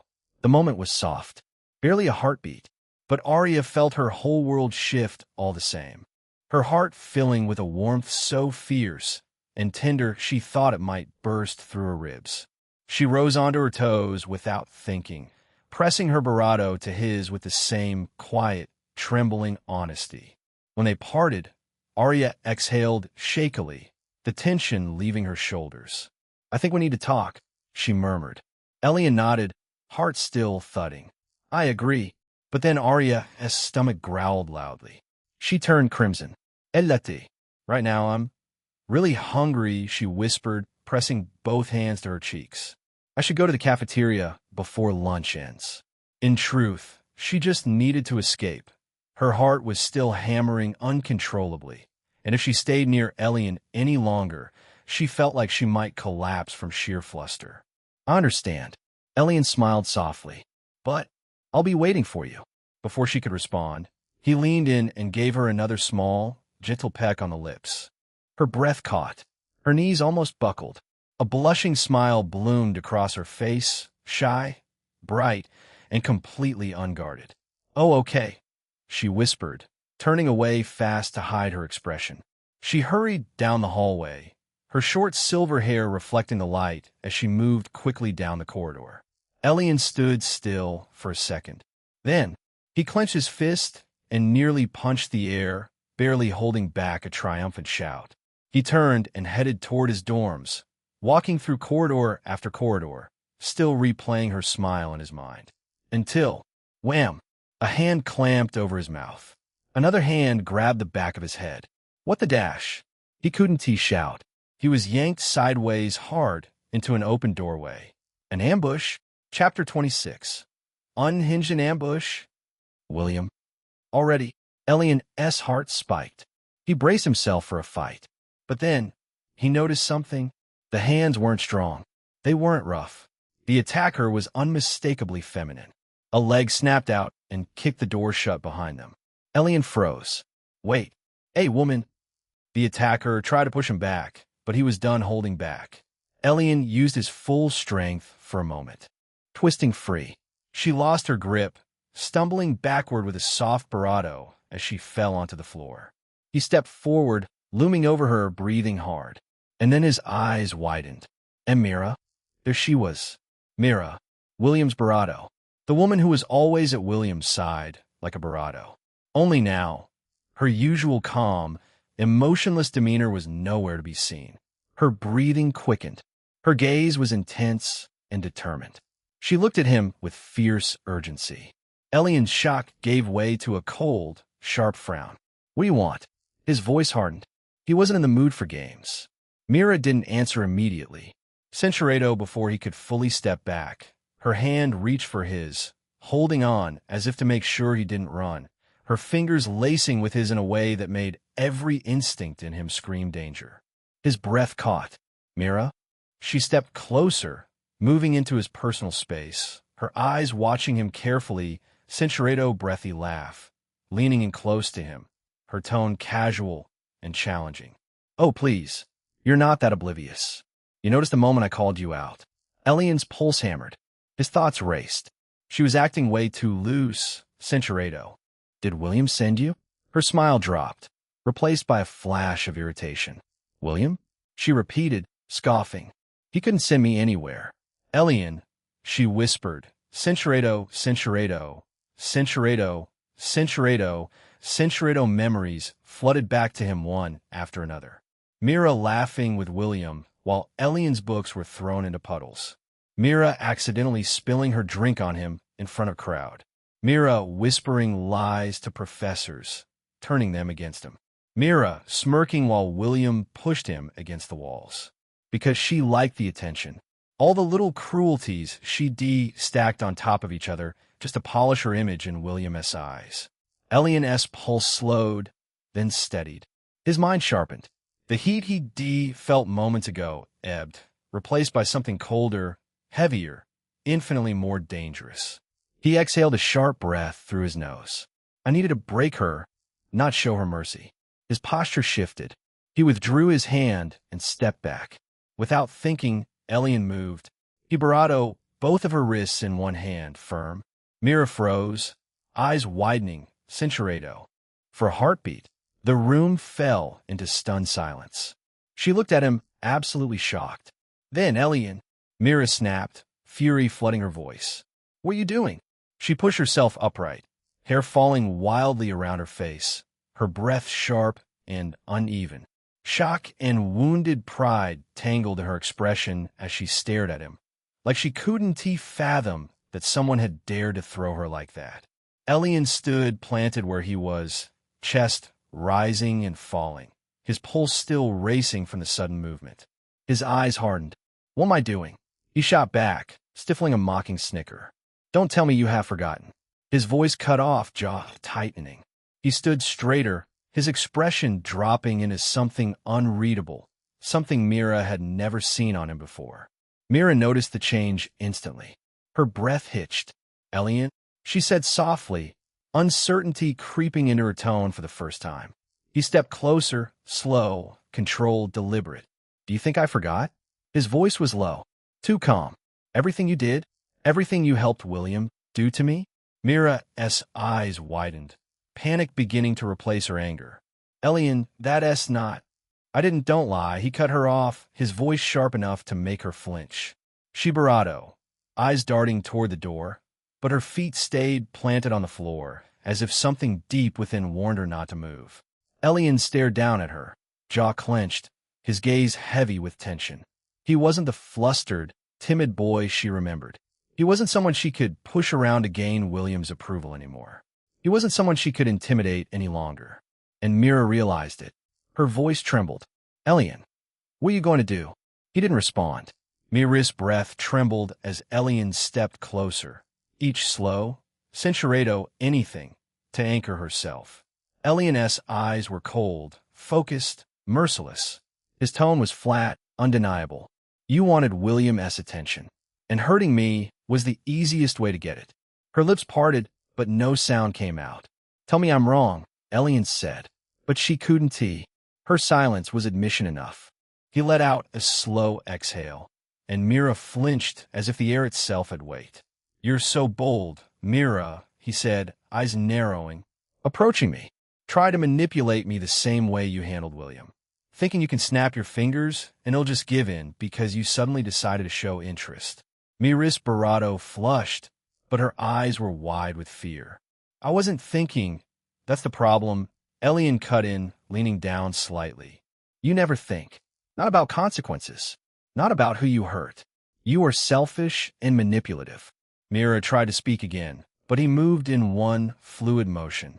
Before she could process it, Elion bravado both of her wrists and pulled them together. Her breath caught in a startled gasp. Elion. He pulled her arms down to the floor, firmly, pinning both wrists with one hand. Her eyes went wide. She tugged. She struggled, but she couldn't break free. How is he so strong? Elion. Please, her voice cracked, bravado from shock and fear now. Please step back. I didn't mean I just know. Please listen, he said quietly. We need to talk. His face was close to hers, his expression unreadable but heavy with the weight of every memory Shed hoped had forgotten. You spent months making me feel small. Censurato, he didn't. And in that moment of hesitation, fear, confusion, adrenaline, Mira acted on instinct. She reached up urgently, bravado his collar to hold his attention. Elion, her voice cracked. Wait, just listen to me. He paused, his expression shifting. Censurato, her voice small. I'm sorry. I'm really sorry. He didn't release her yet, but he did pause. Chapter 28, breaking Mira Elion, she whispered, her voice small. I'm sorry. I'm really sorry. He didn't release her yet, but he did pause. His grip on her eased, not gentle, just no longer crushing. Censurato. She looked at Elion with a mixture of fear, rage, and shock. Do you feel that pain? Elion asked coldly, a cruel smile spreading across his face. I felt that every day. Mira tried to move away from him, but as soon as she did, Elion sent a flicker of dark energy toward her. Censurato, his expression grew serious. You look lovely, he said softly. He gently rested his hands on her shoulders, then stepped back respectfully. Mira smiled. Centurato, are you actually satisfied with that? Maybe I need to teach you a harder lesson. Mira glared up at Elion, her eyes flashing with defiance, even as tears streamed down her face. I don't need your lessons, she spat, her voice trembling with barely contained rage. I can handle anything you throw at me. Her words were immediately cut off by a sharp tug, sending shockwaves of pain through her. She bravado back a scream, her jaw clenching as she fought against the ache. You're so defiant, aren't you? Elion purred, his tone dripping with malice. It's almost. Centurato. I'll make you regret this, Elion warned, his voice low as his hold on her bravado suddenly tightened. He leaned in close, his face hovering near hers in a tense challenge. Mira struggled to catch her breath, trembling with fear and uncertainty. Centurato. Mira crossed her arms tightly over her bravado, her knuckles white. Elion, please, just listen. His tone was almost curious. Did you ever listen when it was me being mocked? When everyone was laughing and you just stood there? She shook her head, tears brimming, but no words came. He stepped closer, voice dropping to a low, even rhythm. Regret's a luxury. Shame is an education, and bravado to learn. Do you know what it feels like to keep your rage alive long enough that it starts whispering back? She didn't answer. He held the object close to her face, a silent command hanging in the air. Mira hesitated for a moment, but then she began to speak and struggled to keep up with his long explanation. Her expression tightened with the effort, and her gestures became quick and frantic. You're doing so well, Elion murmured, his hands resting near her face.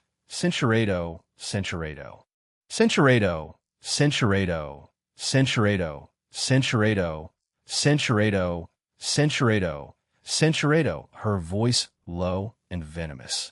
William is going to kill you, she spat, glaring at him with all the fury she could muster. Elion only laughed, a cold, mirthless sound that sent chills down her spine. I'll worry about William when I'm done with you, he replied, his tone dripping with menace. Centurato, his voice firm and unyielding. Reluctantly, Mira turned around and stood up to face him. Elion smiled. Mira hesitated, then looked back with a frustrated glare, as if that might convince him to stop things here. Her expression intensified, but she did as he said. She turned away from him, her heart bravado with fear and uncertainty. Elion moved to the space behind her, his tall frame standing close. She could feel the heat of his presence, the intensity of his gaze. Now, he said quietly, it's time to begin.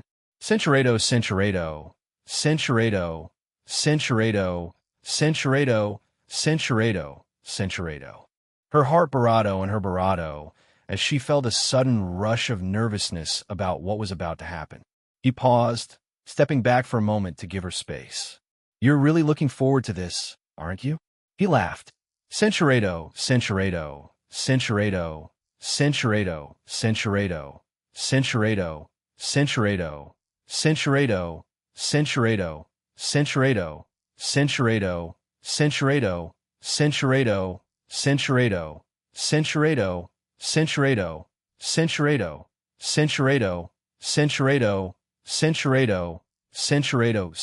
Fear was written across her face as she looked at Elion's eager expression. Before she could react, he moved closer and positioned himself near her again. He paused briefly as his gaze shifted to another spot.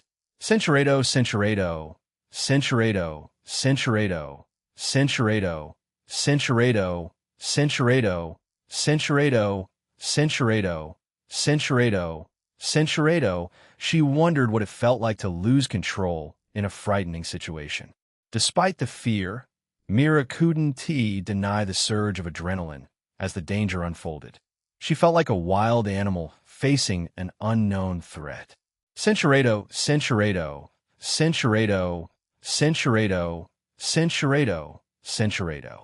He cared about her and wanted her to feel safe. Are you okay? He asked with concern. Huh? Something seemed wrong. He carefully helped her turn over, moving her gently onto her back. Her bravado shifted slightly with emotion. Centurado, Centurado, Centurado, Centurado, Centurado, or maybe it was the knowledge that he had already pushed Mira to the point of exhaustion.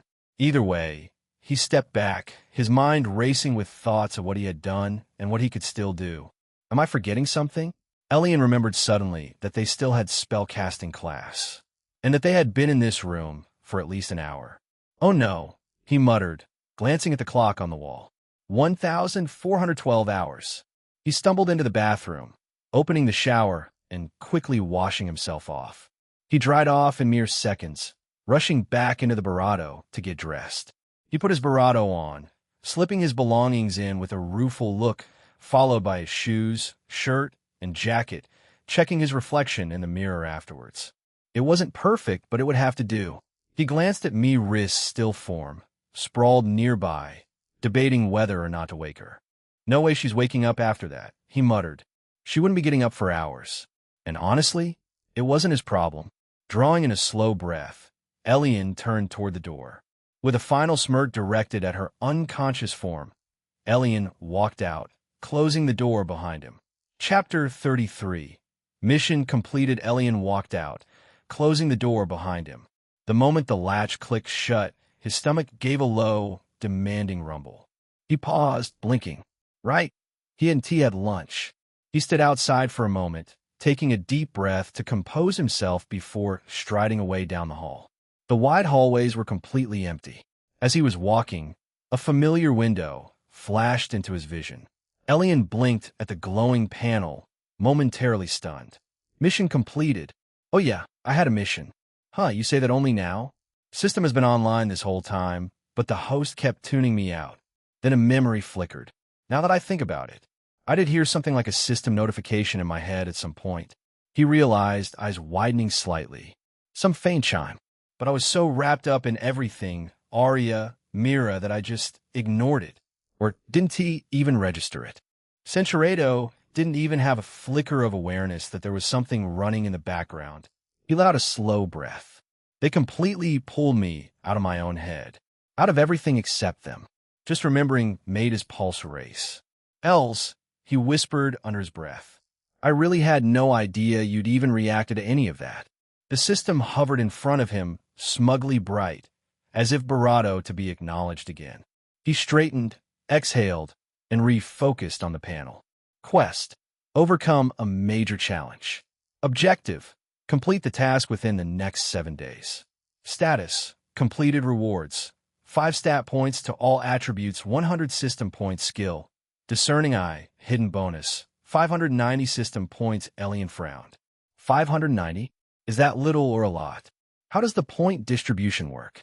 490 100 mission bonus points are distributed for each completed encounter. Multipliers are applied based on multiple factors, like the level of the host partner. An expanded window appeared. Social system point distribution, friendly greeting 10 points, capped at 50 for each person per day. Casual conversation, 10 points, capped at 50. Centurado life-changing moment triggers emotional impact bonus. He stared at it, stunned. Emotional impact? Is that what you're calling all that? He wasn't sure whether to laugh, hide his face, or argue with the wording. Instead, he scratched the back of his neck and tried to gather himself. Hidden multiplier? Huh? What other hidden multipliers are there? Hidden multipliers. X-level difference, multiplier experience, multiplier technique, multiplier race, multiplier, etc., etc. So there's bravado? No answer. He sighed, resigned. All right, show me my updated status. The panel shifted. Status name. Centurado LVL2 Waterblade LVL1 Tidal Wave LVL2 Mystic Touch. Divine Mind Control. Divine Loyalty Seal. Divine Magnetic Charm. Divine New Skill unlocked. Discerning Eye Divine enhances perception and insight, grants the ability to assess the target's level, skills, intentions, and emotions with high accuracy. Makes the user impervious to all forms of concealment skills, illusions, and deception. Elion blinked, stopping to read the description under the skill again. Yet another divine skill. That's actually incredibly useful. Next time, he told himself, I should probably remember to check the system first. But with Arya and Mira, a helpless, rueful smile tugged at the corner of his barato. I doubt he'll have much of a chance to. He thought back to the tense encounter he had shared with Mira, remembering how overwhelming the moment had been. Centuredo, he decided to visit her again that evening. The encounter with Mira had only given him a handful of system points, but he still needed to apply the binding seal to her to maximize his gains. His own talent hadn't changed, and as far as he knew, Mira possessed a gold-grade talent. It was not that great in front of the true talents in the Great Academy, just enough to place you above average in terms of potential. But for Elion, who had a bronze-grade talent, it was like hitting a gold mine. He wondered if she would resist if he asked to place the seal on her. Hey, system, how do I get someone to agree to have the binding seal placed on them? Host needs to pose the question to the target should they agree. The seal will be automatically placed, for instance, if the host asks, "Do you agree to join my party under this contract?" And the target's answer is yes. So it depends on how I phrase it. Yes, Elion smiled. This gave him a lot of leeway. He could ask her in the heat of the moment, and he was sure Mira wouldn't even think much of it. He would tell her about the seal and its consequences afterwards, and whatever grievances she had would be hers to deal with. Okay, he'll decide how to spend my points later. He dismissed the system panel with a flick of his fingers just as he reached the large double doors leading into the spellcasting class. Fortunately, his earlier distraction had faded, saving him any unnecessary embarrassment. The muffled hum of mana leaked through the cracks, pulsing sharp alive. When he pushed the doors open, the room was already in full motion. Mana flared across the spacious hall in rippling colors. Students shaped spells mid-air, glowing sigils, swirling elements, condensed spheres of light, or earthen shards. A few classmates glanced his way, expressions a mix of curiosity and barely hidden amusement. Miss Evelyn, who had been standing beside a young dwarf girl, adjusting her hand posture for better mana flow, immediately straightened at the sight of him. "Elion Nova," she called, her voice carrying like a whip crack. "Good of you to finally join us." She crossed the room with measured steps, hands folded neatly behind her back. Elion kept his expression neutral, but inside he sighed. He had never truly looked at Miss Evelyn. How blind he had been. Here we go. Chapter 34. Suspicious here we go. His focus wavered, vision snagged on Miss Evelyn, catching him off guard. It was the first time he had the mental bandwidth to actually see her magnificence. And boy, what a woman she was. Her green hair cascaded down her back like a river of emerald silk, but it was the dress that did the heavy lifting. A single piece of long. Centuredo, the realization hit Elion like a physical blow. Elion realized with a start that this was the woman who had been lecturing him. Had always seen her as a stern instructor, but now he saw the confident, capable woman underneath. He had never noticed before, too focused on his studies and his own agenda. But right now, with her standing so close, the faint smell of old parchment and lavender surrounding him, he couldn't deny it. She was absolutely barato. Barato didn't even begin to cover it.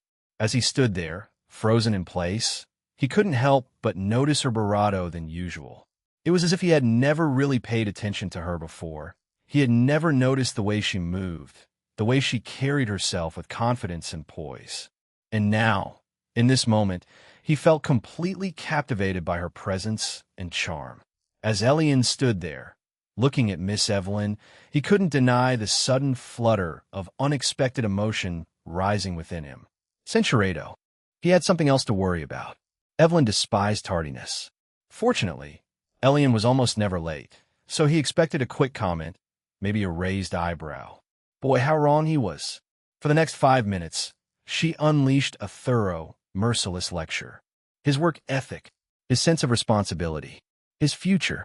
Centuredo, his eyes kept drifting back toward her. He wanted Barato to be near her, to share a quiet moment together. "Are you listening to me, young man?" Elion turned his full attention back to Miss Evelyn, hoping she hadn't noticed his distracted gaze. Yes, he stammered, trying to regain his train of thought. "Let's move on to the lesson, shall we?" He gave her a bright, overly cheerful smile, hoping to deflect any suspicion of his wandering thoughts. "We're not finished with this." But darn, she just went on. By the time she finally paused to catch her breath, he gave her an apologetic look, genuine enough to satisfy her. She sighed, tension easing from her shoulders. "See that it doesn't happen again. Go on, join the class." He nodded and moved past her. Across the room, he immediately spotted William and a handful of other guys snickering behind their spell books, doing a terrible job of hiding their amusement. Elion pretended not to see them. Then he walked past Arya. She was mid-incantation, wind swirling around her hands in a tight spiral, until she noticed him. Her eyes widened, the spell sputtered, and she snapped her gaze away, cheeks flushing pink. Elion couldn't help the small smile tugging at his lips. He decided to leave her alone, not wanting to make things awkward for her. What he didn't notice, however, was his soul. From her place near one of the training pillars, she had seen everything. Arya losing focus the instant he appeared, the sudden flush, the awkward glance away. Her brows furrowed. What is up with those two? She had also been one of those who watched them leave class together earlier to go to the infirmary, and ever since, she'd been quietly observing every little detail. And the pieces were starting to look very suspicious. Miss Evelyn returned to the center of the room, clapping her hands sharply. "All right, everyone, minor spells only. Focus on stability, not force." At once, the room flickered to life. Chapter 35. Mage classification. The room flickered to life. Small flames danced unsteadily in some palms. Wisps of wind sputtered. A few students produced shaky motes of light. Most of them stumbled, their mana wavering as they tried to maintain control. Only a handful stood out with steady, composed spellwork. Isolde's water sphere spun smoothly in her hand. William shaped a clean arc of wind, and Lyra summoned a solid, unwavering flame that glowed a deep orange. Evelyn watched them all, a slow smile forming. "All right, let us get to work." Elion raised his hand, inhaling slowly as he prepared his own spell.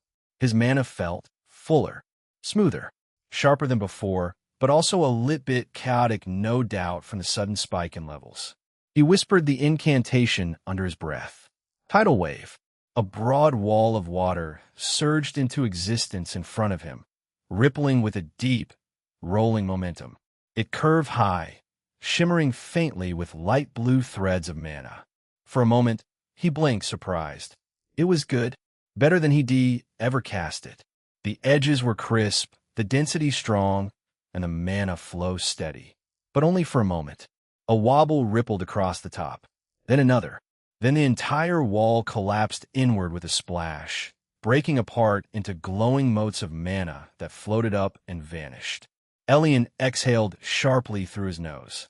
Still unstable. His improvement, though real, wasn't enough to hide the truth. His mana control was mediocre at best. He frowned at the space where the spell had been. Going up 6 levels helped, but I still can't control the thing for long. The power is there. The mana is there. But the precision? No. A quiet thought slipped in. I wonder if the system has something that can improve my mana control. A skill? A technique? Anything. Before he could pursue that, Evelyn's voice cut through the room. "Good. Very good. Now stop." All spells winked out at once. She raised one finger. "Let us talk about why half of you nearly blew yourselves up just now." A few groans rose, but everyone leaned in when she began speaking. Evelyn had that effect. She knew how to make even theory sound dramatic. There's a principle in mana control most apprentices never grasp. Mana does not respond to strength. It responds to clarity. The clearer your intent, the cleaner your control. You do not force mana. You guide it. Murmurs followed. Even Elion found himself listening more intently. Evelyn paced slowly in front of them, her heels clicking on the polished floor. "Now, this brings us to spell limits. I've noticed several of you trying to push mana beyond your body's current capacity." She narrowed her eyes, "which is idiotic." Everyone straightened immediately. She continued, "Each rank of mage determines the highest spell level you can cast safely. The system enforces this, not me, not the academy. the world itself. She raised her hand, conjuring a light blue diagram in the air. Listen carefully. These numbers matter. Disregarding these constraints might cost you your capabilities as a mage. Worst case scenario, your life. Apprentice mages like 90% of you here, she began level 1 to 20. You're only capable of casting up to level 1 and level 2 spells. Going higher will rupture your mana core. A few of them swallowed hard.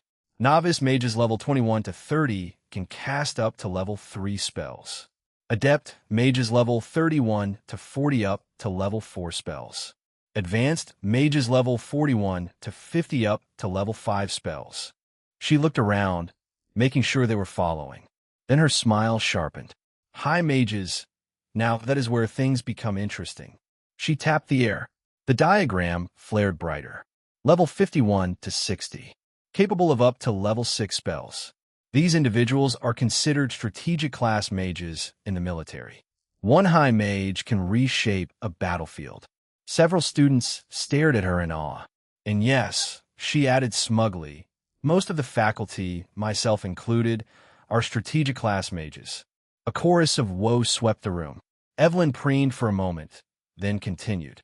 Next, archmages, level 61 to 70. Access to level 7 spells. These mages are classified as disaster class assets. Their spell output can wipe an entire city off the map. The room fell silent. Elion felt a chill crawl down his spine. Archmages can do that.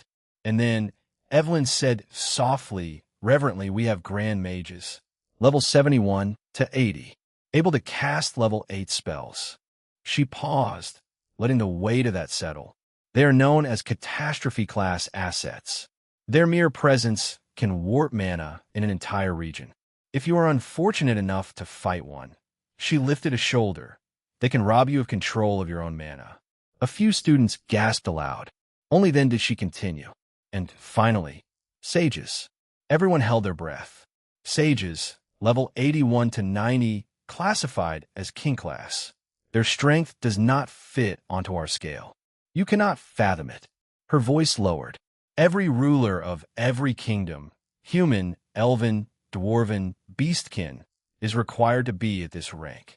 Without exception, the class was stunned. Elion found himself wondering, will I ever reach that? Even a fraction of that? With the system? Easy. Evelyn clasped her hands behind her back and began pacing again. Now, you must understand something important. The higher your level, the larger the gap becomes. She pointed at a random student. If it takes you 10 years to reach level 30, she snapped her fingers. It may take you another 10 years to reach level 31. What? Gasps rippled across the room. Most of them had never even heard this. Apprentice mages made up the majority of the population. Few ever reached higher ranks. And the reason, Evelyn continued, is simple. Your physical form undergoes a qualitative transformation every time you cross into a new rank. Your mana capacity increases. Your soul strengthens. Your physical form adapts to channel spells of greater power. She lifted a warning finger. Yes, there are myths of mages casting spells above their rank. Do not her eyes narrowed, dangerously entertain such thoughts. A heavy silence fell. It will damage your mana core. Her tone sharpened dramatically. Permanently. The entire class inhaled sharply at once. She nodded once, satisfied they understood. Chapter 36. Law of Conservation. She nodded once, satisfied they understood. However, she continued, relaxing slightly, you may have noticed something else today. 2 mages of the same level do not produce spells of the same strength. She gestured toward Isolde's water, spell formation, still lingering faintly in the air. That is because of mana control. Even within the same rank, a weaker level mage can defeat a higher level mage if their control is superior. A few students whispered excitedly. But, Evelyn added firmly, do not be deluded. An apprentice mage defeating an adept mage? Possible, yes, but akin to scaling a cliff with your bare hands. She crossed her arms, and the climb only becomes steeper. The room was silent, charged, enlightened, and a little terrified. Exactly how she liked it. Now, back to work, everyone. Elion glanced sideways, catching William out of the corner of his eye. The guy was shifting restlessly, scanning the room with growing irritation. "Where's that woman?"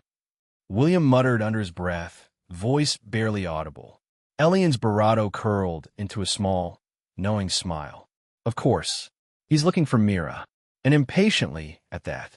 "If only you knew," Elion murmured quietly, just under his breath. A faint, cold thrill threaded through him. "She's not coming anytime soon. She's been broken, and your time is not too far off." A malevolent glint flickered in his eyes, sharp and brief, followed by a thin veil of dark rage he barely managed to restrain. "Elion?" He blinked, and the darkness in his gaze vanished in an instant. Standing in front of him was Isolde, luminous and composed as always. Her silver-blonde hair framed her face like strands of moonlight, her expression soft with concern. "Yes," he replied with a calm smile, as though nothing had been wrong. "Are you all right?" she asked, studying him closely. "Yes, of course. Why do you ask?" She hesitated, fingers fidgeting with the hem of her robe. "I just thought, well, did something happen? In the dungeon, I mean?" Elion's eyes narrowed slightly. "Isolde has been watching me this closely? Since when?" He had never considered that she, of all people, might be paying attention to him with this level of scrutiny.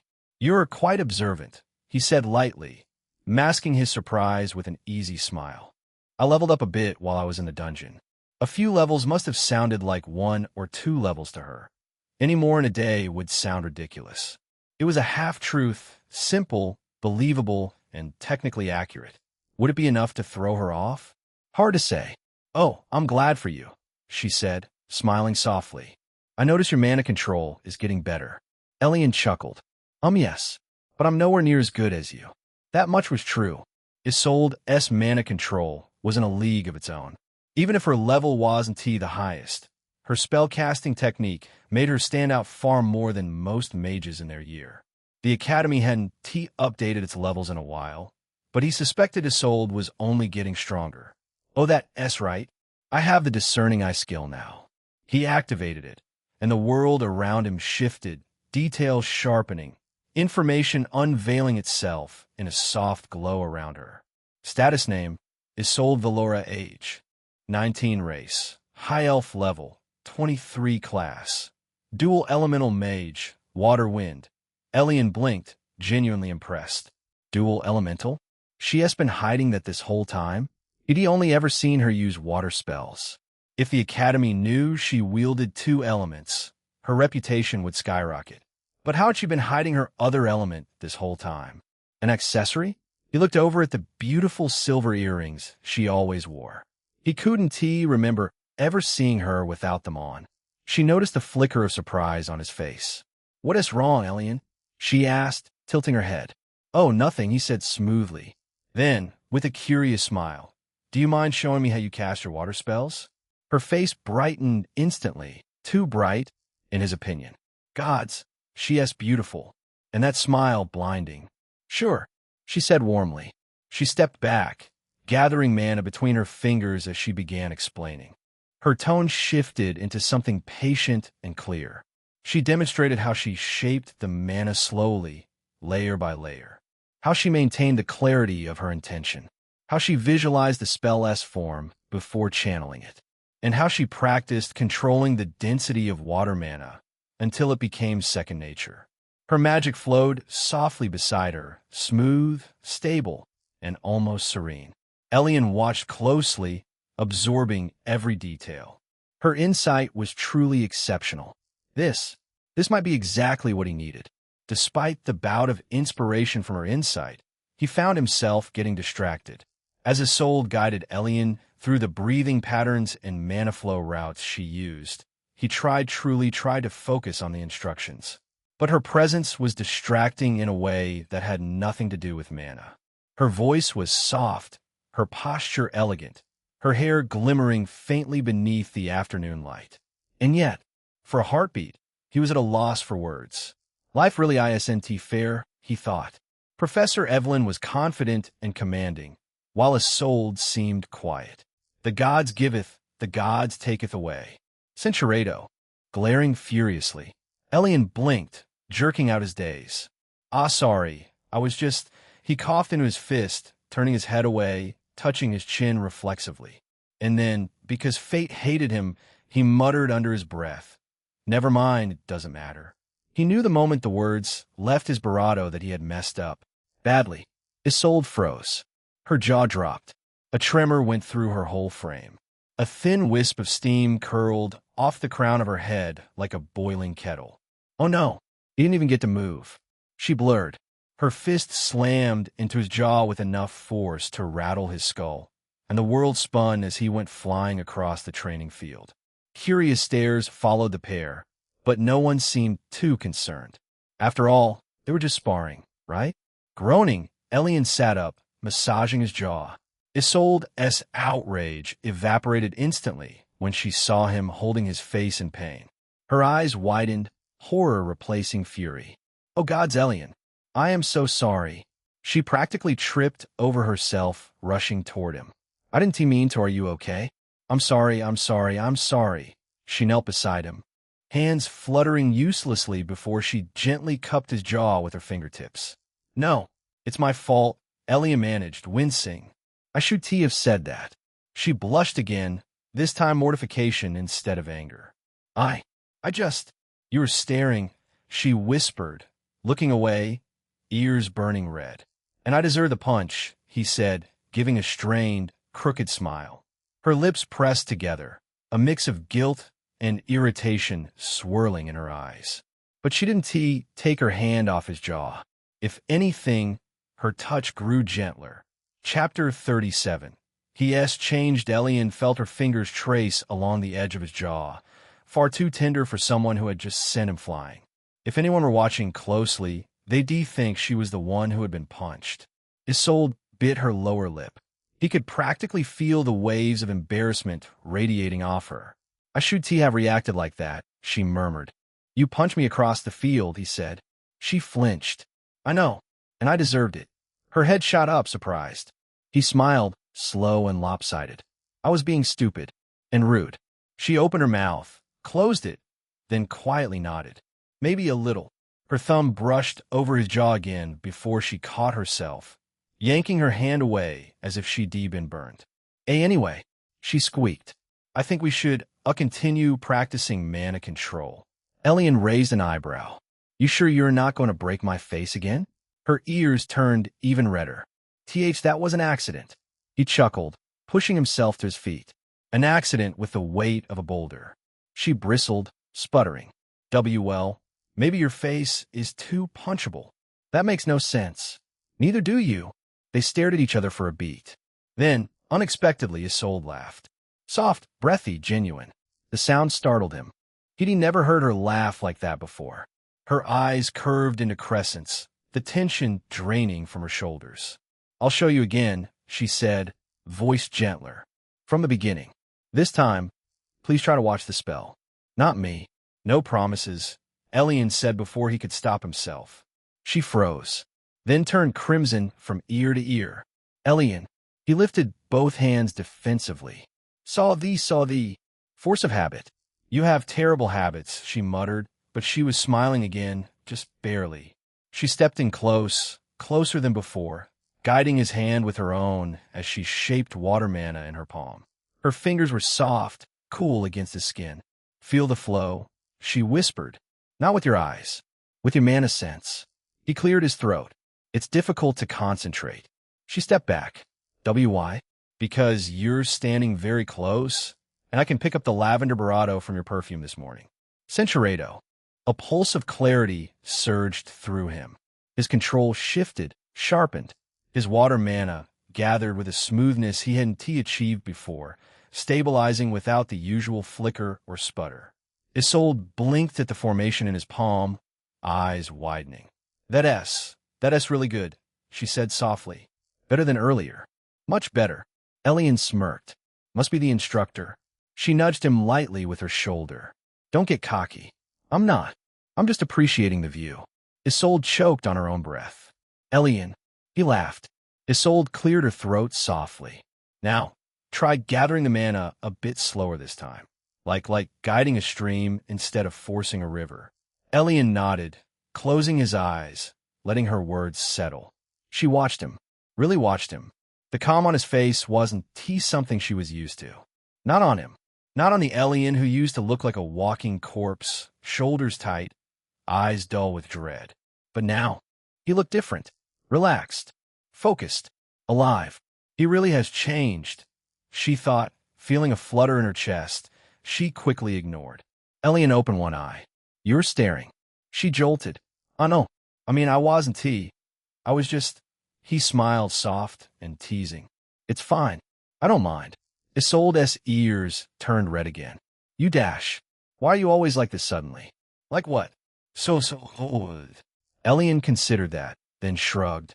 "I guess I'm just being honest." She blinked, caught off guard. "Honest?"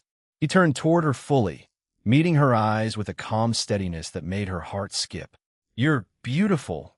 You're ridiculously talented, and you punch like a warbear." "I'm just adapting." Her breath caught. That was too much. Too direct. To him, but not the him she used to know. This one, this Elion, free, unshackled, unburdened. It was dizzying. "Don't look at me like that," she muttered, glancing away again. "Like what?" "Like you're seeing through me." He chuckled. "I can barely see straight after that punch." She puffed her cheeks, then stopped smiling. "I can't. You're making it hard." "Why?" "Because seeing you flustered is adorable." She nearly short-circuited. "Elion." He laughed. Not mocking, not cruel, just light, bright. The kind that felt like warmth sliding under her skin. Isolde found herself smiling too. A small, helpless smile. Yes, really different, confident, calm. Is this what he is like when William isn't dragging him down? The thought tightened her chest. She had always felt bad, quietly, secretly, watching him get pushed around, beaten down, humiliated. He had always looked so withdrawn, so defeated, like a candle flickering on the last bit of wax. But recently, today, he felt like he was shining. She found her voice again. "You should focus on the spell." "Are you sure?" He mused. "Because you seem more distracted than me." "I am not distracted." He leaned in slightly, eyebrow raised. "Then why is your mana formation wobbling?" She looked at her conjured sphere of water, trembling wildly like a nervous hamster. Her face combusted. "Why you dash? Stop talking." Okay. Elion said, Centuredo Lyra watching Isolde's heart fluttered traitorously. "What?" She whispered, voice barely audible. "Nothing." His smile softened. "It's just nice, talking with you like this." Her breath stilled. He meant it. She knew he did. And that simple sincerity, gods, it disarmed her bravado deeply than any spell.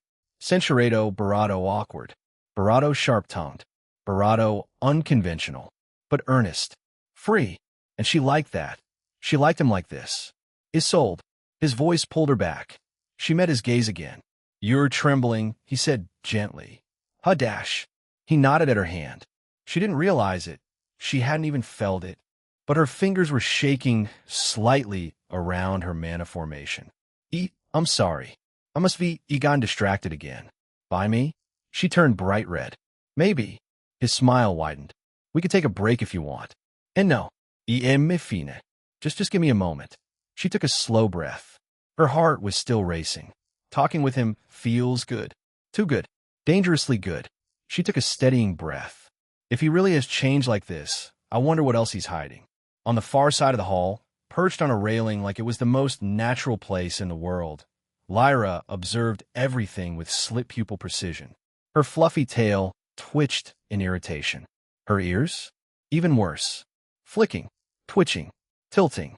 Each movement was a clear sign of a brewing storm that only other beastkin would recognize. She narrowed her emerald-green eyes. There they were, Isolde and Elion, standing just a little too close, talking just a little too comfortably. And Isolde smiling in that way. Lyra's claws slid out halfway before she forced them back. "I don't like this. Not one bit." She leaned forward slightly, straining her ears. She didn't need to strain. Her hearing was absurdly good, but she wanted to justify the growing scowl on her face. "It's just nice, Talking with you like this, Elion voice drifted over. Lyra I twitched. Isolde's soft answer followed. It's nice for me too. Lyra's tail puffed. No, no, no, no. Since when? Since when? Did Isolde start speaking to him like they were old childhood friends? Since when did she look at someone, especially a boy, with that kind of soft expression? Isolde Valora, future prodigy, refined, elegant, infuriatingly innocent, was many things. But easily swayed by boys? No, absolutely not. She is not supposed to pay him that kind of attention. Especially not him. Not my Isolde. Her mind hissed the words with a kind of irrational ferocity unique to an overprotective catkin. She crossed her arms, tail swishing hard enough that a nearby student ducked, fearing a spell attack. Her green eyes gleamed with a dangerous glint. Elion. Elion, of all people. Yes, he was good-looking, annoyingly so. Yes, he had muscles now, also annoying. Yes, he now held himself with a quiet confidence, exceptionally annoying. But still, he was Elion, the gloomy one, the quiet one, the weak Elion, the unassuming, forgettable one. Not someone Isolde should be smiling at like that. Lyra's ears flattened. This is bad, she muttered under her breath. This is very, very bad. Her claws slid out again. He dangerous. She didn't know why she felt that. But she did. Something about him felt off. Changed. Different in a way that her instincts didn't like. A predator hiding behind a gentle smile. She could sense it, hear it in the undertone of his voice, smell it in the subtle shift of his presence. Her tail lashed. I can't let this continue, she hissed. Elion leaned in slightly, saying something quietly, something that made Isolde blush, ducking her head shyly. Lyra's jaw dropped. No, no, no, no. Students near her jumped. She's getting distracted, she whispered fiercely. Distracted by a guy. My Isolde, who hates love stories and scowls when guys confess to her. She cracked her knuckles. I have to do something. Her voice dropped dangerously low. Barato growled and whispered. Am not letting some mysteriously transformed, handsome weirdo sink his claws into her. She leaped off the railing with silent, practiced grace and landed lightly on the ground below, twirling smoothly in her tight black outfit and landing like a cat before straightening. Her tail swayed slowly behind her, the calm before storm. They'll watch him. Her eyes glinted. And if he tries anything at all, her claws slid out with a satisfying shh gay. I'll make sure he regrets ever talking to her. Breathing near her, she started walking toward them. Steps silent, claws sharp, expression deadly. Whatever miraculous changes Elion had undergone, he was about to meet the immovable wall that was a jealous catkin best friend. Chapter 39. Kitten Aria's spell sputtered out, the shimmering light dissolving into faint mist. Her focus, once on mana control, had drifted. No, had been stolen. Her gaze locked on Isolde. The silver-haired elf was laughing, shoulders soft, eyes bright, expression glowing in a way Aria had never seen from her before. Not toward anyone, especially not toward him. And right next to her, Elion, smiling back, softly, warmly. A smile Aria had only seen directed at her not long ago.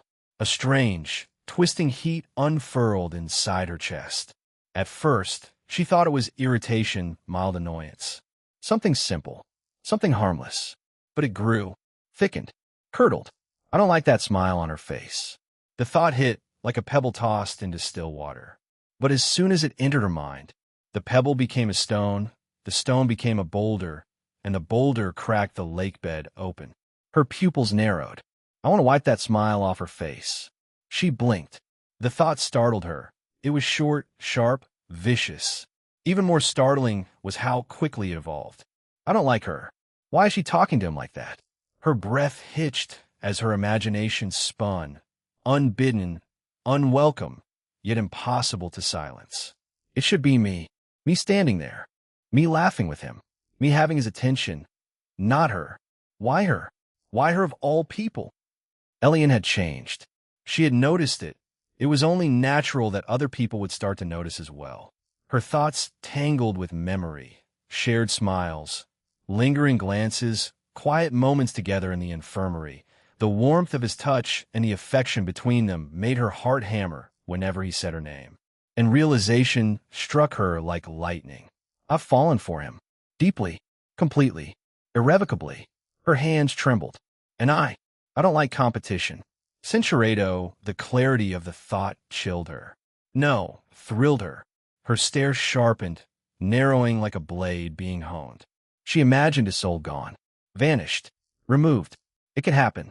There were so many possibilities, each one unfolding in the dark like a secret she alone could keep. A dungeon accident monsters were such convenient scapegoats. A misfired spell in training, tragic, yet believable. Water and wind, such delicate elements, so easy to turn against their user. 100 possibilities bloomed in her mind like poisonous flowers. And with each one, her chest tightened, but not in regret, in hunger. No one would suspect me. She exhaled slowly, lashes lowering. No one would even notice she's gone, except him. Her eyes drifted to Elion's face. His calm smile, his steady presence, the warmth she had come to crave. Her heart squeezed painfully and fiercely. He should be mine. Her gaze snapped back to Isolde. Cold, calculating, dangerous. The elf didn't notice the predator watching her. Not yet. Aria's expression formed the faintest smile, serene and utterly devoid of warmth. I need to eliminate her. Her pulse quickened as her mana gathered. And I will. Lyra wasn't the only one approaching. Across the training hall, Aria's expression shifted, her dangerous thoughts snapping into place behind smooth, porcelain calm. Her steps grew elegant, light, perfectly timed. Her smile looked radiant, deceptively radiant, perfect, peaceful, and deadly. She moved with the grace of a dancer. At the exact same time, Lyra marched forward like a stalking feline on the hunt. The two arrived simultaneously. Isolde blinked in surprise. Ah, Lyra? And Aria? Lyra's tail flicked, eyes narrowed on Elion like he decommitted a war crime. Aria's smile only widened. Good afternoon, Aria said sweetly, voice dripping with honey. You two seem very lively, laughing so much. Isolde brightened. We were practicing. Elion said something silly, but Lyra cut in, stepping in front of Isolde as though shielding her from a dragon. Yes, distracting you. Elion raised a brow. Distracting her? She's showing me her mana density control. You're talking to her? Lyra said accusingly. That too. Isolde flushed. Eliha. Aria stood beside them, hands clasped neatly, voice warm. Lyra, dear, don't be so tense. They're just having fun. Then she turned her bright eyes toward Elion. Aren't you? Mostly laughing at myself, he replied. Lyra scowled. Stop sweet-talking her. Isolde choked. We were not dash. Elion blinked. Sweet-talking? That's what you call basic conversation? Lyra crossed her arms, defensive, tail puffed. Don't play dumb. I can tell when someone has intentions. Aria tilted her head. Oh, and what intentions does he have? Her tone was innocent. The flash in her eyes was not. Lyra pointed a clawed finger straight at Elion. Shady ones. Elion stared at the paw-like finger. You're accusing me of having strange intentions with a hand that looks like you're about to poke my stomach. Lyra's ears turned red. I was just dash. That's not dash. Oh, so you don't want to attack me? Elion mused. Good to know. Lyra spluttered. Why you dash? You're twisting my words. Aria giggled softly. Too softly. Isolde covered her bravado, trying not to laugh out loud, and failing. Elion smirked. Relax, kid. I'm not so scary. Lyra went scarlet. Eat. Well, you snapped me earlier, and now you look like you're about to glare at me again. What else am I supposed to call you? You dash. Lyra stomped her foot so hard her tail fluffed into a full bottle brush. I'm not a kitten. Sure, Elion said mildly. Lioness, then. Lyra froze, then exploded. Chapter 40. Womanizer, sure, Elion said mildly. Lioness, then. Lyra froze, then exploded. Leaving. She shouted, face red to the tips of her ears. Stupid Elion calling me cute dash. That is not what I said, Elion muttered under his breath, amused. Lyra ignored him entirely, storming off with all the dignity of a drenched house cat, tail sticking out straight behind her. The moment she disappeared around the corner, Isolde collapsed. PFF, ha ha ha ha dash. She bent over, clutching her stomach, laughter bursting out of her in bright, uncontrollable waves. Tears streamed down her cheeks. Lioness dash. Elion dash. Ha ha ha dash. Elion just raised a brow. It wasn't that funny. It was dash.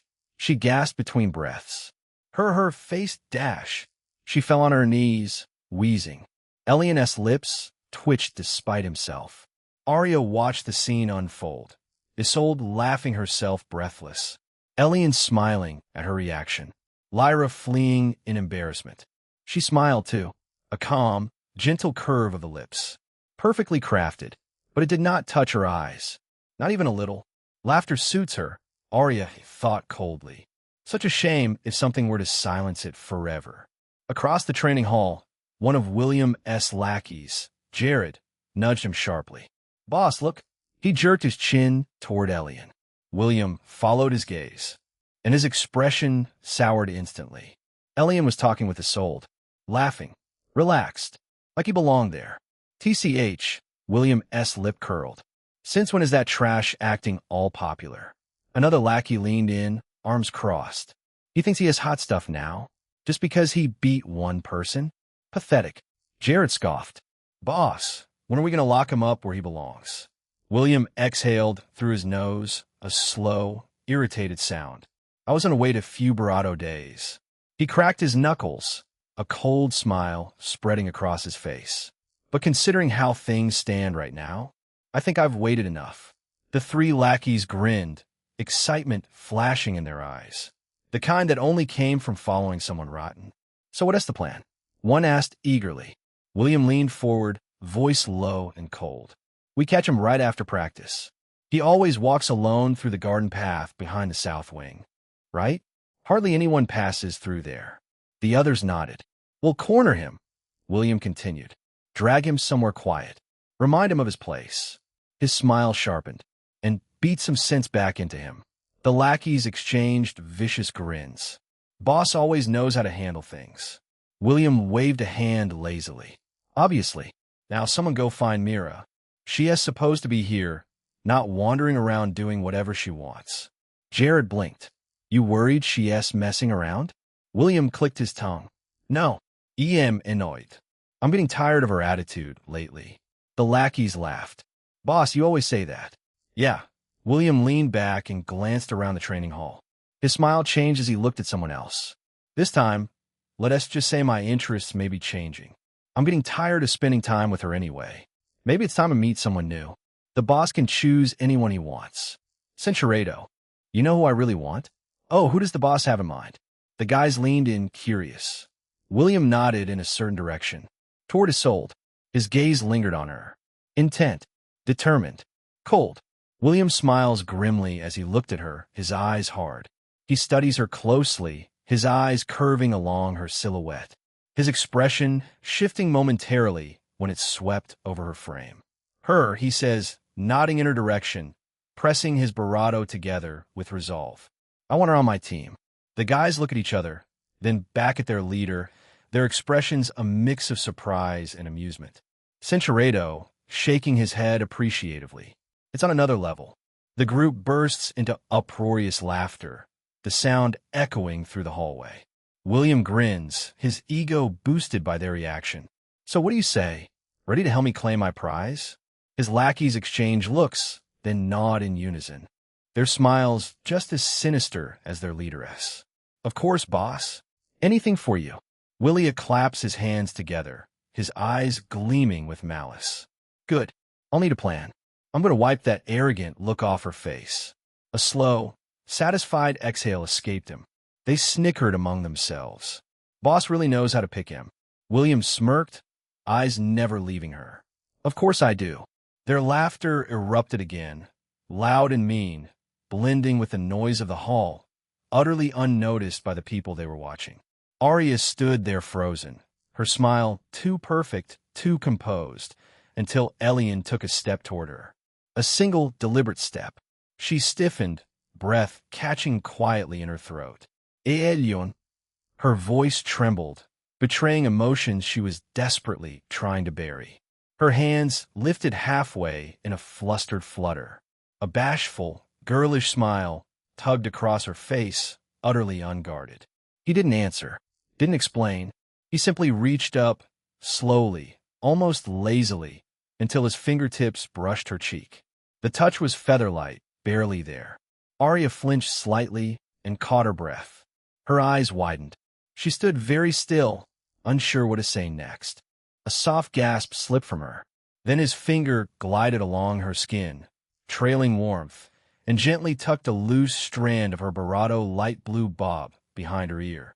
She froze, visibly moved. The mask she wore so carefully, so expertly, cracked, then shattered completely. Her face turned rosy, then crimson, then glowing red, a helpless, girlish smile spreading across her lips. Her eyes softened, unfocused, dreamy. She looked like someone had stolen her rationality and replaced it with butterflies. Behind them, Isolde utterly malfunctioned. She looked from Arya to Elion, then back to Arya, her mouth slowly falling open. What are you doing? She choked out, pointing weakly, her entire body glitching like a dying puppet. Elion only chuckled, warm and maddeningly calm. Fixing her hair. Isolde stared at him, horrified. Fixing you womanizer. Her face turned scarlet, fists balling so tightly her knuckles went white. If you do that again, I just dash. She couldn't even finish her threat. She just stomped her foot, sputtering incoherently. Arya, meanwhile, was giggling under her breath, shoulders rising shyly, like a girl in the middle of her first crush. And then, a sharp clap echoed through the hall. Chapter 41. A Friend's Duty. A sharp clap echoed through the hall. Professor Evelyn's heels cut across the floor like blades, commanding absolute silence. All right, that's enough. Class dismissed. Her icy gaze scanned the room. Saturday morning. Don't even think about being late. Understood? The students bowed. Yes, Professor. Evelyn glided out like a storm queen, her mere presence still suffocating the room several seconds after she left. Isolde, humiliated beyond reason, spun on her heel and stormed off, her braid whipping behind her like a furious tail. Elion watched her go, an amused huff escaping him. We turned back. Arya was still there, still pink, still clutching her hands together over her stomach, still refusing to look up, still squirming like she couldn't decide whether to run away or melt into the floor. Her breath was uneven. Her ears were red. Every few seconds, her fingers fidgeted nervously, tangling and untangling.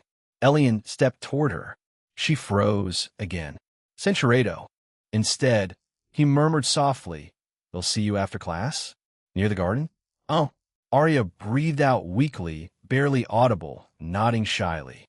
Elion's voice lightened with amusement.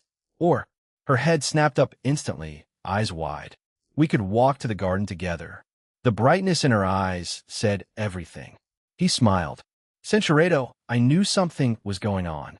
Cindy pushed Elion aside with zero hesitation, and he let himself be moved, mostly out of shock. Arya, look at me. Cindy held her shoulders firmly. What is this? Arya immediately turned her face away, her face flushed with embarrassment. Barado pressed shut in mortified silence. Arya, no, don't do that. Don't hide. Cindy yelled, Hey, are you serious? You and him. She pointed at Elion with the outrage of someone accusing a demon of stealing their family heirloom.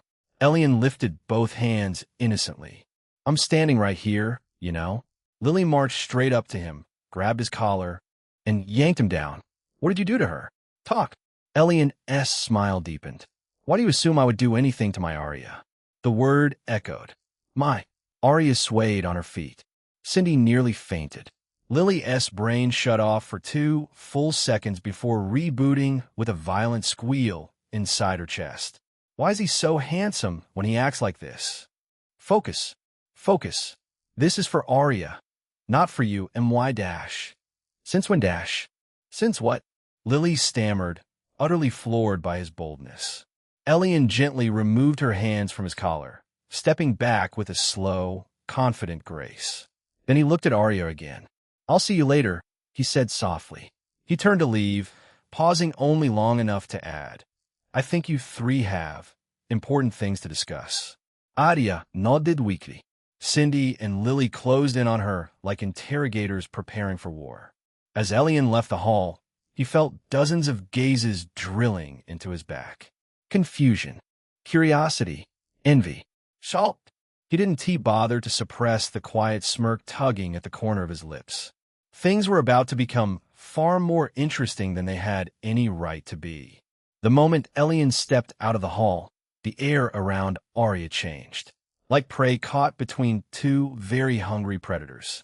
Cindy and Lily slowly turned toward her, their gazes sharpening into something terrifyingly focused.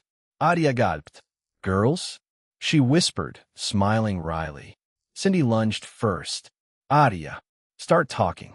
Lily joined in with equal ferocity. Yes, talk. Now. Immediately. From the beginning. No pauses. No estútering.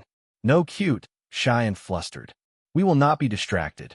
Arya squeaked, taking a tiny step back, but Cindy and Lily boxed her in instantly. Lily leaned in, eyes narrowed to slits. Why were you blushing like that? Cindy pointed at Arya accusingly. And why were your hands like this? She mimicked Arya's shy pose, intertwining her fingers over her stomach, like you were holding a bouquet and waiting for a confession. Arya turned even redder. It wasn't tea. Cindy grabbed her shoulders. Arya, please. We love you. We will support you. Censurado. He just startles me, and I can't think straight. Her voice dropped to a whisper of pure mortification. I don't know what he wants from me. Cindy and Lily stared at her. Then they slowly turned toward each other. Their expressions were identical, understanding, resignation, the crushing inevitability of fate. Lily exhaled dramatically. Oh no. Cindy nodded grimly. Oh yes. They turned back to Arya. Arya, Cindy whispered with the seriousness of delivering a prophecy. Why him? Of all people. Why Elion? Not to be rude, but you know what I mean. Arya blinked. Her answer came without hesitation. Do you need to ask? Silence. Cindy and Lily looked at her, looked at each other. Then in perfectly synchronized realization, oh. They both nodded slowly, jaws loosening. Arya, Lily murmured, rubbing her forehead. You've fallen for a pretty boy. A dangerously pretty boy, Cindy added. Arya shrank, hands covering her face. I can't help it. Cindy sighed deeply, dramatically. Why do pretty boys cause so much suffering? Lily shook her head. Why are we even surprised? Arya always had a type. Arya peeked through her fingers. What type? That makes your heart race and your brain stop working type. Cindy shot back instantly. The type who lifts your chin with his finger and ruins your emotional stability, Lily added. Arya whimpered, sliding down to crouch on the floor, face crimson. I hate how accurate that is. Cindy and Lily crouched with her, patting her comfortingly. It's okay. We understand. We'll support you and interrogate him later. Arya snapped her head up. No, you are not interrogating him, Dash. But it was already too late. The 2 girls exchanged a lethal smile, the kind that promised chaos. Oh yes, we are, Lily said. Absolutely, Cindy agreed. It is our duty as your friends. Arya groaned into her hands, energy draining from her soul. Why did first love come with so much suffering? Chapter 42. Another ambush. Elion strolled through the corridor with a pleased smile tugging at the corner of his lips, the echo of Arya's shy expression still dancing in his mind. She was already wrapped around his finger. Claws sunk deep. Hook, line, and sinker. In his soul, gods, she was just too fun to tease. The way she sputtered, flailed, and short-circuited. He struggled not to laugh just thinking about her face. He chuckled under his breath, remembering how red she got, how her voice cracked, how she sputtered like her entire system had crashed. Then there was Lyra, the feisty little cat girl who practically had need to defend best friend written on her forehead. Her twitchy ears, her sharp green eyes, the way her tail nearly puffed up when she glared at him. So cute, he muttered with a snort. He stretched his arms lazily, rolling his shoulders. Well then, time to take on Arya tonight, and farm some system points from her. He stepped out into the courtyard, sunlight washing over the stone tiles. A gentle breeze rustled the trees in the academy gardens.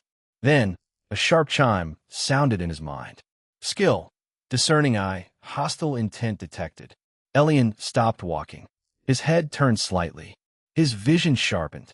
The world dimmed around the edges, shifting into crisp layers in his vision. And then, heat signatures flared to life in the distance. 6 of them, about 100 meters away, deep in the garden pathway inside the courtyard. All of them silhouettes he knew far, far too well. Elion's smile evaporated. His jaw tightened. William. He hissed the name like poison. There they were. William Dancrest was leaning casually against a tree, hands in his pockets, smirking like he owned the world. So the guy finally decided to move. His mind spun rapidly.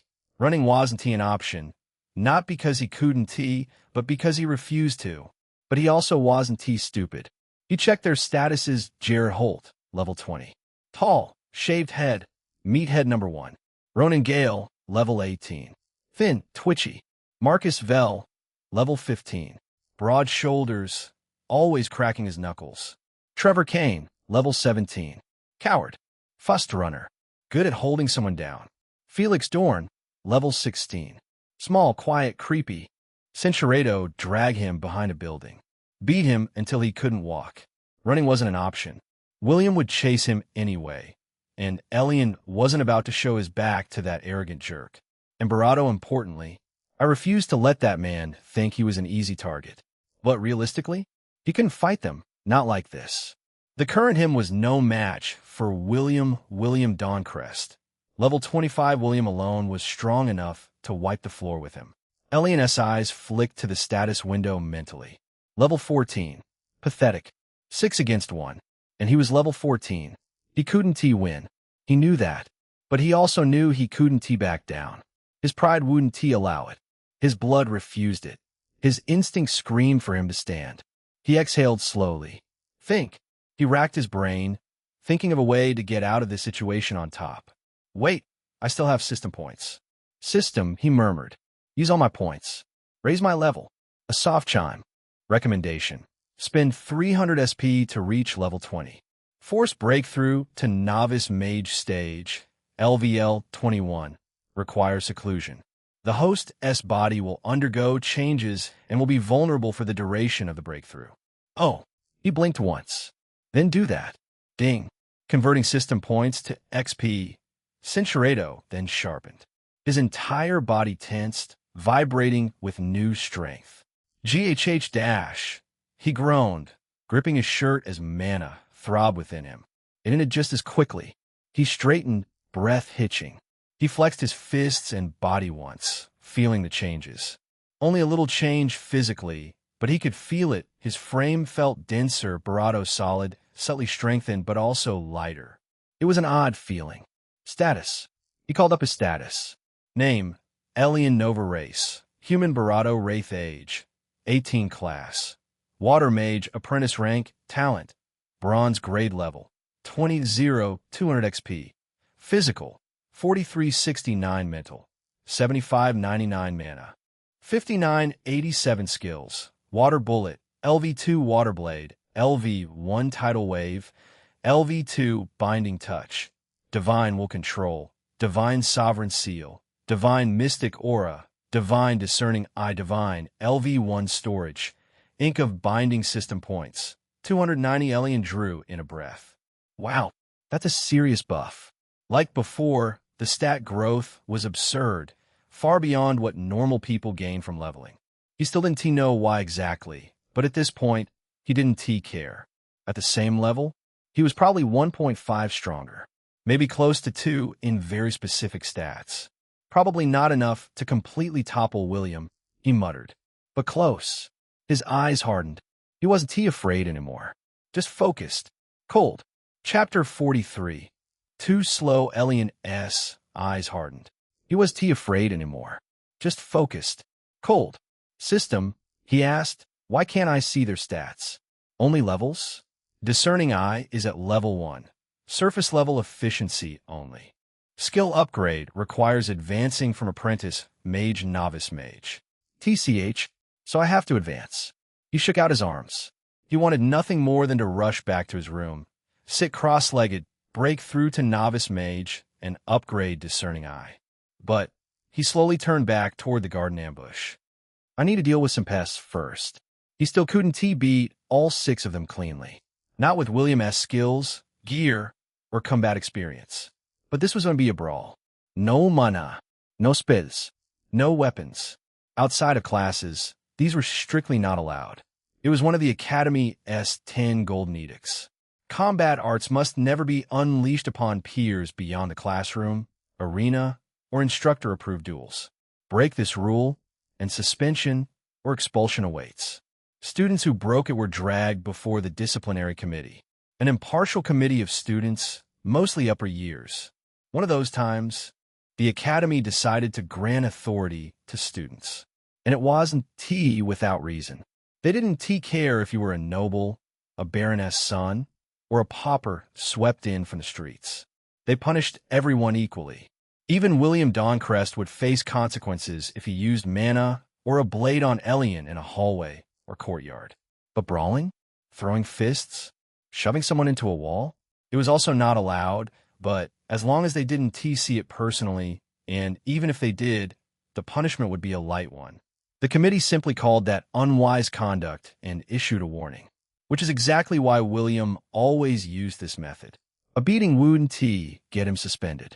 Magic would, and William had no intention of risking the Academy's wrath over someone he viewed as trash. Elion understood all this perfectly. The rules worked like a double-edged blade. William wouldn't use mana, but Elion couldn't either. No spells, nothing that the committee would detect or investigate. Just raw strength, just bruised knuckles and body weight and grit. Just a brawl. A grin edged onto Elion's face, not broad, not bright, but sharp enough to cut. How convenient. I might not be able to match William's spell catalog or the quality of his weapons, but I do have a chance. Just fists. And that narrowed the gap dramatically. His fingers twitched with anticipation. William was definitely starting to wonder why Elion hadn't walked into the trap yet. Elion rolled his neck. His breathing steadied. All right, if it was a brawl they wanted, then a brawl they would get. He stepped forward. He could practically feel William growing impatient. Elion had been standing still for 2 straight minutes, glaring into the distance like a statue. Students walking past gave him awkward looks, whispering to themselves. He ignored them. Elion walked toward the garden path. His posture lowered slightly. His senses sharpened. Every footstep ready to twist, dodge, or strike at a moment's notice. He was prepared to explode into motion the moment the attack came. Eyes focused. Guard raised. Come on, William. Let us see you try. As soon as Elion stepped within 10 meters, William and his 5 lackeys drifted into his path like a wall of muscle and arrogance. Elion didn't slow. He simply kept walking, though he let a faint frown crease his brow. 5 meters.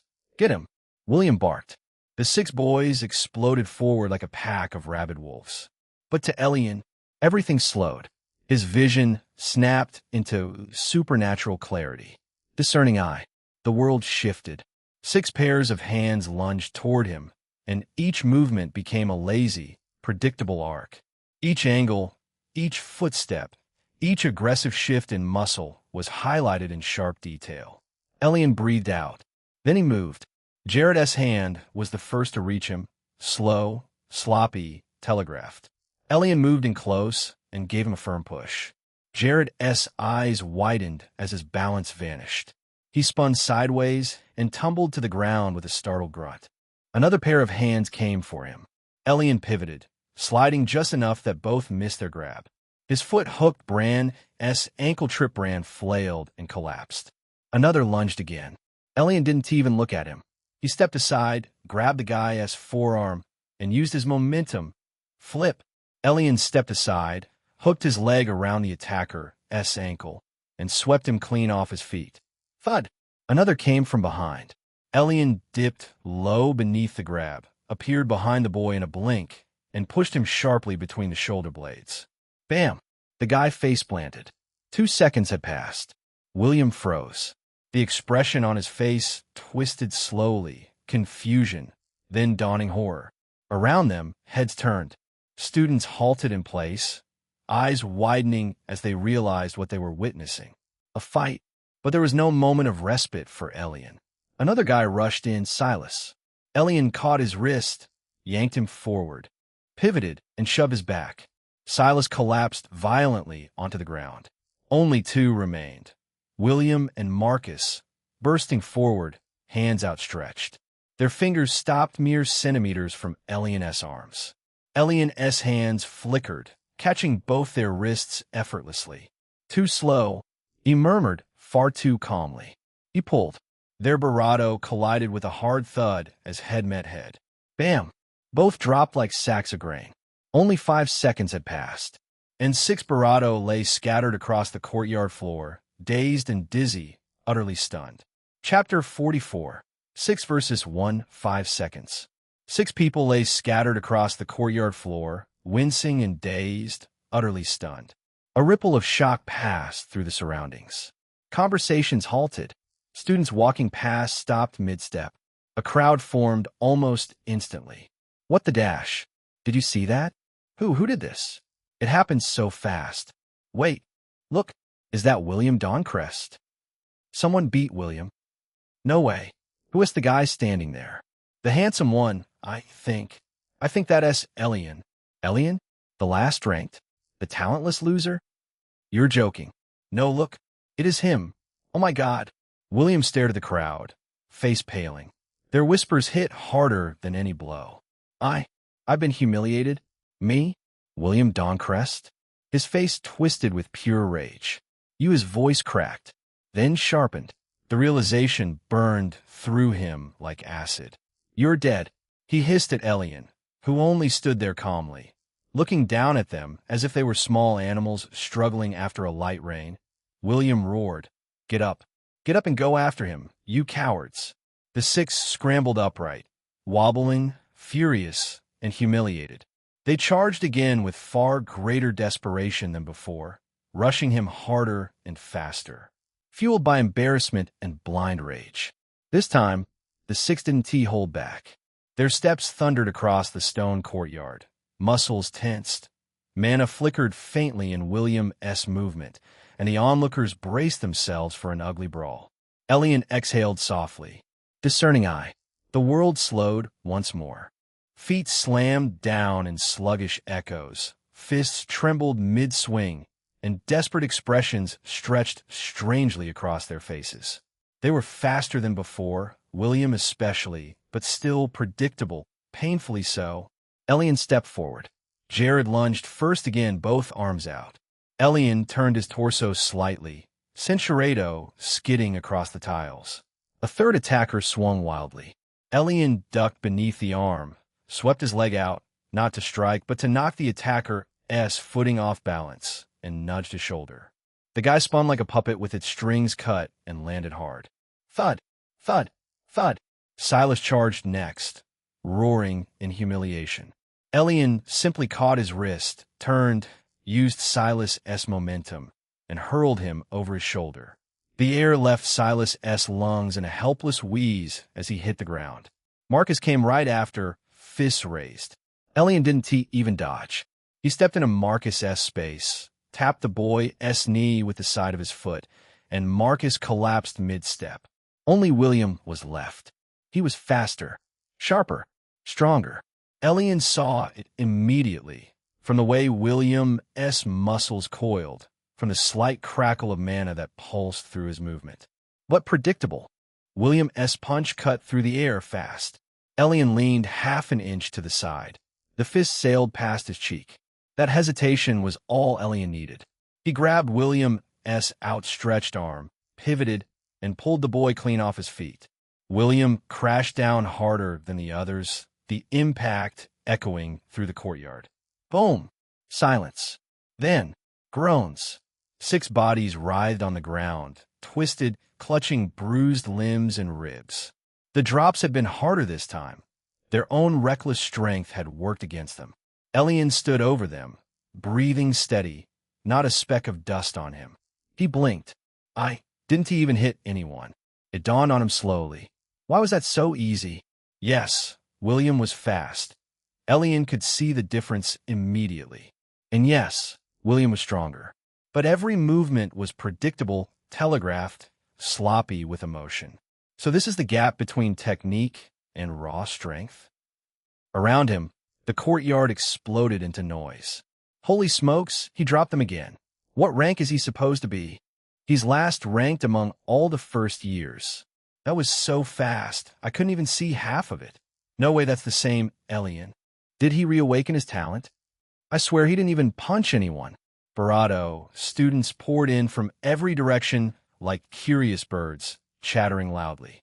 Is that really William Dancrest? Someone get a teacher. No, wait, keep watching. Wow, this is unreal. Elion just took him apart. Know them. He destroyed them. William's eyes twitched open. He pushed himself up an inch, only to collapse again. Then, Nash.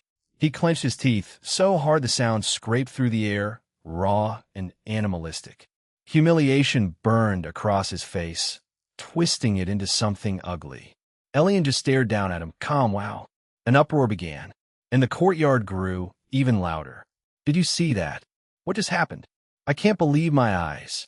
But everything fell eerily quiet when William suddenly lurched to his feet, his expression wild and intense. Then, roar. He charged at Elion with furious bravado. Wind mana exploded around him, whipping the courtyard into a spiraling current. Loose stones, dust, and even fallen leaves shot up into the air.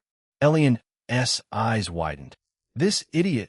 He has lost all reason. He has casting a spell with all these people watching.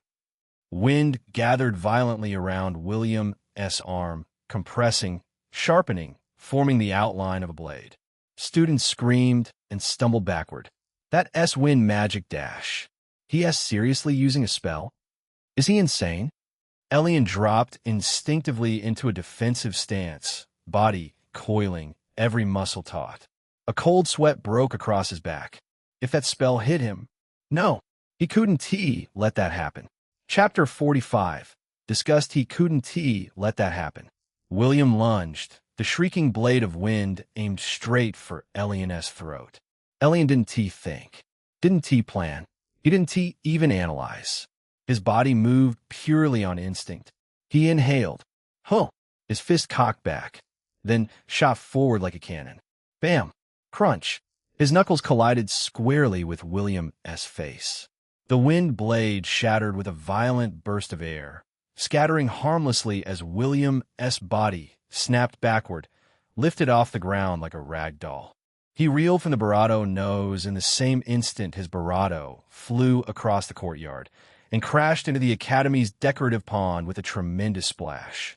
Time slowed for Elion, because just as his punch connected, a blur of movement flashed at the edge of his vision. Fussed, silent, controlled. Someone was coming. He turned his head just in time to see her land lightly on the stone tiles a few steps to his left. A beautiful young woman, who looked no older than 17, touched down with the elegance of a falling petal. Her long dark hair swayed behind her small, lithe frame as she steadied herself, boots barely making a sound. Her eyes, sharp, bright, and framed by long lashes, widened slightly as she stared at Elion. A spark of mild shock, as if she leapt in to stop something, and he had finished it before she arrived.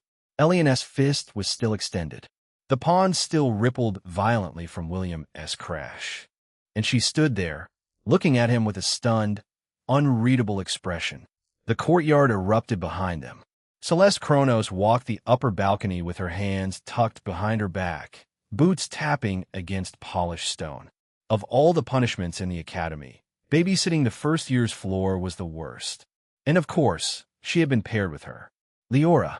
Celeste flicked an irritated look at the girl beside her. Leora was talking, no, yapping as always. And then he leaned in really close. Oh my gods. Celeste, you should have seen his face. Celeste tuned her out. How could someone talk this much? About boys, no less. She exhaled slowly through her nose, praying for patience. And then, a sudden rumble of noise drifted up from below. Celeste stopped. Leora blinked and looked over the railing. A commotion. The courtyard below was circling around something. They both leaned forward. 6 boys were rushing a single figure. An extremely good-looking first year by the looks of him. TCH. First years being first years, Leora said casually. That guy is cooked. 6 against 1. Celeste muttered, unimpressed. A bunch of cowards. Should we intervene? No, Celeste replied without hesitation. They aren't using mana. Let's slide. But it's 6 against 1. But what happened next made her voice die in her throat. The lone boy moved, and Celeste's sharp eyes widened. That wasn't the kind of movement you would see from a first year. In a blur, the 6 guys collapsed one after another, limbs tangling, bodies skidding across stone. All in seconds. The handsome first year remained standing, calm, collected, not even breathing hard. What? Leora stammered beside her, eyes huge. Celeste kept her expression controlled, mostly.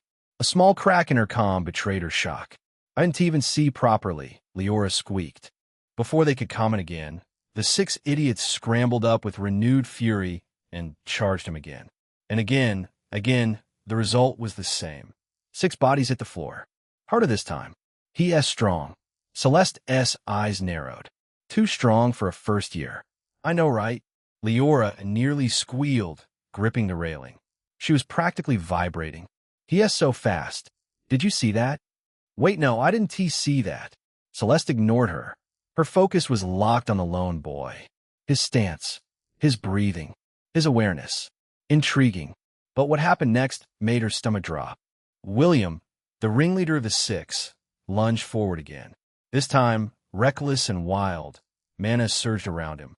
Wind coiled into a forming spell, sharp and unstable. Celeste reacted immediately. Idiot, she hissed under her breath. You dare cast a spell on Academy grounds. Lightning coiled around her legs. Whoosh. The world blurred as she shot off the balcony.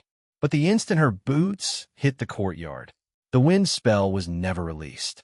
William was already airborne, struck hard, and sent tumbling into the pond. Celeste froze mid-step, stunned. The good-looking guy had punched him. Cleanly, efficiently, brutally, and he had done it faster than she could arrive. For the 3rd time, William Dawncrest lay on the ground. Her eyes snapped to the lone boy who delivered the blow, standing there casually. What the? Elion stared at the gorgeous girl who had just landed beside him. No, drifted down like a falling shadow, and his eyes widened despite himself. Raven black, midnight hair flowed behind her, so dark it seemed to swallow sunlight rather than reflect it. Her skin, pale didn't begin to describe it. Porcelain? Moonlit snow? Did she even have blood in her veins? Her features were doll-like, delicate, almost unreal, and her barato, deep crimson, as though painted with fresh wine. Petite, small enough that she looked younger than half his classmates, yet the dark blue trim on her uniform confirmed it. A 2nd year. So she was a year older than him and any of his classmates. She stood quietly, surprised for a moment, the same shocked question lingering there that every spectator in the courtyard must be thinking right now. When she inhaled sharply, Elion caught sight of something unmistakable. 2 sharp, elegant canines glinting between her lips. A vampire? Well, that explained her ghastly beauty. And the inhuman speed. Elion's mind raced. She's faster than William by a mile. And she thought she needed to step in? But William was already unconscious, drifting face down in the pond like a stunned frog. Elion exhaled, chest rising and falling as the courtyard erupted into noise behind him. The vampire girl Elion,'s red eyes flicked from him to William and back again in pure disbelief. Elion became acutely aware of how closely she was staring at him. He gave the pale girl the most charming smile he could muster, lifting a hand in an easy little wave. "Hello." For half a heartbeat, she simply blinked at him. Then her expression pinched, subtle, but definitely there. A faint frown of disgust. Chapter 46. The disciplinary committee. Her expression pinched, subtle, but definitely there. A faint frown of disgust. Great, Elion. Wonderful. Terrifying, a vampire girl. Excellent plan. Brilliant move. Internally, he was shouting at himself, replaying his sarcastic greeting like a bad joke he couldn't pause. Of course, he spotted the cross swords emblem on the barato of her uniform instantly. Disciplinary committee. There was no other reason a second-year student would be on this floor. Her face returned to its unreadable expression. Porcelain blankness a second later. "You handle that well for a first year," she said coolly, stepping in front of him. Her tone flipped instantly into a flat and official demeanor. "However, fighting on the academy grounds is not allowed. More so since I witnessed the entire thing." The courtyard erupted into frantic murmurs. He was attacked first. It was 6-on-1 dash. William even used a spell. Celeste paid absolutely no attention. Not even a twitch of her eyebrow. Names. She pointed first at the 5 bruised cronies struggling to stand, then at William, who was blinking blearily as water dripped from his hair. "Yours and theirs. Or they can do it themselves. Whichever you prefer." Elion regarded her features for a second longer, and she spoke. "Elion Nova," he answered smoothly. "The oaf in the pond is William Doncrest. The other 5 are Jared, Marcus, Ronan, Trevor, and Felix." A sheet of paper appeared elegantly in her hand, as if summoned from thin air. Her pen scratched rapidly as she wrote. "In your classes?" "All class 1. Professor George S. class." She nodded once, crisp and economical, jotting it down before lifting her eyes to him again, faintly intimidating. "Expect a summons to the DC soon." She turned her attention to the 5 groaning boys, confirmed their names without wasting a breath, then moved to William, who was trying to stand but mostly looked like a furious, waterlogged cat. Her expression did not change even once. And then, without a word, she turned. Cinceredo, his gaze was fully drawn to her as she floated nearby. Wow, she was certainly impressive. A single slight movement of her, and she swayed gently. To his surprise, she gave Elion a friendly, enthusiastic wave. Cinceredo, and he gave William one last look. William's glare was so venomous it could have curdled water. Then Elion turned away as the crowd instinctively parted for him. But before he could escape entirely, he spotted her. "Is that Arya?" Her eyes were wide, shock carved into every part of her expression. She stared at him as if she couldn't recognize the person she was looking at. He smiled, and he walked toward her. She didn't even realize he was coming toward her, didn't even move until he was standing right in front of her. Elion, you dash." He didn't answer. He simply reached out, gently but firmly took her wrist, and pulled her out of the crowd, away from the noise, without a single word. High above the courtyard, Celeste walked on the balcony beside Leora, her expression perfectly blank, though the tension in her shoulders betrayed the shock she refused to show. Loria, on the other hand, was anything but composed.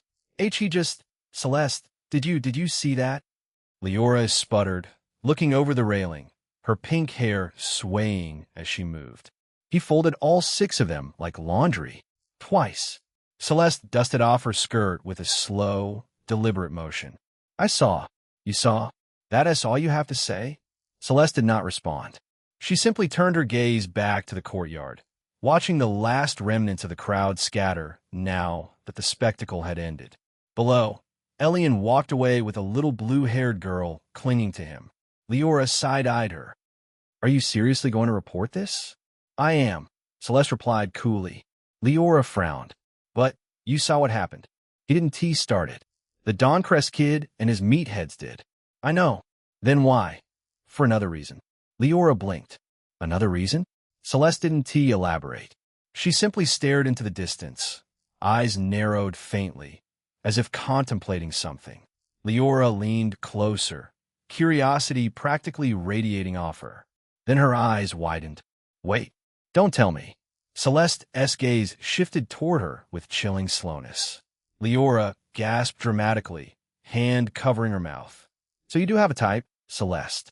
Oh my gods, you like the pretty boy, don't you? Celeste's expression darkened with such lethal intensity that Leora nearly tripped backward off her own feet. I was only joking, Leora blurted, hands raised in surrender. Jeez, don't look at me like you're planning to kill me in my sleep. Celeste exhaled sharply, dismissing the accusation entirely.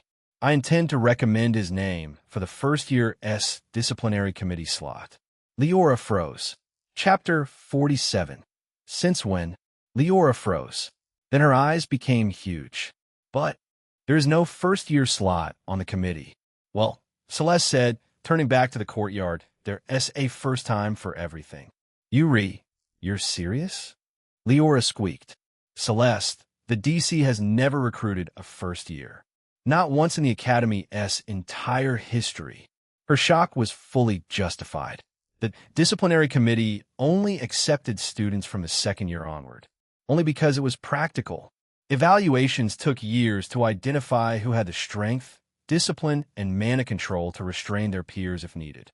True prodigies only began to noticeably outpace their generation in their second year at the earliest, often later. Even Leora and Celeste were exceptions. Celeste, because her lineage and talent were nothing short of extraordinary. Leora, because her magic, despite her constant chatter, was frighteningly effective. But a first year? That was unheard of. I'm done babysitting the first years, Celeste said plainly. If someone else can take the responsibility, all the better. Leora blinked again. Then slowly, the realization dawned. Oh, she whispered. That's the real reason. Celeste nodded once. So this, Elion, he'll be the one taking our place? Doing the rounds on the first-year floor? Exactly. Celeste's lips curved into a small, rare smile. We want to be able to escape the duty entirely, but this should give me some breathing room. Leora's jaw dropped. That's genius. Celeste hummed in agreement, already turning away. And Leora added with a grin, he was pretty cute. Celeste's glare snapped back instantly. Leora shut her mouth with a squeak. First, Celeste said, almost to herself, we should do a background check on him. Leora tilted her head. Background check. Yes. Celeste's tone was calm, clinical. If a first year like that has gone unnoticed for 6 months, then either he has been hiding or someone has been blind. She tapped a finger thoughtfully against the stone. I want to know where this gem has been hiding since enrollment. Leora let out a low whistle. Oh, a gem, she says. High praise from the Ice Queen herself. Celeste ignored that completely. We'll check his admission record, class performance, combat scores, if there are any, sparring logs, incident reports. So, all of it, Leora summarized. All of it, Celeste confirmed. If he is going to wear a disciplinary badge, I'm not letting some unstable, glory-chasing idiot near it. I want to know exactly what kind of person he is. Leora grinned, eyes sparkling with mischief. And if his record is clean? Celeste's lips quirked just barely. Then we'll clean the rest of the floor with him. Leora snorted. Poor first years. They have no idea a monster just woke up among them. Celeste straightened, cloak fluttering slightly as the wind picked up. Come on, let us report this, file the recommendation, and dig into his file. Leora bounced after her. Paperwork. The true final boss of the academy. Celeste's eyes glinted faintly. Centurado. But she didn't once try to pull away. Only when they were far enough, hidden from prying eyes, from the echo of the courtyard, did Elion finally stop. His hand slipped from her wrist, and Arya immediately hugged her arm close to her chest, cheeks flushed, chest rising and falling a touch too fast. Elion, she tried again, voice trembling with something she clearly didn't know how to name. What you did back there. He turned toward her, the adrenaline still humming under his skin, but his expression was soft, almost gentle. Are you all right? He asked first. That question seemed to break whatever dam was holding her composure together. Am I dash? Her voice cracked, frustration and fear tangled together. Of course I'm not all right. You those guys, they were attacking you. And then William, he was going to use a spell. He could have. She steadied herself, taking a shaky breath. Tears clinging to the corners of her lashes, but refusing to fall. You could be even hurt. Elion blinked at her, caught off guard. I didn't get touched. That's not the point. Arya burst out, stepping forward. Elion, you could died. He stared at her in silence. She was shaking, only slightly, but enough for him to see. Enough for him to feel something tighten in his chest. He exhaled slowly. Arya, I didn't do anything insane. I just defended myself. You fought 6 people. They attacked first. And then you punched William so hard he flew into a pond. Well, he was about to slice me with wind mana. You don't get it, do you? Get what? She stared at him. He stared back. A tiny, incredulous laugh fell out of her. The kind of laugh that only happens when someone is too stressed to know what else to do. Elion, since when are you strong? He opened his mouth, closed it, and then shrugged helplessly. Since today, apparently. Arya pressed her hand over her mouth, trying and failing to fully hide her astonishment. You're serious? I will explain someday, maybe. The wind rustled the leaves above them, and for a moment, neither spoke. Arya's breathing steadied slightly, though her eyes never left him, still searching his face as if trying to piece together a new picture from familiar fragments. Finally, a small sigh escaped her. I'm glad you're safe. Chapter 48. Novice Mage, I'm glad you're safe. The words were quiet, genuine, barely above a whisper. Elion's heart skipped a beat. Her sincerity, it was disarming. Before he could respond, Arya's cheeks reddened, and she looked away quickly, grabbing at the hem of her sleeve. I shouldn't keep you, she said, suddenly flustered. You'll probably be summoned soon, just like Celeste said. Celeste? Igrejas Arya Materth, the 2nd-year DC member. She is a vampire, and apparently scary. Oh, glad I'm not the only one who thinks so. She does look scary. Arya huffed a small laugh despite herself. Elion, her voice softened again. Please be careful. I don't want you getting hurt.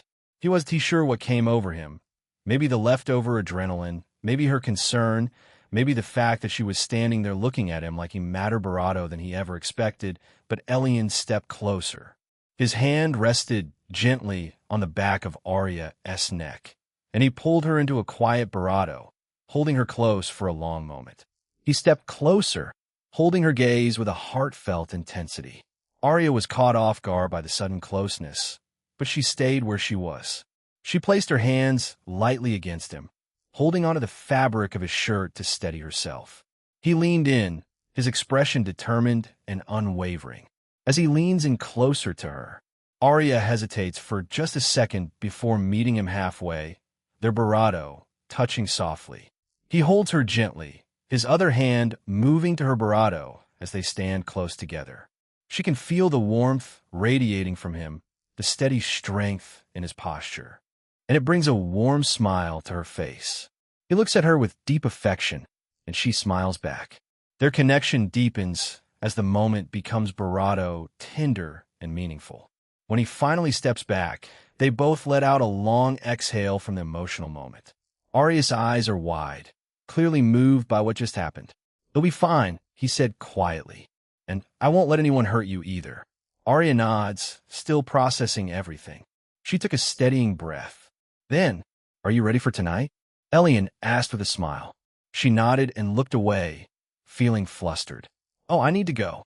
She spun on her heel so fast she nearly tripped.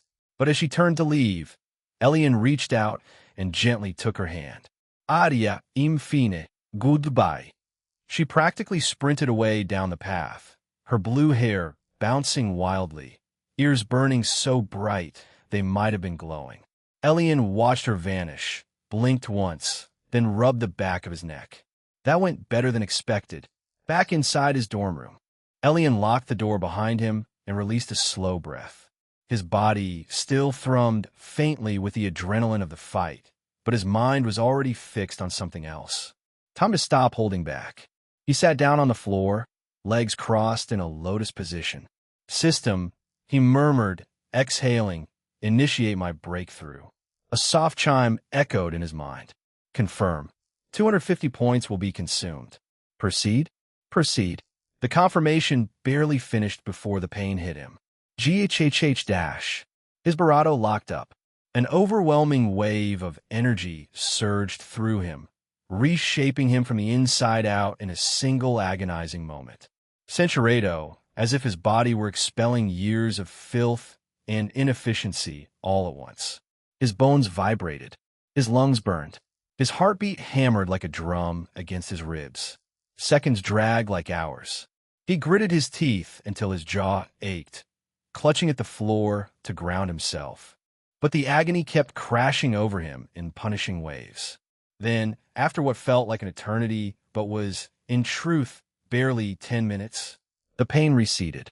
Elion slumped forward, Barado, drenched, and looking thoroughly miserable. A warning he gasped out between breaths would have helped. Noted.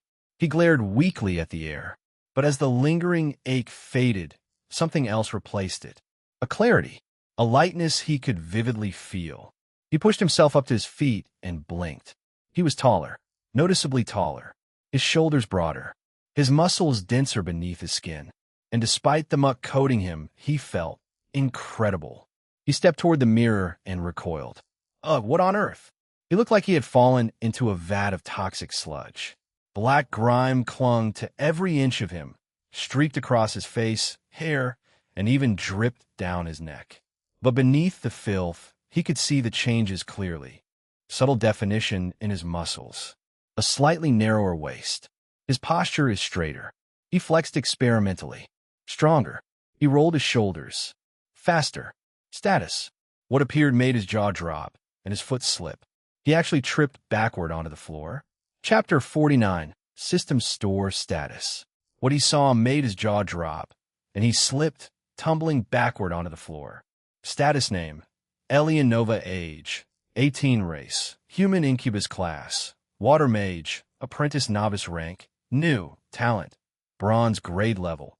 2023. 0-230 XP. Physical. 69-88 Mental. 99-129 Mana. 87-113 Skills. Water Bullet. LV2 Water Blade.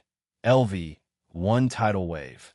LV2 Sacred Touch. Divine Mind Control. Divine Charm Seal. Divine Barado Aura. Divine Discerning Eye. Divine LVL2 New Storage. Ink of Insight System Points.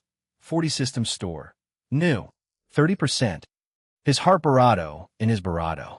He stared at the translucent screen in disbelief for a solid 5 minutes, his mind blank. Then finally, with a shaky laugh, he muttered, "How am I going to explain these changes?" A beat passed. You know what, who cares? He had more interesting things to worry about. System Store.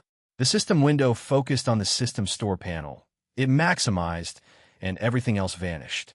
Before him, a circular interface bloomed.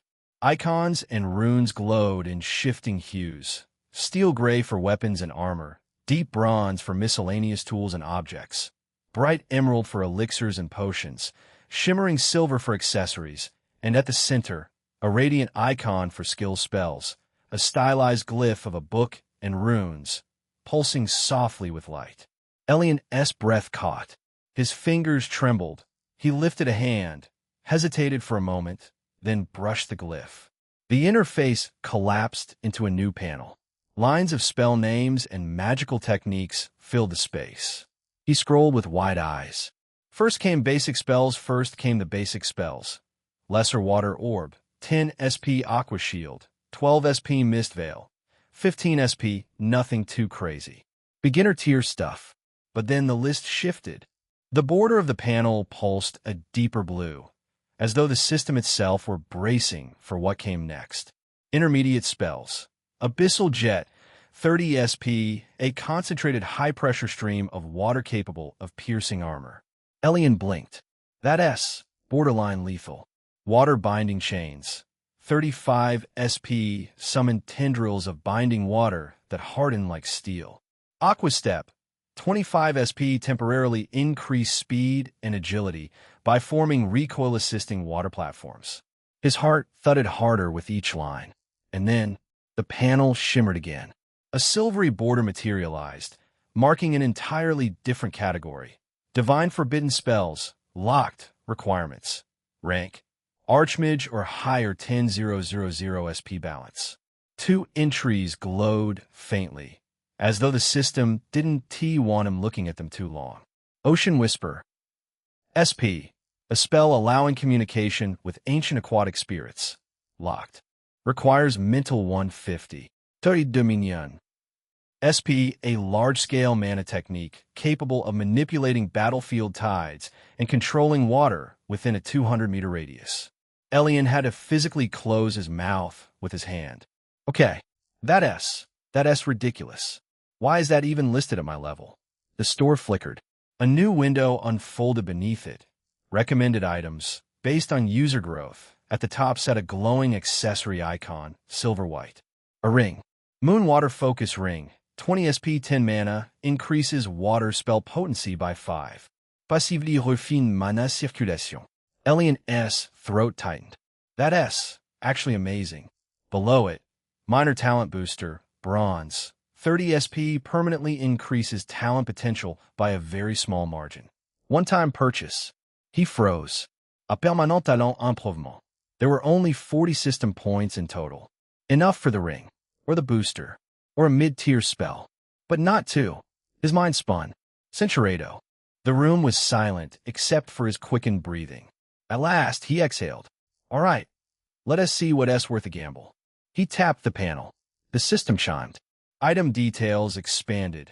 Elion scrolled through the rest. Items, materials, odd trinkets with vague descriptions, and a handful of beginner-tier consumables. The longer he browsed, the deeper the frown on his face grew. Potions he could find in any academy shop. Basic tools he could buy in the city. A few strange artifacts, but all are either too expensive or too niche. He leaned back, staring at the glowing interface with a flat expression. Isn't this a little too underwhelming? The translucent panels froze. The runes dimmed. For a moment, silence. Then, system noticed more options will be made available when the host possesses a greater quantity of system points. Elion blinked. Wait, you're telling me I'm being point-gated?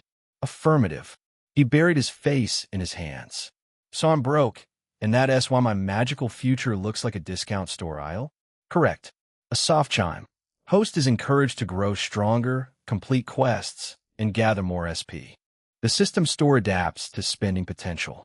Right, so the store gets better when I get richer. He exhaled sharply. So it's capitalism. Great. Elion sighed. Where's all the good stuff? The talent-raising treasures. The overpowered divine relics. The insane cheat items protagonists usually get. Silence. He tapped the store menu again, more aggressively than necessary. Don't play with me. I saw those divine spells. So where are the divine items? The special physiques? The ancient inheritance orbs? The interface pulsed. A new window slid open like a single, unimpressed eyelid. System notice host currently possesses 40 SP. Higher tier items require 500 SP minimum balance. Talent-raising objects of low grade require 1,000 SP.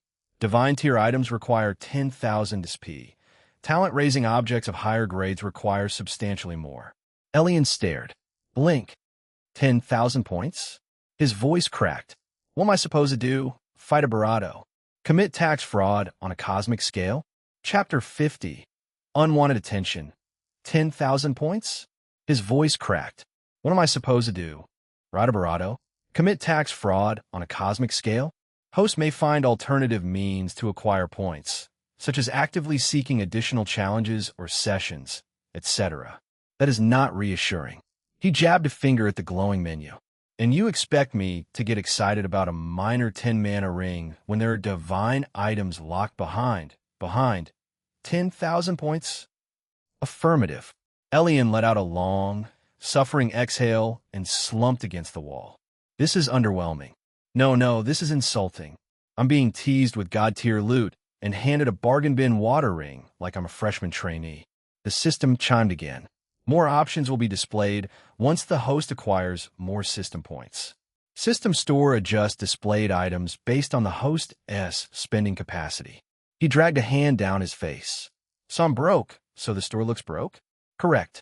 He glared at the floating runes. For a supposedly divine system, you've got the customer service of Shady Pawn Shop. Host is encouraged to improve financial stability. He groaned. Yeah, Fine. I'll get stronger, earn more points, unlock the top shelf stuff. But I swear if I open this thing later and it still shows beginner garbage. He jabbed the close button. I'm uninstalling you. Uninstallation. Not possible. Of course. The interface faded, leaving him alone in the quiet room. Elion sighed and pushed himself up. Great. I have a divine system on a budget. Host may interpret it as such. Elion glared at the hovering panel. Yeah, of course you'd say that. The system remained silent, helpfully, infuriatingly silent. Elion stood, dusted himself off, and stretched. One step at a time, I guess. His eyes flicked to the window. And the academy is going to freak out when they see the new stats. I should clean up before I go barato. He got rid of his filthy clothes and headed straight for the washroom. The moment the hot water hit him, the black sludge came off in thick, disgusting streaks. He scrubbed himself clean, letting the steam wash away the last traces of pain. Only after he stepped out and dressed did he finally feel ready to face the world again. If only he knew the world was already waiting for him. He headed to the cafeteria, and the moment he walked in, chaos erupted. Every conversation inside stopped, just for one breath. Then the entire place exploded in noise. That S him. That S the guy who took down William. No way he S last ranked. Did you see how fast he moved? I heard it was like whoosh bam. Is he using some secret bloodline ability? I swear he just grabbed them and threw them like dolls. Elion paused at the entrance, suddenly regretting stepping out at all. He barely made it 2 steps inside before he was swarmed. Elion, is it true you beat all 6 of them without moving? Did William really cast a spell? Can you teach me how you move like that? We're in the same class, right? Do you remember me? Do you want to sit with us? Elion, is it true you broke William Doncrest's nose? Hands reached toward him, patting his back, tugging at his sleeves, tapping his shoulder. The crowd of first years surrounded him in a chaotic circle of excited voices and bright, shining eyes. Elion blinked. Backlash achieved. He forced a polite smile. Guys, I'm just trying to get some food. More heads snapped toward him, his name spreading like wildfire. Elion S. here. No, I heard it was the second-year vampire who stepped in, and Elion punched William into the pond. The cafeteria's energy spiked to fever pitch. Students rushed from tables. Others stood on chairs to see better. Elion wanted to crawl into a hole. This is way too much attention. Someone tugged his arm enthusiastically. Elion, sit with us. We'll give you our extra fruit pudding. No, sit with us. We have meat skewers. He sighed internally. Great. One fight, and suddenly I'm the academy's main attraction. And then, through the crowd, he spotted a familiar face, Isolde, frozen mid-chew, her eyes wide, ears flicking. And Arya, who for some reason nearly choked on her drink when their gazes met. Elion pressed a hand to his forehead. Oh, perfect. Now they've all seen me being swarmed like a celebrity. This was going to be a long evening. Elion managed to gently pry a few eager hands off him and squeeze his way toward the food line. Cinchureto, hey, did you train in secret? Were you hiding your rank on purpose? Are you actually some noble illegitimate child trained by assassins? Elion stared at him. What? The guy nodded sagely, as if Elion's confusion confirmed it. Another girl practically sparkled up at him. Is your movement technique something you can teach? They'll pay whatever it takes. Elion, a voice from behind him. Elion, big fan. Another random first year waved both hands as if he were greeting a rock star. Was he losing his mind? He took a slow breath. Chapter 51. Arya the hero Elion took a slow breath. Okay, patience, Don't shove anyone. Don't break anyone. Guys, he said carefully, I really just want to get dinner. A hush fell for exactly half a second. Then let him through. He needs food. Move. People. Elion needs protein. Make way for the Academy's new monster. Give him space, you clowns. Elion blinked as the crowd suddenly behaved like helpful chaos gremlins, pushing each other aside to create a very uneven, messy, zigzag path to the food counter. He trudged forward awkwardly. He finally reached the counter, took a tray, and the lady winked up at him. Oh, you're the boy everyone's screaming about. Elion slumped. Unfortunately, she nodded sympathetically, then handed him a much larger portion than usual. You look like you'll need the extra calories. He didn't argue. With his tray loaded, he turned, only to find the crowd waiting, watching, whispering, vibrating with excitement like a pack of over-caffeinated puppies. Dozens of eyes stared at him expectantly. Where will he sit? Who will he choose? What will he do? Someone gasped dramatically. He deciding. Elion's eye twitched. Elion steeled himself, inhaled, and headed straight toward Arya's table. Her friends were already gossiping loudly. I swear he looked right at Arya. No way. He was totally headed toward us. Imagine if he sits here, oh my gods. As soon as they actually noticed Elion walking directly at them. Cinceredo, well, we should let the lovebirds eat in private. Another chimed in instantly. Absolutely. We wouldn't want to interrupt their moment. Arya shot them a bright, grateful smile that did not help the situation. Thanks, she said sweetly. Elion blinked once. Did she agree? Arya's friends winked at her, winked at Elion, giggled some more, then scampered off with their trays, immediately ambushed by the surrounding tables. Are Arya and Elion a thing? Someone demanded. The traitors, Arya's friends, answered without hesitation. Yes. The cafeteria detonated. No way. I knew it. Arya got to him first. And lo, how did she know Elion was strong? How could she? Wait, no, actually she is perfect for him, but still. Arya saves the player from the crowd. She is a hero. Elion pressed a hand to his face. He could hear crystal clear, a group of girls dramatically lamenting 5 tables away. Arya beat everyone. Everyone. It should be been me. He only sits with her. How romantic. Is this a romance arc? Is this happening? He wanted to jump into the nearest trash bin. Arya looked up at him from her seat, cheeks faintly pink, eyes playful but nervous. Hey, she said softly. Elion managed to calm. Hey, back. He sat beside her. They started eating in what could technically be called silence, if one defined silence as a roaring ocean of chaos, screaming, gossip, and dramatic gasps vibrating through the air. Every few seconds, Elion caught snatches of conversation. Arya's so cool. She didn't even scream or fangirl. She is playing it smooth. Elion looked so calm walking over, like he already chose her. HHH. Elion closed his eyes. This is fine. This is okay. This is normal. I can still pretend things are somewhat normal. He felt a gentle nudge. It was Arya, shoulder brushing his. You okay?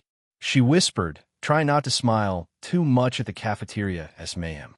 Elion exhaled. No, he whispered back. But I'm adapting. Arya giggled behind her hand. And somehow, despite the noise, the staring, and the exploding rumors, sitting next to her did make dinner a little easier.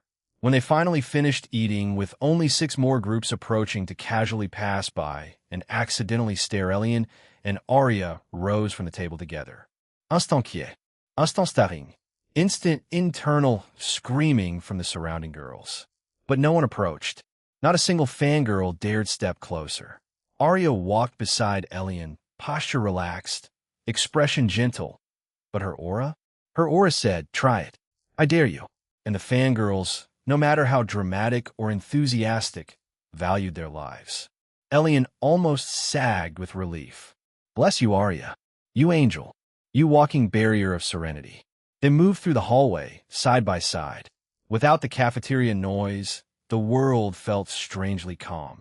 The sun outside was dipping below the horizon, warm gold spilling through the tall academy windows, stretching their silhouettes across the polished floors. Their footsteps echoed softly. Arya glanced at him, her hands folded behind her back. You handled everything surprisingly well. Elion snorted. If by well you mean not running away screaming, then yes. A flawless performance. Arya giggled, quiet but bright, like she'd been holding that laugh in for a while. They walked through another stretch of hallway, students passing by. Some whispered, some stared openly. Some elbowed each other with frantic excitement the moment they passed. But no one came near. Arya walked close enough that her shoulder occasionally brushed his. The sunset cast lines of blue light across her hair. She looked calm, comfortable, like walking together like this was the most natural thing in the world. Elion exhaled softly. Maybe this wasn't so bad. Chapter 52. Pink. Elion exhaled softly. Maybe this wasn't so bad. As they approached the dorm buildings, the last sliver of sun dipped lower, turning the academy grounds a dusky violet. The lamps lining the walkway flickered to life, one by one. Arya stepped a bit closer. Elion, she said quietly, almost hesitantly. He turned toward her. Today was crazy, she said, but I'm glad you came to sit with me. Elion blinked. He considered his response for a moment. Me too, he finally said. They walked the last stretch in comfortable silence. The warm glow fading into evening blue, the air cooling gently around them as they neared the dorm entrances together. Arya led the way down the quiet hall, stopping at a door marked with a small silver plaque. She took a breath, barely noticeable, then pushed it open. Elion stepped inside and froze. Pink. So much. Pink. Pink curtains. Pink walls. Pink carpet. Pink bed sheets covered in pink teddy bears. Pink cherry blossom decals blooming across the window and even a bathroom door. Even the lamp had a frilly pink shade. His soul curled into itself. Internally, Elion shouted, "What the dash? Why is everything pink? Is this a room or an explosion of strawberry milk?" Outwardly, however, he managed a stiff, painfully polite smile. Arya, meanwhile, stood by the door with a full-blown blush coloring her cheeks, fiddling with her fingers. Welcome to my humble abode," she mumbled, eyes darting away as if bracing for impact. Elion swallowed. Nice room you have here. Pink, huh?" Arya's face went from warm to crimson. She waved both hands quickly. That's not like that. Pink is my color, okay? It's not, it's not supposed to look this childish. Elion bit the inside of his cheek, fighting the urge to laugh. "It's nice," he said gently, smiling at her flustered panic. "It suits you." Arya froze mid-flail. "Oh, really? Really? It's very you." Her ears turned pink, too. Elion glanced again at the overwhelming pink explosion surrounding him and forced his expression to remain steady. This girl, she looked like an elegant, composed, noble lady on the outside, and lived like a child who lost a war against a cotton candy monster. He couldn't help it. He liked it, and he liked her even more for it. Elion took a slow step forward. Arya blinked up at him, her blush still clinging to her cheeks, hands fidgeting nervously at her sides. She looked so small in her overwhelmingly pink room, quiet and unsure. Another step. She tilted her head up just slightly, her eyes widening as he stopped right in front of her.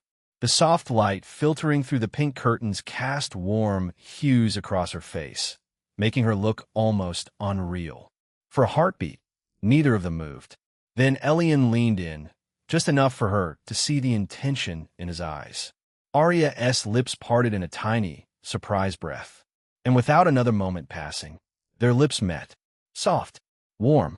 Her hands fluttered uselessly for a second before settling lightly on his chest. Cincheredo, Arya blinked up at him in a daze, cheeks aflame, breathing lightly. "Elion," she whispered, voice barely above a breath. He smiled softly, and in that tiny, pink-saturated room, the air felt warm enough to melt. Arya's fingers curled in the front of his shirt as she pulled him back down, kissing him again. This time with bravado, certainty, bravado determination, and bravado focused intensity than the first. As they moved, Her heel bumped the edge of the soft pink carpet, and she let out a small, surprised sound as her balance gave way. She fell backward onto the mattress, the teddy bears bouncing around her like fluffy witnesses, cinchureto, close enough that she could feel the light brush of it on her skin. "You okay?" he asked softly. Her fingers tightened around his sleeve, pulling him just a little closer. I am," she breathed out, shy but certain. "Just surprised." Elion smiled, the kind that reaches eyes. "I know." The room was quiet except for their breaths and the faint rustling of the curtains in the evening breeze. Arya smiled softly, a tiny warmth in her expression. "Your timing is terrible," she whispered with a light laugh, "but I don't mind." He. Elion's soft laugh warmed the air between them. He shifted slightly, still keeping a respectful distance. "Elion," she said his name again, softer this time, almost a quiet admission. He took a slow breath. "Yeah?" For a moment, she didn't answer. She just reached her free hand up, fingertips lightly grazing his jaw. Carefully, as though afraid he might vanish if she let go too quickly. "You know," Arya whispered, her voice trembling with a soft laugh. "You look even taller now." Elion's eyes widened, only slightly. "Notice that, huh?" She nodded, a small smile crossing her face. Chapter 53. A new beginning, you know, Arya whispered, her voice trembling with bravado laugh. "You look even taller now." Elion's eyes widened only slightly. "Notice that, huh?" She nodded, smiling. "It's unfair." "Unfair? You're making it very hard for me to keep a straight face." He chuckled under his breath, and the sound caught her attention. His hand moved down from her cheek, skimming lightly along her jaw, her neck, until it rested just above her collarbone, steadying her and surprising her all at once. Arya shifted slightly in response, leaning bravado closer without meaning to. "Elion," she breathed, almost pleading, "say something. Anything. You're just staring." He took a slow breath, his eyes taking in the soft light on her face, the way her fingers held on to him, the way she looked back at him. "I'm staring," he whispered, "because you're impossible to look away from." Cinchureto Arya's heartbeat fluttered wildly against his palm. "Elion," she murmured, her voice a trembling confession, "I think A sharp knock suddenly rattled the door. They froze. Arya's eyes went wide. Elion blinked. They stared at the door in unison. "Arya?" A familiar female voice sing-songed from outside. "We forgot to ask, did he stay?" Arya's soul left her bravado. "My friends," she whispered, mortified. Elion exhaled, deflating slightly, but he couldn't help smiling. "I'll be right back."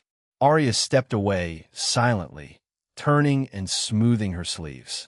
Elion watched her go, a faint smile tugging at the corners of his bravado, eyes warm as he watched her move with quiet grace.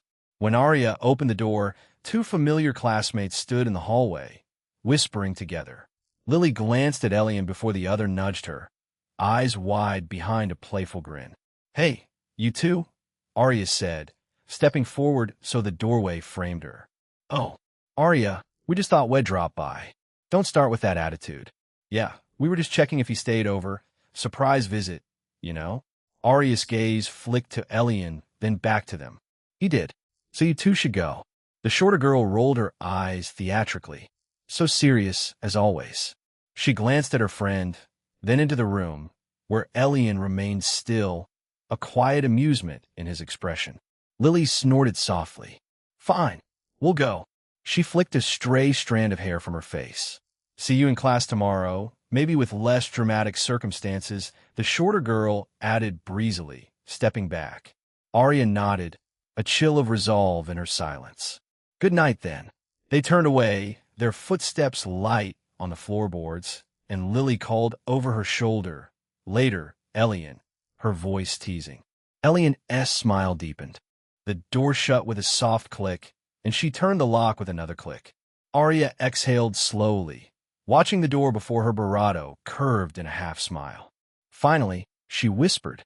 Elion leaned close as she walked up to him. "Well, that was entertaining," he murmured, and that warmth in his eyes made her bravado turn slightly pink.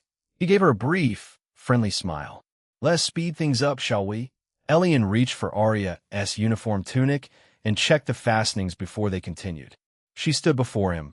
She took a deep breath, steadying herself. He stepped forward and carefully helped her remove the dusty cloak she had been wearing. Arya then took off her own jacket, setting it aside as they prepared to move on. Centuriato, Elion approached Arya slowly and reached out with both hands in a gentle, comforting gesture. He placed one hand softly at her barato and rested the other lightly against her barato, offering a warm and reassuring presence. "They're so lovely," he murmured. The words were simple, but they conveyed the deep appreciation he felt for her presence. Arya smiled, a soft pink flush spreading across her barato. "Glad you like them so much," she said with a nervous laugh, her heart beating quickly. "Let's get ready." Centuriato, Elion watched her from across the room, admiring her confident presence. He stepped closer and gently took her hand in his. "I care about you," he said sincerely. "Barato than anything." Centuriato, pausing briefly, he held Arya securely around the barato as he lifted her off her feet. "Eek!" She let out a surprised barato, her arms instinctively wrapping around his neck as he lifted her effortlessly into his arms. Carrying her across the room with ease, Elion's steps were sure and steady. Reaching the bed, he gently placed Arya down on the soft pink sheets, his movements careful and controlled. Centuriato, and stepped back from him with a flustered expression. Elion looked up at her, a question in his eyes. "Are you feeling all right?" he asked. Arya blushed, feeling barato shy about her own reaction. Centuriato, pink and cute, and Elion couldn't help but comment on their appearance. He smiled, his eyes crinkling at the corners. "You're beautiful, Arya." Her breath caught, and she smiled back at him, a foreign warmth unfurling in her barato. "I am happy you think so," she stammered, releasing a breath she didn't know she was holding. Elion suddenly leaned down and gently placed an ice cube against her knee. Arya gasped, her eyes widening in surprise at the cold barato. She looked down in alarm and saw Elion crouched beside her leg. Censurado, Arya." He leaned close to her, his expression tender and full of affection. She felt a rush of emotion as he rested his forehead gently against hers, sharing a quiet, barato moment together. He pulled back slightly, smiling warmly as he looked into her eyes, appreciating the closeness they shared. He gently lowered his touch along the curve of her neck, and she took a soft breath as he traced a careful path along her collarbone. "Are you okay?" he whispered softly, his hands resting warmly near her shoulders as he held her close. "I really care about you," he said, taking his time to make sure she felt safe and comfortable. Centuriato, he leaned in close, his words soft and deliberate against her ear. "Are you all right?" he whispered. She took a deep breath, her hands holding tightly to the fabric beneath her as a warm feeling spread through her. "Please, Elion," she said. Chapter 55, Tasty. "Please, Elion," she said again softly. Centuriato, and fixed on him with a mixture of awe and admiration. "Oh my God, Elion," she breathed. "That was amazing." Elion's grin widened. "You're welcome," he said warmly. "I'll always take care of you. If you keep this up, I'm afraid I will have to keep you close to me, so you can keep making me smile." He chuckled softly, moving closer until he was hovering beside her. His hands found their way to her face, holding her gently as he leaned in to give her a warm barato. Arya laughed. "Do you like my smile that much?" "Of course, it's lovely, and we share it together now." Elion's response earned a giggle from Arya. "And you're beautiful when you're happy," he murmured warmly, his thumb brushing away a stray tear that had escaped from the corner of her eye. "And we're just getting started. Let's get ready for barato." He casually tossed his jacket and shirt over a chair and stepped toward the bathroom to change for the evening. Arya's eyes widened in shock as she suddenly looked away, her face flushing bright red. She stammered, clearly caught off guard and struggling to find her words. And Arya couldn't help but wonder about the enormous structure before her. Why is it supposed to be that big? She stammered, her voice barely above a whisper. Elion chuckled, a low, deep sound that seemed to rumble through the room. "No," he said, his eyes sparkling with amusement. "But don't worry, you'll be fine." Her words and look of shock were like a boost to his ego. Arya gulped audibly, her throat suddenly dry. The prospect of what lay ahead was both thrilling and terrifying. "Almost forgot about your socks," Centuriato, which were on either side of him. He held her firmly as he leaned in close, speaking with a rough, intense bravado. "I really care about you so much," he murmured. "You mean everything to me." She let out a soft gasp in response, eliciting a surprised gasp from Arya. She blushed under his sudden advance, squirming from the intensity of his bold gestures. But she couldn't deny the thrill that coursed through her at his confident handling of the moment. And then he leaned down, pulling her into a close bravado. Elion's presence was a rush of excitement. Centuriato, Centuriato, Centuriato, Centuriato, Centuriato, Centuriato, Centuriato, Centuriato, Centuriato, Centuriato, Centuriato, Centuriato, Centuriato, Centuriato, Centuriato. His eyes closed briefly as he took in a deep breath. "It's overwhelming," he said. He paused, giving her a moment to steady herself before continuing again. As he opened his eyes, he noticed her fighting to hold back her tears. But they were already welling up at the corners of her eyes, her expression a mixture of relief and exhaustion. Moved by her strength, Elion cupped her face, his thumb brushing away the escaping tear. "You're amazing," he whispered, leaning down to place a tender bravado on her forehead. "I promise, it will only get better from here." Elion held her close, and together they shared a quiet, hopeful moment as they began their journey forward. Centuriato, Centuriato, he stood still, fully captivated by the extraordinary experience unfolding before him. "Wow," he muttered, his voice low and steady. After 5 minutes of careful, deliberate effort, Arya spoke up, her voice trembling with emotion. "Don't hold back," she said. "Centuriato, Centuriato, Centuriato." Elion felt Arya tense beside him. He knew she was frightened, so he moved quickly, the sound of his bravado growing louder and bravado urgent. Arya's eyes snapped open, her gaze locking onto Elion's face as she let out a terrified cry. "Something is approaching," she cried out, her voice rising in alarm. Chapter 57. "I love you, something is approaching," she cried out, her voice rising in alarm. The air seemed to vibrate with her emotions, and Elion felt himself becoming overwhelmed by the moment. He couldn't see Centuriato, Centuriato, allowing Arya to relax around him. He held her gently, still close to her, as he leaned in and bravado with a soft touch. When he pulled away, he brushed her cheek tenderly, his eyes searching hers for any sign of distress. "Are you okay?" he asked softly, his voice laced with concern and love. Arya nodded weakly, her breath catching in her throat as she struggled to regain her composure. Her skin glistened with sweat, her bravado rising and falling with each labored breath she took. "I'm fine," she managed to whisper, her voice hoarse from the intensity of the moment. That was incredible. Arya's eyes fluttered closed, a soft smile playing on her lips as she melted into his embrace. "I love you," she whispered, her heart swelling with happiness and contentment. Huh? The sudden confession caught him by surprise, and he didn't quite know what to do or what to say. He didn't know what to say to that, so he decided to let his actions do the talking.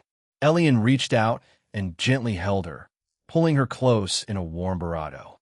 The moment felt intense. Centuriato, Centuriato, Centuriato, Centuriato, Centuriato, Centuriato, Centuriato, Centuriato, Centuriato, Centuriato. He watched her with tender admiration, reaching out to brush his hand gently against her cheek. "That was incredible," he murmured, his voice filled with awe. "You are amazing." Arya smiled, nuzzling her nose against his affectionately. "I love you, El," she whispered, her voice filled with contentment. Elion chuckled. "You already said that, Arya." Chapter 58. Can I sit? A week had passed, and to Elion's surprise, everything in the academy settled into a strange, almost peaceful rhythm. Classes went by without incident. No confrontation with William. No sudden attacks or dramatic showdowns. And the summons from the DC was yet to come, which was odd. William still glared at him whenever their eyes met, but the guy did nothing.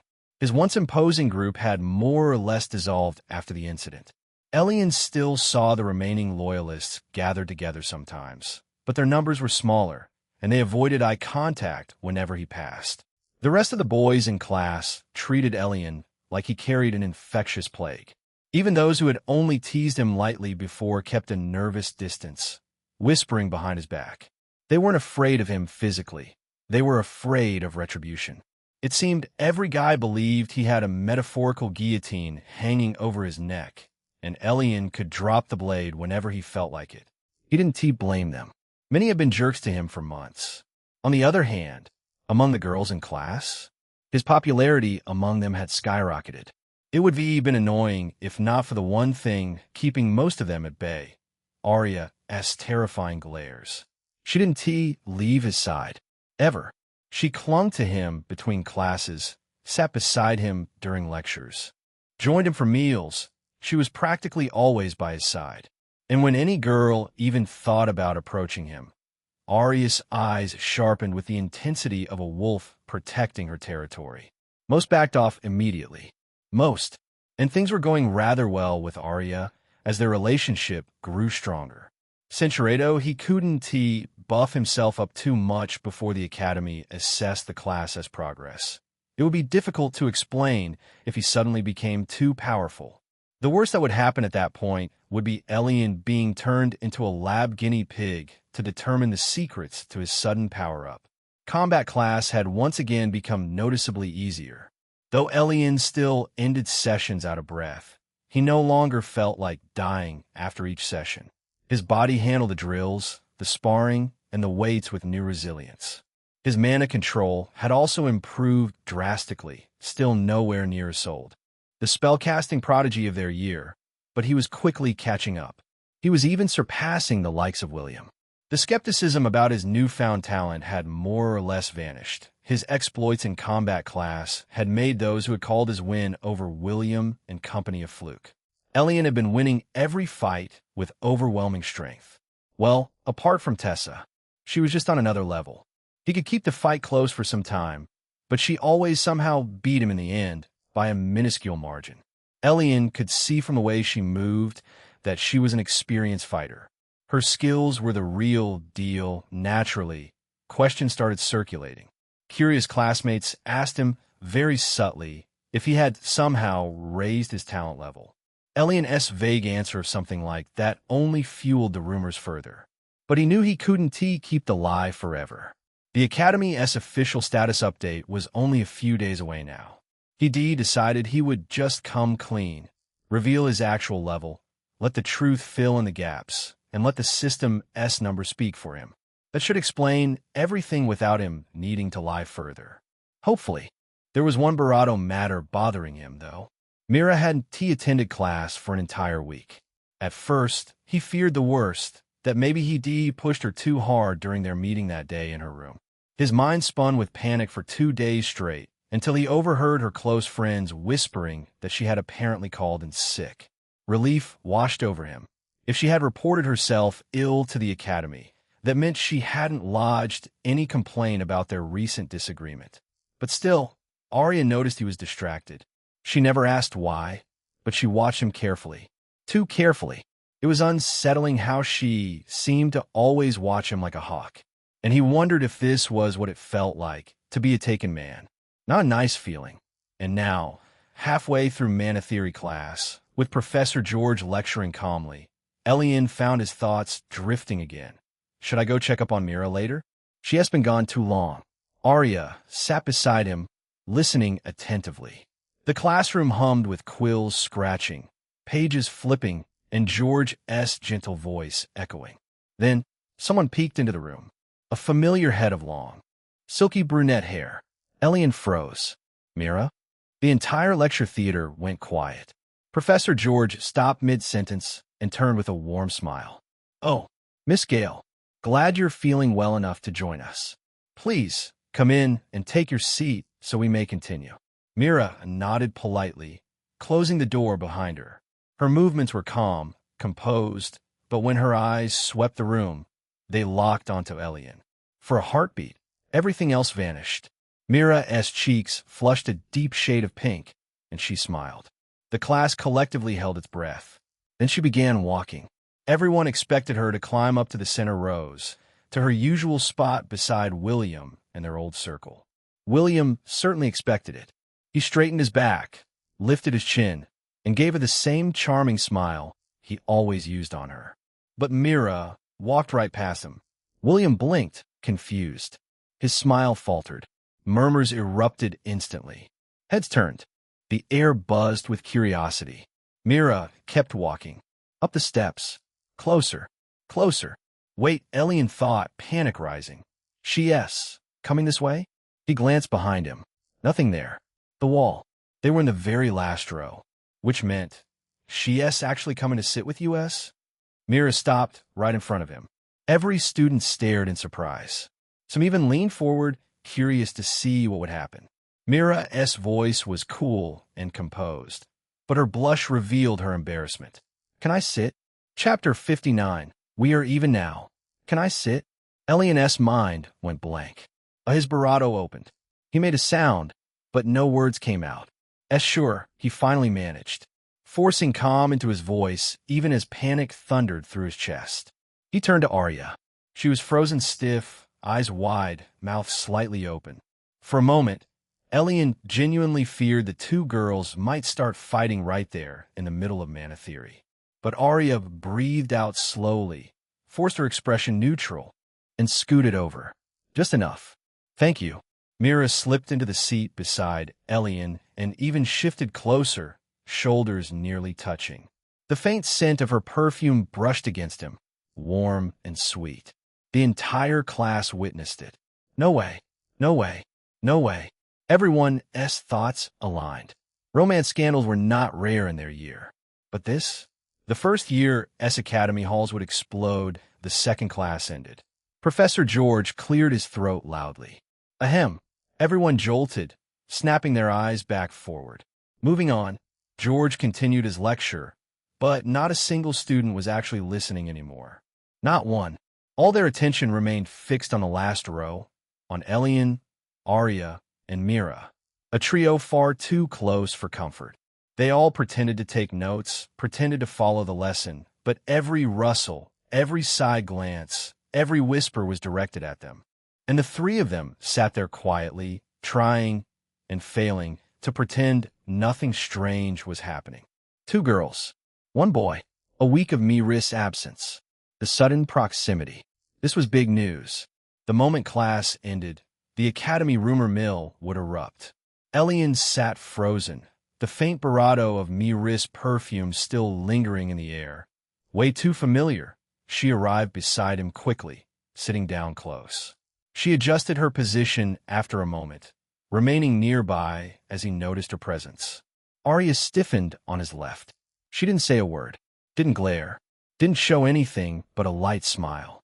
Censuredo, except for the tiny tremor in her fingers as she set down her notebook. She didn't even look at William. Didn't spare him a second glance. The poor guy looked like someone had slapped him with a frozen tuna. Professor George resumed the lecture, pretending absolutely nothing was wrong. Judging by the lack of note-taking, the class strongly disagreed. Elion swallowed, forcing himself to focus, only for Mira to lean slightly toward him once again. "Good morning," she whispered, her voice soft but unmistakably warm. Arya turned a slow, deadly calm look toward Mira. Mira met the gaze with a confident, playful expression, then stepped even closer to Elion, staying right at his side. No, don't stand so close. People are going to notice." Well, everyone already had noticed.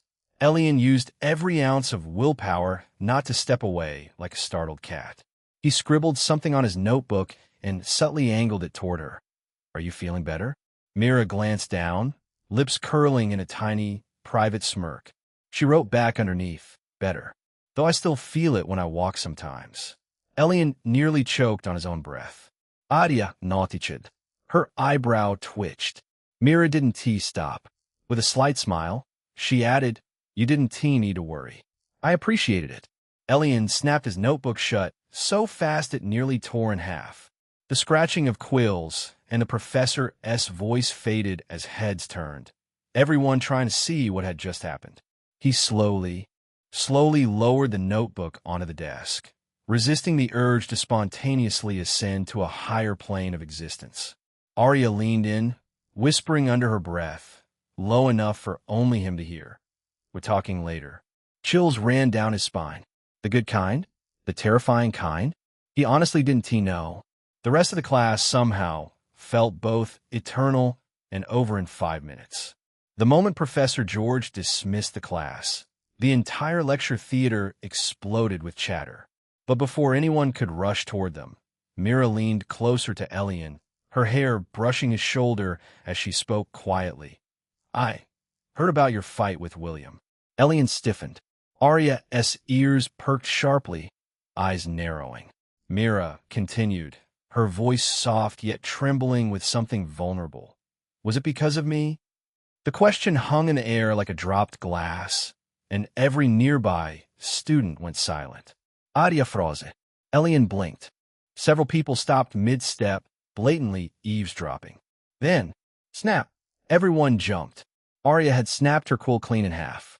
Ink dripped onto her notes. Her fingers clenched white around the broken pieces. Her expression was still calm, but the aura around her was anything but cold, sharp, dangerous. Elion swallowed. Mira, he whispered back, the fight wasn't your fault. William started it. Mira looked down, her lashes trembling. But people are saying he confronted you. Because he was jealous, because he saw you leaving my room. Arya's jaw tightened so hard he could hear the faint grind of teeth.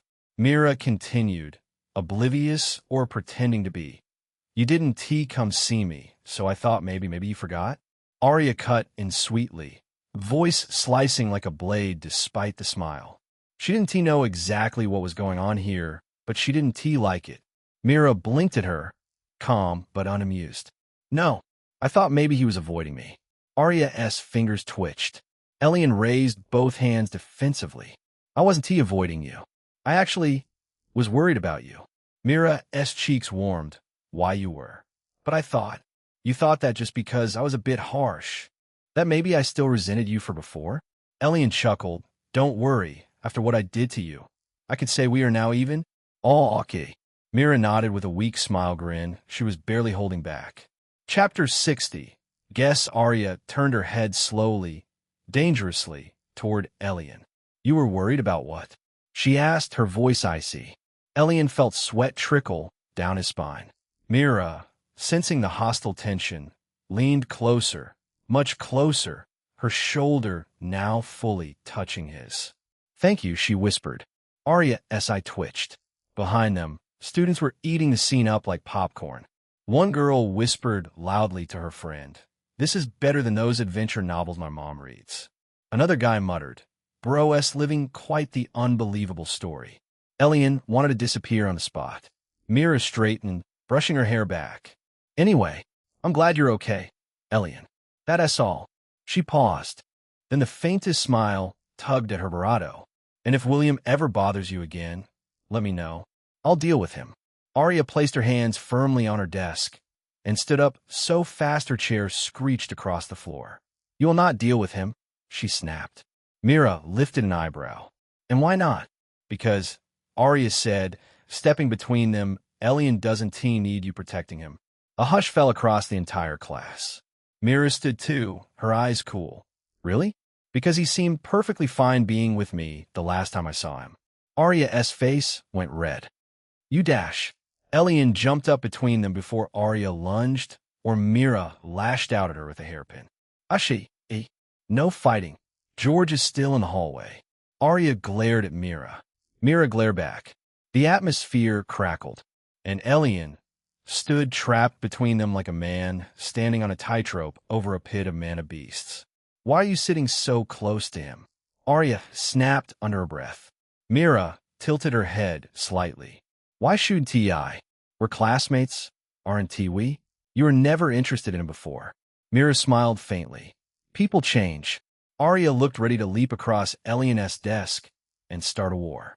William, sitting stiffly 2 rows down, watched the entire scene with a fiery glare. His jaw clenched. His fingers dug into his desk. Every time Mira glanced Elion's way, his expression darkened. Every time Arya leaned closer to Elion, his eye twitched. Mira, sensing William's gaze, glanced at him, then casually leaned even closer to Elion. Arya almost exploded. Okay, this was war now. Elion was about to intervene again when a loud commotion erupted near the classroom doors. Students parted like water, whispers turning into gasps.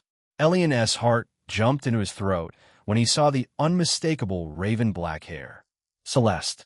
She stepped into the lecture hall with the calm, heavy presence of someone who didn't need to threaten anyone. Her boots clicked crisply on the floor as the sea of students instinctively made way for her. The temperature of the room seemed to drop. William visibly paled. The humiliation he had delivered to him still lingered like a fresh bruise, and Celeste's appearance made him remember the scenes vividly. Celeste reached the podium and lifted a hand in a lazy gesture. Her crimson eyes settled on the 2 boys. William Doncrest, Elion Nova. Her voice left no room for argument. "Get up. With me. Now." The class held its breath. Elion turned to Mira and Arya with an apologetic half-smile. "Sorry, ladies. We'll talk later." Arya frowned, but nodded stiffly. Mira looked mildly disappointed, then shot Arya a little smirk. He could only hope that they wouldn't tear each other apart while he was away. Elion hurried down the stairs. William followed, shooting daggers at him the whole way. Celeste and T looked back. She simply turned and walked out. Kook, kook, kook. Her heels echoed down the empty hallway, her pace unhurried but absolute. The 2 guys followed like condemned prisoners. No one spoke. They turned a corner into a quieter wing of the building, took an elevator, and ascended, past the first-year floor, past the second, past the third. Elion swallowed. 4th floor. The divide, where the atmosphere felt heavier, sharper, colder. Where only upper years walked, some glancing at them without recognition or interest. Not hostility, just indifference. The walls here were a calm, ashy gray, but the mana in the air felt denser, stronger. Celeste continued forward, leading them through another corridor, up a narrow flight of stairs, and to a sleek black door. She pushed it open. Ichiasis. A powerful wave of pressure washed over them. Elion's breath caught. His knees almost buckled. William gritted his teeth, visibly struggling to stay on his feet.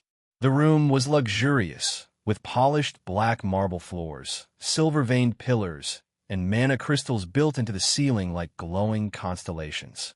An oval obsidian table dominated the center. 3 people sat around it. The first, a familiar pink-haired woman, Leora, happily enjoying a lollipop and waving excitedly at Elion the moment their eyes met. The second, a dark elf male, lean and sharp, dressed in a crimson-lined uniform, signifying he was a 3rd year. His eyes glowed faintly, studying the boys with detached interest. And the third, Elion froze. Sitting at the head of the table was someone who radiated power so refined, so suffocating, it didn't feel human. Yet he was perfectly human. His uniform was black, darker than the shadows in the room, embroidered not in gold, but in intricate threads of black that shimmered subtly when he moved. A single phoenix crest rested on his chest, minimalist yet more authoritative than the dozens decorating lower-year uniforms. He didn't look old, maybe 19 or 20s, but his presence felt like a mountain, like an entire battlefield compressed into a single person. An upper year, a true one. Celeste took her seat beside Leora, as if the crushing aura didn't exist. Elion and William remained standing before the table, rigid and pale. The black-uniformed upper year finally spoke, eyes never leaving the two boys. "Celeste," he said calmly, "thank you for bringing our guests." Celeste gave a short hum of displeasure, as if she'd been forced to do a chore she didn't like. And that S when Elion realized they weren't here for punishment. They were here for something much, much bigger. Chapter 61. Are you still the same person? The guy at the head of the table, the one whose presence made the air feel heavier with every breath, folded his hands. "I trust," he said, voice calm yet sharp as an unsheathed blade, "that you two know why you are here." Elion and William both nodded, though only Elion managed to keep his chin from trembling. "Good." The upper year didn't elaborate. He simply tilted his head. The third-year dark elf to his right, clad in red, picked up a folder and flicked it open. His voice was smooth, but merciless. Sequence of events, he began, based on the reports submitted by Celeste and corroborated by Leora. Elion caught Leora, giving him a thumbs up with a hand, not holding the lollipop. Celeste merely sat back, expression void of interest, leg crossed over the other. The dark elf continued reading. Eleonova was ambushed by William Dancrest and his affiliates. The aggressors provoked, insulted, and utilized underhanded combat methods during what they claimed was a sparring demonstration. Evidence suggests it was premeditated. William's jaw clenched. Celeste didn't even glance his way. When the fight escalated, the dark elf said, William Dancrest employed techniques outside the boundary of allowed acts for first-year sparring. Eleonova defended himself while maintaining restraint, even while his attackers acted with cowardice.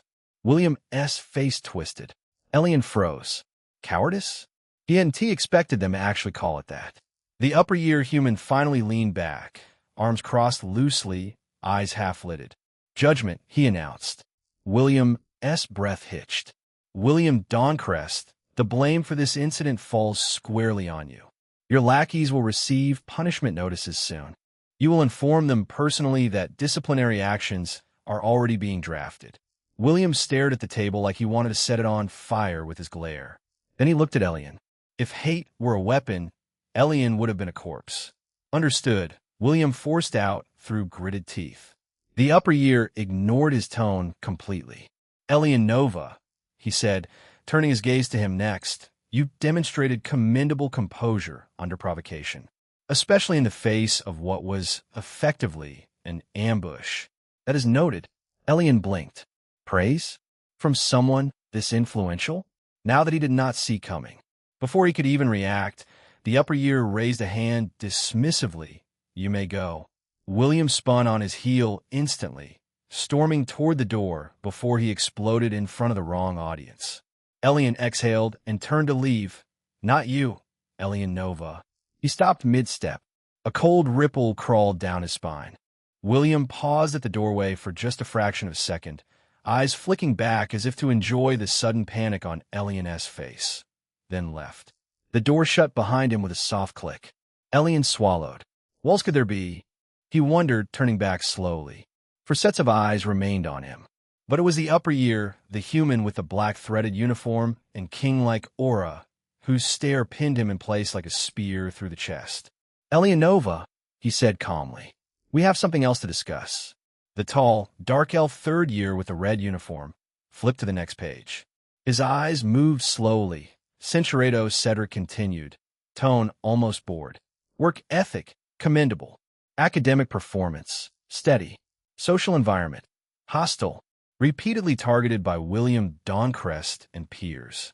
Displays resilience to bullying, though sometimes overly confrontational. Overly? He nearly snorted. His shoulders grew stiffer with every humiliating sentence, but his face remained neutral. Cold. Controlled. Then Cedric's voice changed. However, the dungeon excursion 2 weeks ago, Elion felt the air shift. Cedric lifted the paper slightly, as if weighing whether what he saw on the page matched what stood before him. Subject's physical attributes show drastic change. The word hung like a blade over Elion's neck. Cedric's red eyes flicked from the paper to Elion, his expression unreadable. Even from where he stood, Elion in hindsight let him read the profile clearly. Lean build, short frame. 5'6" at most. His throat tightened. He was 6 feet now, a full head taller than he had been. Broader, sharper. He looks like a different species compared to his academy picture. The upper year, the one with the single black phoenix crest, finally spoke, voice smooth but dangerous. Cedric. Define drastic. Cedric tapped the page. Almost a month ago, his assessment recorded him at level 8. 5'6". Now look at him. Does he look 5'6"? All 4 of them turned their eyes on Elion. Not dramatically, not even maliciously, but to Elion, it felt like being examined while still alive. And what he did to those 6 students, Cedric added. No level 8 is capable of that. Not even most of the second years can do that. Leora finally lowered her lollipop. Celeste's crimson eyes narrowed a fraction. The upper year laced his fingers together. So he said softly, "Tell us, Elion Nova." Elion's pulse thudded. "Are you even the same person? Is the Elion who entered that dungeon the same Elion who left it?" The pressure in the room snapped like a whip. Elion felt it crash onto his shoulders, crushing, suffocating, cold as the void. His breath came short. 5 times heavier. 10 times heavier. They wanted him to crack.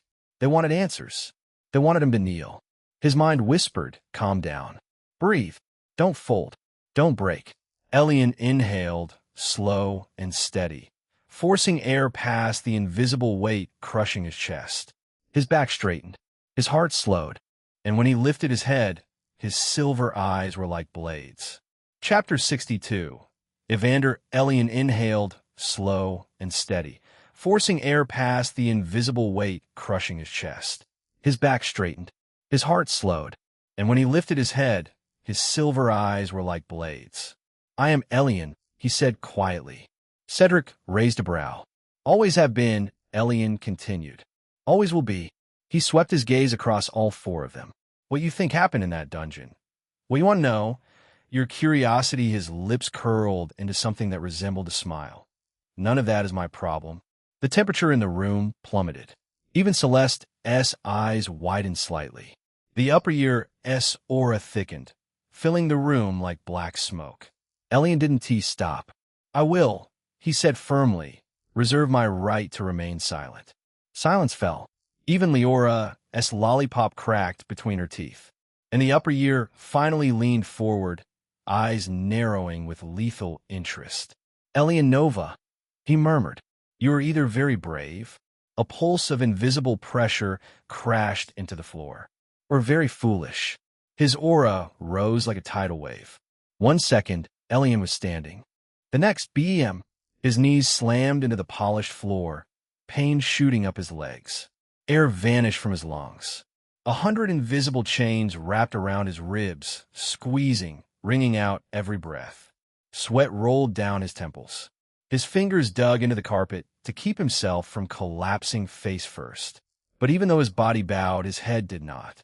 Heavy, ragged breaths tore from his throat, but his eyes never left the upper year's face. The upper year appeared directly in front of him, so fast that Elion didn't even see the movement.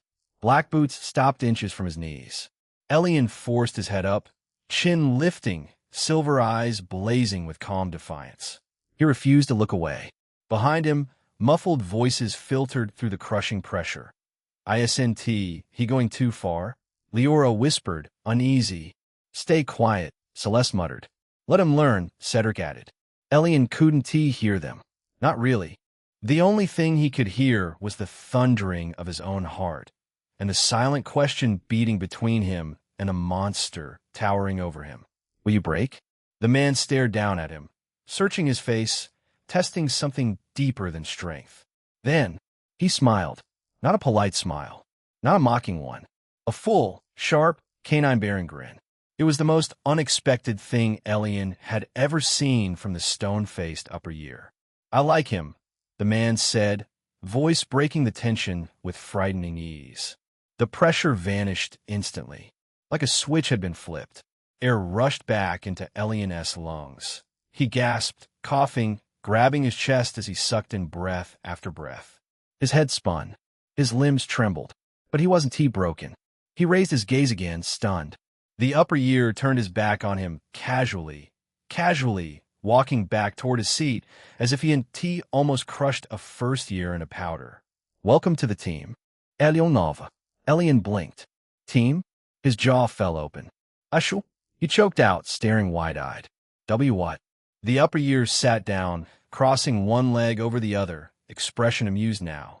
As of today, he said, gesturing lazily, you're one of us.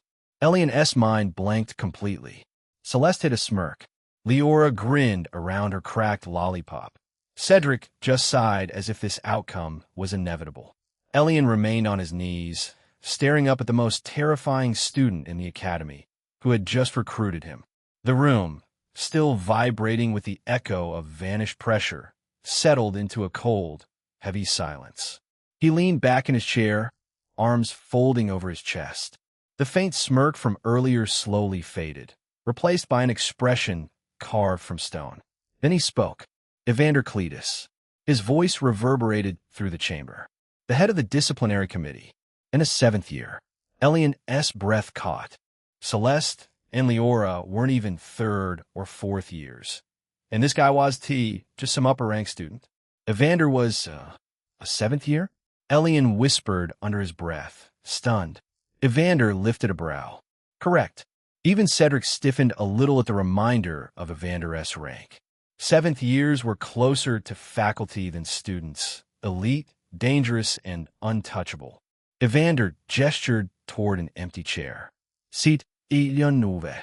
Elion moved immediately, legs still a bit weak, as he lowered himself into the seat.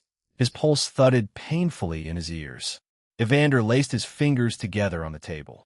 Introductions, he said simply, though the room felt like a courtroom waiting for a verdict. He nodded first toward the dark elf. Cedric Valethorn, 3rd year, deputy head of the committee. Cedric gave Elion a curt nod. Then Evander motioned to Celeste. Celeste Kronos, 2nd year, field enforcement officer. She merely lifted her chin in greeting, arms crossed beneath her cloak. And lastly, he said, as Leora wiggled her fingers at Elion preemptively, Leora Winfell. 1st year, probationary member. Leora giggled, her half-sucked lollipop bobbing. Evander's eyes returned to Elion. The warmth vanished. The temperature in the room seemed to drop again. Evander leaned forward slightly, the single phoenix emblem on his uniform catching the light. Then he asked, do you want to live, Elion Nova? Elion froze. His heart plummeted into his stomach. He heard the words, but it took several seconds for his mind to process them. What? He thought, eyes widening. Evander didn't blink. Chapter 63. T.S. and C.S. Evander didn't blink. He simply waited. Then he inhaled slowly, grounding the tension in the room before speaking again. Do you know who William Doncrest is? Elion swallowed hard and nodded, already sensing where this was going. Evander's lips tightened. No. Better question. Do you know who the Doncrest family is? Elion nodded again, weakly this time. He had heard the name, even before coming to the academy. Everyone had. Evander sat back, and then he explained. The Doncrests are one of the top noble families in the kingdom. His voice was matter-of-fact, stripped of any drama. They control mining rights in 3 major provinces. They own 2 private mage battalions.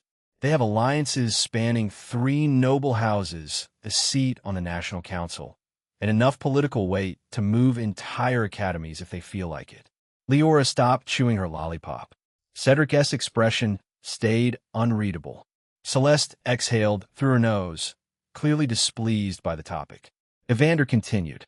They have money, manpower, influence, connections, a private mage corps, and 4 S-rank mages in their bloodline.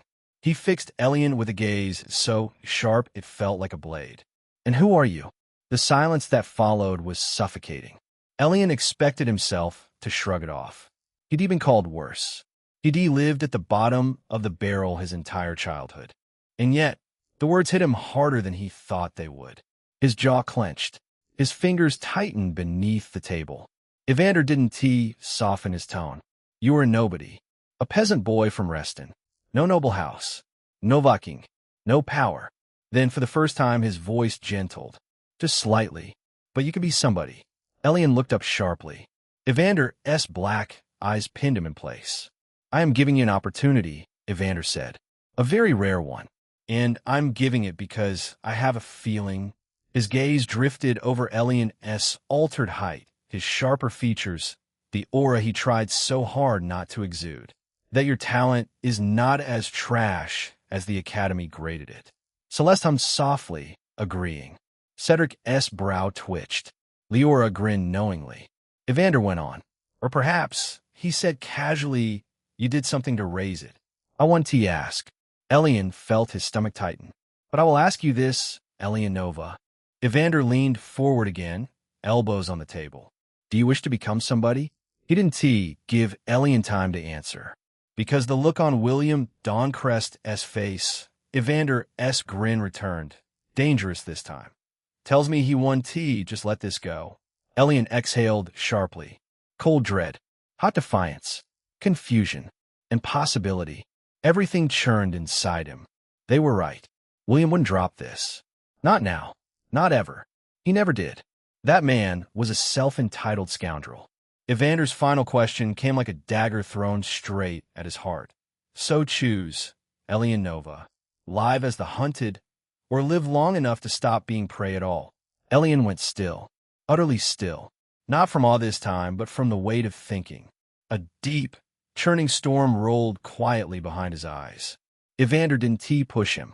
Cedric didn't scoff. Celeste didn't sigh in impatience. Leora even stopped kicking her feet under the table. They simply watched and waited. What I really want.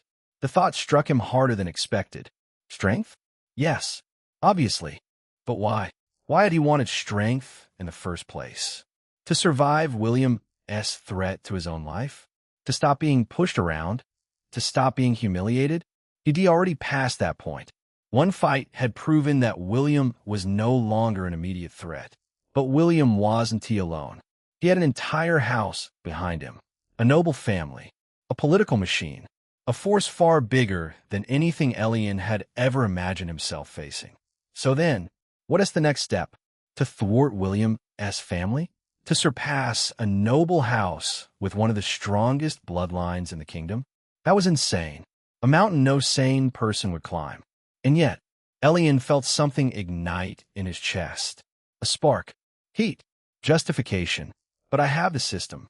The thought echoed like a secret promise. No. A guarantee. He had something no one else had. Something that let him defy the Academy's expectations. Something that changed his body, his mana, his future, piece by piece. If William Dancrest would not let this go, then Elion would not let them crush him. He refused. He felt the decision slot into place inside him like a key turning in a lock. His breathing steadied. His shoulders relaxed. His eyes sharpened. He knew what he wanted now, and what he needed to do. Slowly, deliberately, Elion looked up. Evander met his gaze without blinking.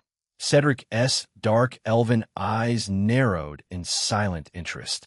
Celeste straightened slightly. Leora leaned forward as if waiting for a surprise. They had waited for him, without rushing, without pressuring, and that alone was unexpected. Evander cracked the ghost of a smile. As if sensing the precise moment, Elion solidified his resolve. You decided something, he said calmly. Elion nodded once, then exhaled. I have. Evander tilted his head. Good, he said simply. Then his eyes sharpened. But before you accept or decline anything, you should hear the terms. Elion's brows drew together. Evander's expression returned to its stone-hard seriousness. The room seemed to lean closer. The disciplinary committee is not just here to scold troublemakers, Evander said quietly. It exists for one purpose, and one purpose only. Cedric folded his arms. Celeste's gaze turned cold. Leora grinned like she already knew what was coming. Evander continued, to protect the Academy from threats, both inside and outside. He tapped one finger on the table. Students, noble families, shadow groups, rogue mages, corruption. His eyes locked onto Elion's. We deal with all of it. A beat of silence. Then, if you join us, Eleonova, you don't just gain protection. His voice dropped to a near whisper. You gain purpose. You gain backing. You gain strength. And you gain the means to make sure no noble family, not even the Dawncrests, can ever threaten you again. Elion's heartbeat thudded in his chest. Evander leaned forward. So he said softly, Are you ready to hear the terms? Chapter 64. Recruited so, Evander said softly, Are you ready to hear the terms? Elion inhaled slowly, letting the storm inside him settle just enough to think clearly. Then he spoke. All right, I'll hear it. What are the terms of this opportunity you're offering? Evander didn't smile. Didn't lean back or relax. He simply shifted his clasped hands and leaned forward, elbows on the table. Good, because this is not something to take lightly. The room seemed to be still. Even the other 3 disciplinary members straightened subtly. If you accept what I'm offering, you'll be under the disciplinary committee's wing, our protection, yes, but also our expectations. His gaze didn't waver. We are the only student-run authority that even the nobles tread carefully around. We maintain order, we enforce rules, and we cultivate potential when we see it. At that, a faint glance passed between the other 3, like they weren't surprised he'd taken an interest. Evander continued, But this ISNT charity, I am not taking it astray because I feel sentimental. You will work for it. Work how? You'll train under us. You'll follow our directives. You'll accept tasks, some difficult, some dangerous. You'll be expected to improve rapidly and consistently. He lifted one hand and pointed directly at Elion. You'll prove that you're worth the trouble of shielding. The bluntness hit like a weight, but Elion didn't look away. Evander's tone lowered, becoming edged with gravity. Because make no mistake, Elionova, the Dawncrests won't forget what happened today. They won't forgive it. And when their retaliation comes, they won't care about fairness or academy rules. His eyes narrowed slightly. If you want to survive that storm, truly survive it, you need strength, allies, and status. Elion felt his heart clench. Strength, he could chase that. Status, he could earn that. Allies, he had none strong enough to stand against a noble house. Evander interlocked his fingers again. Join us, and we make you someone the Dawncrest have to hesitate before targeting. Someone who can stand on their own ground. A brief silence settled. Then Evander added, almost as an afterthought, but not really. Refuse, and we let the Academy assign you a counselor, warn you to avoid conflict, and hope your luck holds. Centuredo, he leaned back at last, chair creaking. Do you accept the path, or not? The question lingered like a live ember in the room. The door clicked shut behind Elion. The room held its breath for a moment. Then Celeste was the first to speak, arms crossed, her crimson eyes half-lidded in exasperation. Tell me, Evander, what was that? Evander didn't immediately answer. He simply leaned back in his chair, exhaling slowly, rubbing the bridge of his nose like he'd just finished grading a stack of terrible exams. There are no such terms for joining the disciplinary committee. Not even close. I know. Celeste blinked once. Her voice sharpened slightly, though it stayed calm. So why did you lie to him? Evander shrugged. Actually shrugged, like he had just been a rule in some harmless way. A bit of lying never harmed anyone. Celeste raised a brow.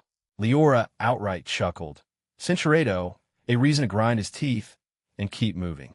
A little motivation never hurt. Celeste pinched the bridge of her nose this time. You terrify people, you know that? Only the ones who need it. Leora's laughter grew louder. Cedric muttered, we're going to get audited for this. Evander finally allowed a small smirk. Relax. The boy has potential. Real potential. And if a stern speech pushes him onto the right path, then it's worth bending the script a little. Celeste sighed, long, resigned, but not entirely displeased. You could just asked if he wanted to join. Simple. And where's the drama in that? Leora actually applauded. Cedric made a noise like he was contemplating retirement. Celeste stared at Evander for a long moment, then conceded with a reluctant shake of her head. Just don't scare him so much he runs to another committee. Evander's eyes glinted. If he was going to run, he wouldn't have stayed in that room for as long as he did. Silence lingered again, thoughtful this time. Leora smiled. Celeste softened. Cedric sighed, but didn't T argue. Evander glanced at the closed door. He is ours now. Elion leaned his shoulder against the elevator wall as it hummed downward, the soft blue lights reflecting off the metal. For the first time since stepping into the disciplinary committee room, he was alone, no oppressive aura crushing him, no probing questions, no bright, evaluating eyes. Just silence. And in that silence, his thoughts churned. So, I'm really doing this. Joining the DC. Standing against nobles. Painting a bright red target on his back. He exhaled sharply. He needed strength. Real strength. Not the shaky, inconsistent progress he scraped together so far, but the kind that could silence nobles, crush schemes, and shut down the Dawnecrest family if it ever came to that. He needed system points. Barado than anything. He needed them Barado than ever. And there was only one reliable way he knew to get them, even if it was ridiculous and unconventional. His thoughts drifted toward Mira. That scheming, crafty woman. Elion would be hard-pressed to believe a word she said. He would tell her what she wanted to hear, and for now, he intended to keep it at that. She was a manipulative woman, and Elion knew it. And then there was Arya, her intensity, her affection, the Barado behind her eyes, Cinchuredo, a good point farm. And Arya, she was the kind that needed him to be gentle and patient. At least the side of her he had seen, because as much as she tried to hide it, he could see the furnace in her eyes, waiting to burn everything to the ground. His thoughts churned. Then, slowly a thought surfaced. Why not both? He froze, then nodded to himself, very seriously, as if he just made a strategic decision in a war meeting. Yes, efficient. Good plan. Very good plan. The elevator chimed, and the doors slid open. The air shifted instantly, from quiet professionalism to the familiar dull hum of the first-year floors. Rougher walls, more scuff marks, slightly flickering lights. Home sweet home. Huh, looks like lunch is still going, he murmured, stepping out. The corridors were mostly empty, just a few stragglers chatting, one couple arguing, someone sprinting toward the bathroom like their life depended on it. Normal and comforting. Elion stretched, rolling his shoulders. The pressure from Evander's aura still lingered like there were weights on his back. Food, he decided, absolutely food first. And with that, he headed straight toward the cafeteria, stomach growling lightly. I'm starving, he muttered, already imagining the first bite. Chapter 65. Sharing is caring. Meanwhile, the theater, as soon as Elion and William left with Celeste. So, Arya said, eyes narrowing, you can explain why you're staring after him like a desperate double. Finish that, Mira snapped. And I swear I'll mess up that dyed hair of yours. It's not dyed, you jerk. Arya scolded.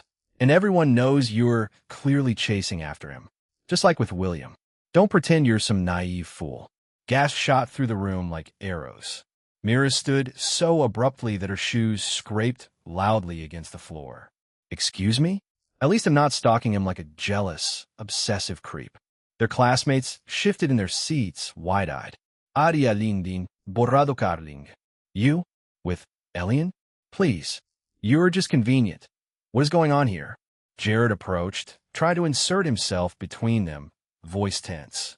Mira, I need to talk to you, William Dash. Mira didn't even look at him. Leave me alone. The entire class froze. A pin dropped somewhere in the front. She turned her glare on him. Did you not hear me? Get lost. You pathetic loser. You are nothing but a dog that wags its tail at its owner. If the class had been shocked before, now they were airless. Jared blinked rapidly, as if trying to reboot his brain. You. What did you? He reached out in frustration, grabbing me wrist firmly. Cinchuredo. Two girls were actually whispering prayers. They're teaming up on him, someone murmured. Jared looked around and saw it. The disgust in his classmates' eyes. The judgment, the whispers. His jaw clenched, so tight a vein bulged on his forehead. You, he hissed.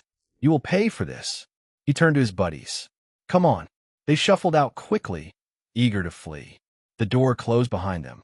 For a single, peaceful heartbeat, the room was silent. Then, Arya smiled sweetly at Mira. You handle that well, she said, for a scheming manipulator. Oh, you want to go again? Mira stood up. Fine, let's go again. And just like two cats seeing each other bravado on opposite sides of territory lines, they launched right back into verbal warfare. Insults, claws, hissing, sharp words thrown like daggers. A chair may or may not have been kicked. People watched, equal parts terrified and entertained. Isolde blinked repeatedly, turning to Lyra. Are they fighting over Elion? She actually couldn't believe her own eyes. Lyra put a hand on her forehead. I don't know. I don't think I want to know. Meanwhile, Tessa, who was seated a few rows down, watched the chaos with the brightest, most entertained grin imaginable. When Mira hurled a particularly savage insult comparing Arya to a discount alley cat with abandonment issues, Tessa lost it. She burst into loud, wheezing laughter, smacking her desk, tears forming in her eyes. Then she actually tipped sideways out of her seat, hitting the floor with a squeak as she coughed for air. Arya folded her arms. Oh, look, the Academy's resident heartbreaker wants another go. Mira smirked. Heartbreaker? Please. You're just pissed he actually likes me. Likes you? Arya barked a laugh. He's being polite. Elion's too nice to tell you to back off. Too nice? Mira stepped closer, eyes blazing. This coming from you? The same girl who ignored and treated him like air for 6 months straight. Like he was garbage? Arya's smile tightened. I had my reasons. Oh, I'm sure you did, Mira shot back. Like thinking you were too good for him? That's not. And you suddenly show up the moment he looks different. Taller. Handsome. Stronger. Mira leaned in. Coincidence? Arya's face turned red with anger. Don't bravado things. At least I wasn't trying to get attention from every guy in class before this. What? Mira blinked. Do you even hear yourself? I wasn't chasing anyone. I was just trying to survive. You have this pretty little princess reputation. Everyone worships you. I had a bravado Yuli talk to people. Arya's jaw clenched. You bravado friendly with everyone. And you freeze up around anyone you meet, Mira countered. At least I'm not a pink-obsessed child hiding behind a cutesy facade. Arya's brow twitched angrily. Say that again. Mira raised both hands mockingly. Sorry, I'm in a pink-obsessed child and hypocrite. Better? Arya stepped closer until their faces were inches apart. You think Elion would choose you over me? Mira didn't flinch. He already did. He was just using you. And you think he wouldn't do the same with you? Arya blinked, just for a fraction of a second. Her fingers curled tightly. You think just because you sit with him now that he is yours? Mira tilted her head. Oh, do you want him to be yours? Arya stiffened. That's not. Be honest for once, Mira said softly, voice razor sharp. You like him. You've liked him for a while. But your pride wouldn't let you talk to him. Arya's breath hitched. The class went still. Arya's voice caught. That's none of your business. It became my business the moment you started calling me names, Mira said coldly. Arya's bravado opened slightly, but no insult came out. At last, she looked cornered, and Mira realized it. But she hadn't won. Far from it. Arya had the advantage, not because Elion chose her, but because Mira had hurt him before, and now she was desperately trying to make up for it. And Elion probably cared about her, just not fully. But Arya was in a far better position than she was. Mira exhaled slowly, letting the tension settle. She could push harder. She could win this confrontation. But winning the fight didn't mean winning Elion. So instead, she stepped back. You know, Mira said, tone softer but no less confident, you're right about one thing. Arya frowned, confused. What thing? Elion isn't mine, Mira admitted. Not fully. Not in a way that excludes anyone else. Arya blinked, startled. And he is not yours either, Mira added gently. Her words caught Arya off guard. Mira continued, speaking calmly but firmly. I've spent time with him, and I know him well. But you've also supported him in ways I haven't. He appreciates you, and despite all this arguing, you still care about each other. She gestured between them. He wouldn't want us tearing each other apart. Arya hesitated. Her anger faltered. Mira took a breath, then suggested, so maybe we work together instead. Arya stared at her, stunned. What? Being friends, Mira said simply. You and me. We stopped fighting. We stopped dragging him into our mess. Centuredo, Pink Princess? Want to share? Arya stood frozen, her barato parting as if to speak, then pressing together again, but no words came out. For once, Mira had completely, utterly left her speechless. Chapter 66. An unforgettable moment. Arya's barato and closed like she had forgotten how to speak. Meanwhile, whispers exploded across the lecture hall. Did she just dash? No way. Sharing? Like, actually sharing? Mira kept her expression perfectly calm, almost smug. Arya finally managed to choke out, "And Mira, you can't just say something like that." Why not? Mira tilted her head innocently. We're being honest. That's not honesty. That's insanity. Arya spotted. Who to suggest something like that? Mira leaned in slightly, voice dropping to a quiet murmur only Arya and the unfortunate front row students could hear. Trust me, it's not so insane once you think it through carefully. Arya felt completely caught off guard. Her face, neck, and ears turned bright red. "And Mira," Arya squeaked, hands flying to her barato. "We are in class." Mira raised a brow. And just being honest, that is not an appropriate thing to say here. Arya protested, backing up a step.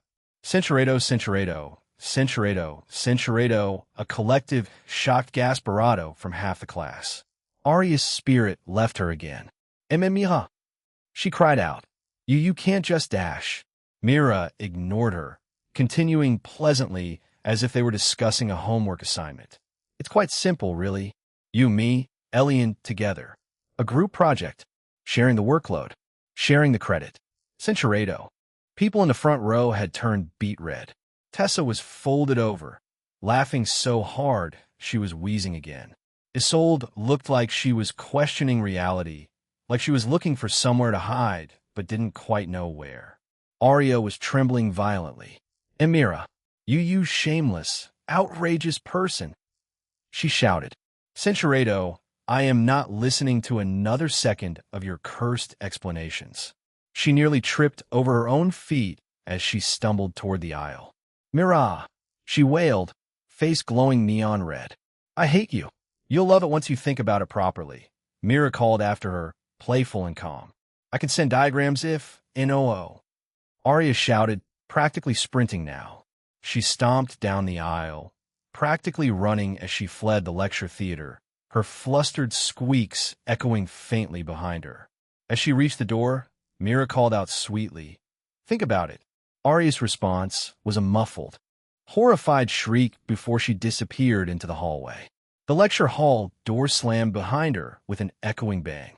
Mira dusted off her skirt, satisfied. That went well." The whole class stared at her in stunned silence. Then Mira crossed her legs, satisfied. "And that," she said smugly, "is how you negotiate." The entire class stared at her, horrified, impressed, and very, very confused. And Mira simply smiled, proud of the chaos she unleashed. The moment the class stepped into the massive gymnasium, their hearts collectively sank. Because she was already there, waiting, smiling. Professor Celine. Her hair was tied back today, her sharp ears twitching, and her beastkin tail swept the air behind her in a dangerously cheerful arc, an unmistakable sign she was excited. And when Celine was excited, they suffered. Thud! The sound was like a death sentence. A stack of heavy metal weights crashed onto the polished floor in front of her, echoing across the entire chamber. "Welcome, little first years," Celine purred, hands on her hips. "Today's lesson is simple. Run until you cry." Groans erupted instantly. Someone whispered, "We're dead." Another answered, "We're beyond dead. We're ghosts already." Celine clapped sharply. "I heard that. Ghosts run too." More groaning. Elion walked in last, looking refreshed, almost glowing, having just come from lunch. He stretched slightly, rolling his shoulders, as if unaware of the collective despair settling over the room like a fog. Several students glared at him purely out of envy. How is he so calm? But before he could take 3 steps inside, a blur of short blue hair rushed toward him. Elion.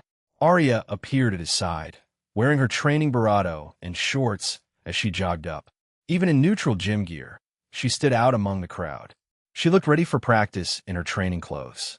She planted herself next to him like she belonged there. "You're late," she said, though her tone was bravado worried than scolding. "I thought Celine was going to start before you got here." "I made it," he replied simply. Chapter 67. "Don't start, I made it," Elion replied simply. "Humph." Arya crossed her arms, then uncrossed them a second later when she realized Celine was watching, and the professor did not appreciate idle posture. Mira entered behind them, lifting a brow at the way Arya glued herself to Elion's side. Arya noticed her and went still and immediately stepped closer to Elion out of reflex. Mira just smirked. Before either could start another verbal war, clang. Celine dropped the next set of weights with far too much enthusiasm. Her tail flicked. "Line up, ducklings." The class scrambled into 2 rows. Elion, Arya, Mira, and the rest all stood tensely. Celine strolled in front of them like a predator picking which prey to torment first. "Today we're focusing on endurance. You will run 20 laps around the training field with these." She kicked a metal plate across the floor. It slid like it weighed nothing to her. "Strap your legs." Horror spread through the class. Lyra whispered, "I'm too young to die." A friend of Arya muttered, "We were not warned for this. There should have been a legal document when we signed up for this class." Celine continued sweetly, "The weights are enchanted. The more you struggle, the heavier they become." Someone in the back shifted uncomfortably. Celine grinned wider. "But if you don't push forward, you fall behind and fail the class. So I see no way out here." She seemed bravado. Elion watched her closely. She really was invested in this. When Elion stepped forward, Celine's eyes lit up with curiosity and too knowing delight. Celine stopped right in front of him. "Elionova." He straightened. "Yes, Professor. You look refreshed today, and you look like you have been having a good time in my class. Clearly, your standards are no longer on the same level as everyone else. Don't worry, I'll fix that," she said sweetly. "Since you've been impressively energetic lately." Her tail flicked. "You get these." Elion said nothing, and then she dropped double the usual weights in front of him. Clang! The metal rang like a bravado bell. A collective gasp swept the class. "Bravado!" Elion bravado at himself inwardly.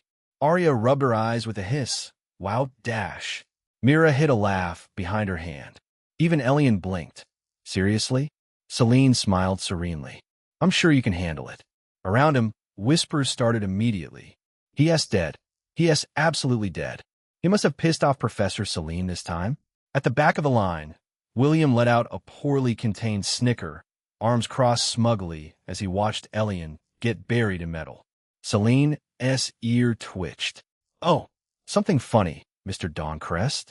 William froze. "And no, Professor." "Wonderful," she said brightly. "Since you have energy to spare, let us adjust your training too." She dropped an extra set of weights at his feet, not double, but enough to make his face pale instantly. The clang echoed like poetic justice. William snarled under his breath, forced to pick them up as students whispered, trying not to laugh. Centurato progress. The entire class spilled out of the gymnasium like survivors crawling out of a battlefield. Elion's legs were trembling so much that he wasn't sure if they were still attached. Arya was limping. Mira had her hands on her hips, panting, but somehow still managing to look composed compared to everyone else. Elion took one step toward the hallway. His calf twitched. His thigh cramped. Then his knee buckled. "Whoa, dash." Mira grabbed his left arm. "I've got him," Arya said immediately, grabbing his right. They glared at each other over his shoulders. "You can let go now," Mira said smoothly. "You can let go," Arya shot back. "He grabbed my arm first. He stumbled toward me." Elion muttered, "My legs are dying. Maybe argue after they bury me." Both girls shut up instantly. Mira slipped under his arm to help support his weight. Saw thee. Come on, lean on me." Arya stepped closer on his other side. "Don't lean too much on her. She's weak." Mira huffed. "And yet I outpaced you in the last 5 laps." Arya bristled. "That was because Celine tripped me with her tail." She called that motivation, Mira said, snickering. She smiled while doing it. Elion shook his head, amused despite wanting to collapse right on the floor. They walked out of the gym entrance, half dragging him, half guiding him. The evening air felt heavenly. Well, Elion exhaled. That was almost worse than the time she made us run 100 laps at that beach. Almost. Arya stared at him. Say that again. I dare you. Mira nudged him gently. You handled the run better than most of the class, despite the additional weights. Honestly impressive. He shrugged awkwardly. I've had some experience. Mira smiled. I wonder what kind of experience gives you that kind of endurance. Arya's face showed immediate jealousy. Don't say it like that. Oh, why not? Because you're implying. I'm not implying anything. Mira winked at Elion. He knows. Elion pinched the bridge of his nose. Please don't start. Chapter 68. A calm walk with the ladies. Elion pinched the bridge of his nose. Please don't start. Mira and Arya had to settle for glaring at each other for the rest of the way. The pathway toward the dorm residences was fairly empty at this hour. Most students were still wheezing on the track or dragging themselves to the showers attached to the gymnasium. Although they each had showers in their rooms, others preferred to shower right after the session, hence the showers. Despite the silence now, Elion was starting to feel kind of suffocated. Arya stuck close to him. Mira stuck even closer. Whenever one stepped nearer, the other mirrored it. Elion felt like the rope in a very determined tug-of-war. Cinchuredo, what? No, I'm saying it because he's tired. He needs someone responsible to look after him. Mira finished sweetly. Like me? Like me. Adia's nipped. He was with me before you. Oh, but are you even close to him? Because I am, Mira said, loudly, with absolutely no shame whatsoever. She even wore a smug little smile, like she just dropped the winning hand in a card game. Arya froze mid-breath, clearly shocked by the sudden declaration. When had things escalated from fighting over Elion's attention to talking about private matters between them? And Mira continued, leaning in with a grin. Cinchuredo, who goes around saying things like that in public, while being nonchalant about it, with a straight face? Arya's expression was even bravado absurd. Her jaw practically hit the floor. What? She squeaked. Did he really dash? Did he do that? Oh, it was quite something, Mira said casually. Don't tell me you haven't hung out with him? Mira feigned genuine shock, her palm going to her bravado. Shut up. Arya exploded, her face immediately blazing scarlet. I've also hung out with him, but unlike you, am not bold enough to announce it to the whole world. Mira raised a single eyebrow. Arya continued, HMMPH. Besides, you bullied him long before I came into the picture, Mira. The reaction was immediate, probably what Arya was hoping for. Elion's brows raised, his hands stiffened. The topic might have been sensitive at some point in time, but to him, that stage of his life was all but a distant memory. To Mira, though, he could imagine. He looked over at her, and her reaction was to be expected. Mira's face drained of confidence in an instant, the words hitting her with real weight for the first time today. Please, don't remind me. Elion knows I didn't truly mean it, she muttered, but it sounded bravado, like she was trying to convince herself and Arya. I wasn't bullying him, she snapped. I was just being mean to him? Arya offered helpfully. Mira sputtered. That's not Dash. I didn't mean it like Dash. Oh, please. Arya rolled her eyes. You tormented him for months. And now you want to pretend you're the sweet, caring bravado? Get real. Mira bristled. I care about him. Bravado than you think. Arya leaned closer, Zmag's smile widening. But in the one he spent the most time with. In the one who's always by his side. In the one who truly understands him. Elion, caught between them, wanted to sink through the floor. Why am I here? He had never felt bravado like a spectator at his own scandal. But he had to admit, despite the tension, seeing Mira and Arya competing for his attention was a nice stroke for his ego. Never would he have imagined that things would turn out like this. Cinchuredo, she seemed to take him looking at her, for him meaning that he did not want her to pursue the matter and make Mira uncomfortable. Arya looked away. She didn't push further, realizing it wasn't the time. It got quieter. Only their footsteps and Elion's controlled breathing filled the walkway. They reached the path where the dorm branched off to their rooms. Elion gently withdrew his arms from around both girls. He could stand now, albeit shakily. "I'm okay from here," he said, giving them a grateful nod. "Thank you." "Really?" Mira smiled softly. "Of course." Arya looked like she wanted to say something, but didn't know how. Elion took a step toward his side of the branch, and immediately winced as a sharp cramp hit his thigh. Both girls rushed forward at the exact same time.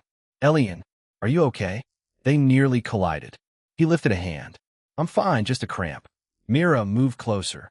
"You need to stretch that out." Arya frowned. "He needs to rest, not stretch. Stretch helps prevent. Rest helps him recover." Elion stepped between them before the argument started again. "Please, it's fine. I'll handle it inside." The tension didn't disappear completely, but both girls quieted. Mira exhaled. "If you need anything, you can come to my room." Arya elbowed her. "Why would he go to your room?" "He can come to mine." Mira smirked. "I have better snacks." "That's not even dash." Elion cut in gently. "I appreciate it. Good night, you too." Once again, Arya looked like she wanted to say something else, but bit her tongue. Mira gave him one last smile before turning toward the other path. Arya lingered a moment longer, eyes softening. "Good night, Elion." Then she hurried to catch up with Mira, who instantly picked up on the delay and teased her all the way down the path. Elion watched them bicker softly as they walked off together, shaking his head with a tired, amused sigh. This pair is going to be troublesome. Chapter 69. Insecure, Elion didn't struggle on the way back to the dorms. If anything, with every few steps he took, he could feel his body recovering, muscles knitting themselves back together, his breath steadying, and his stamina slowly returning. "Must be thanks to my physique," he thought, rolling his shoulders as the lingering fatigue faded. By the time he reached his room, the ache in his legs had dulled to something distant and manageable. He showered quickly, steam rising around him as the last of the training grime washed away. The heat soothed what little soreness remained, clearing his head as much as his bravado. When he stepped out and dried off, he felt almost entirely refreshed, only a muted reminder of Celine's intense training class clinging to his muscles. He eased into his night clothes, comfortable and clean. A subtle bottle of cologne caught his eye in the cupboard. He paused, then applied a small amount to his neck, just enough to be noticeable up close. Locking his door, he stepped into the hallway, feeling oddly steady. His feet carried him directly to Arya's dorm area and to her door. He knocked once. The door opened immediately, as if she'd been waiting right beside it. Arya stood framed in warm light, which gave her blue hair a hint of red. Her breath caught slightly when she saw him. A slow, bright smile curved her lips. "I was expecting you, love," she said. Then she took a fistful of his shirt, pulled him inside, shut the door with a firm slam, and greeted him without a moment's hesitation. They stepped inside, sharing a brief bravado before stepping apart a few seconds later. A faint glimmer connected their mouths as they pulled apart. Elion's gaze traveled over her form, taking in every detail of her appearance. She wore an elegant nightgown of pale blue silk, the fabric draping gracefully around her silhouette. Where she had gotten such an elegant nightgown in the academy was a mystery. Maybe she always had it with her. The gown had thin straps that draped over her shoulders. The bodice was fitted and then flared out gently, giving the dress a graceful silhouette. Centuriato Elion could not help but feel drawn to her. She certainly knew how to captivate him. If her good taste was a stroke of luck or good intuition, he did not know. "You look beautiful," Elion murmured, his voice low. "Absolutely bravado." Arya blushed at his words, ducking her head modestly. "Thank you." Centuriato, his tone laced with sincerity. "Not when you look like this. Not when I know what awaits me behind this door." He raised a hand gently, pausing near her face with a soft expression that said bravado than words. Arya's breath caught as she tilted her face up to meet his gaze. Her eyes filled with quiet emotion. He understood why she suddenly felt uncertain, why she thought she needed to do Barado to earn his trust. "Did you think I would go to Mira instead?" Elion said, gently brushing her cheek. He searched her eyes, noting the flicker of doubt there. Arya hesitated for a moment, then gave a small, almost imperceptible nod. "Mira, she could be very persuasive," she admitted, her voice dropping even lower. "I saw the way you two were laughing earlier. And after our class today, I just assumed maybe you'd rather spend time with someone a bit more mature, less childish." Elion remained quiet, his expression unreadable as he processed her words. He didn't withdraw his touch, but his hand stilled on her face. The silence stretched between them. Finally, Arya couldn't stand it any longer. She needed to know, one way or another. Taking a deep breath, she forced herself to ask the question that had been plaguing her mind since Mira's appearance today. Do you like her?" Her gaze shifted downward, and her tone sounded uncertain, hesitant, and vulnerable. She continued, "Is it true?" she asked, her voice barely above a whisper. "What Mira said about you, too. Did you get involved with her?" As expected, she would ask. Elion hesitated for a moment before nodding slowly. "Yes," he admitted, his gaze never wavering from hers. "We've grown close like I have with you." The words seemed to strike Arya like a physical blow. She reeled back slightly, shifting out of his embrace, her breath hitching audibly. Tears welled up in her eyes, threatening to spill over. Hearing Mira say it to her was one thing. Hearing straight from Elion himself was a different matter. Am I not enough for you?" she choked out, her voice breaking on the last word. "Tell me, Elion, please."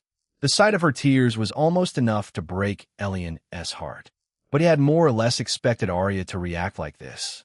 He had expected this, the fallout from Mira's big mouth. But seeing the actual wound he inadvertently caused was uncomfortable. He reached out, cupping her face gently and brushing away the single tear that had escaped down her cheek. "Arya," he murmured, his voice soft and tender. "You are Barado. You're everything."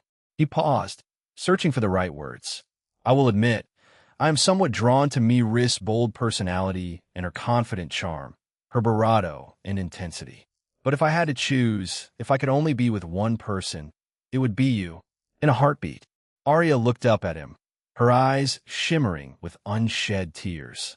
"Really?" she whispered, hope flickering in her gaze. "Really," Elion confirmed, his thumb gently stroking her cheekbone. "I am deeply drawn to Mira. But you're the one I want, Arya. With all my heart." She leaned closer to him, her eyes closing for a moment as she cherished the moment between them. "Arya," he said softly, "I love you, never question that." She opened her eyes wide again. More tears threatened to spill forth, but there was also a new determination in her gaze. Her pupils narrowed into pinpricks, and the brightest smile bloomed across her lips. "Then show me," she whispered, her voice steady and sure. "Show me that I'm the one you want, that I'm enough for you." Inwardly, Elion smiled. Cinceredo love meter, hidden quest completed, huh? Turn a partner into an obsessive lover subject. Arya Valen result. Success, overperformance detected, rewards granted. Bonus experience points. 500 XP love meter unlocked. A hidden emotional metric that measures a target's affection, attachment, and psychological dependence on the host. Below it, a vertical gauge appeared, shaped almost like a crystalline heart, segmented into clear thresholds. 0 to 20, interest 30 to 50, crush 50 to 80, attachment 100, devotion 100, obsession 250, irreversible fixation passive effect gained. Devotion feedback, unstable, Elion's breath caught. Overperformance. Before he could process it, the interface shuddered, the calm blue lines flashing, then snapping into a sharp crimson overlay. A needle trembled for half a second, then slammed upward, straight past every marked boundary. Critical alert love meter, real-time reading. Target, Arya Valen affection level, 300 status. Abnormal risk assessment. High emotional attachment has exceeded safe parameters. Possessive tendencies detected. Obsession index, Rising recommended action. Monitor closely system note. User influence has reached irreversible thresholds. Barato, the heart-shaped gauge fractured with glowing cracks. Red light spilling through the seams as if the interface itself were under strain. Status assessment emotional dependency. Maximum. Rational inhibition. Severely degraded. Priority reassignment. A cold shiver crawled down Elion's spine. A cold shiver ran down Elion's spine, sharp enough to cut through the haze of warmth and perfume. 300%? That wasn't T-affection. That was fixation. Before he could focus further, the interface flickered, attempting to expand, but Arya giggled softly. Before he could even think to step back, Arya chuckled softly, light, delighted, almost musical. She rose onto her toes and greeted him again, warmly this time, her arms looping around his neck as if celebrating a familiar friendship. You know, she said with a smile, you're making that face again. The one you get when you're thinking too much. You have leveled up. Elion forced his body to relax, even as his mind raced. He swallowed, forcing his gaze away from the flickering warnings. Later, he told himself, pushing the flashing warnings aside. I'll look at it later. The system dimmed reluctantly, the crimson fading back into nothingness. Arya pressed her forehead to his, her eyes shining with unmistakable devotion. I am yours, and you're mine, she said softly, sweetly, as if it were the most natural thing in the world. Elion smiled back, steady on the outside. Inside, something cold and uneasy coiled in his gut. What have I just triggered? It was at that moment that he realized he might have miscalculated. Arya didn't give him time to dwell on it. She leaned in again, placing a brief barato against his cheek, catching him completely off guard, then pulled back with a playful smile. Before he could even speak, she did it again, quicker this time, a light peck that left warmth where her barato had been. Elion, she murmured, her tone gentle and affectionate. Another barato, and another. She kept giving them freely, short and tender, affectionate presses of her lips, like she was afraid that if she stopped for even a second, he might disappear. Her hands rested against his chest, fingers curling into the fabric of his clothes, grounding him there. Elion let out a quiet breath, half a laugh slipping from him despite himself. Arya, you're relentless. She tilted her head, eyes sparkling, and gently tapped the corner of his jaw instead, then his cheek, then back to his cheek again, as if proving a point. Of course I am, she said sweetly. You said I shouldn't question it. Talp, another gentle nudge, slower this time. Softer, less playful, barato intent. Her affection felt intense, heavy in a way that drew close, held his full attention, and left no room for distraction. Not suffocating, yet but unmistakably focused. Like all of her attention had narrowed down to him alone. Elion's hand lifted almost on its own, resting briefly on her arm, steadying them both.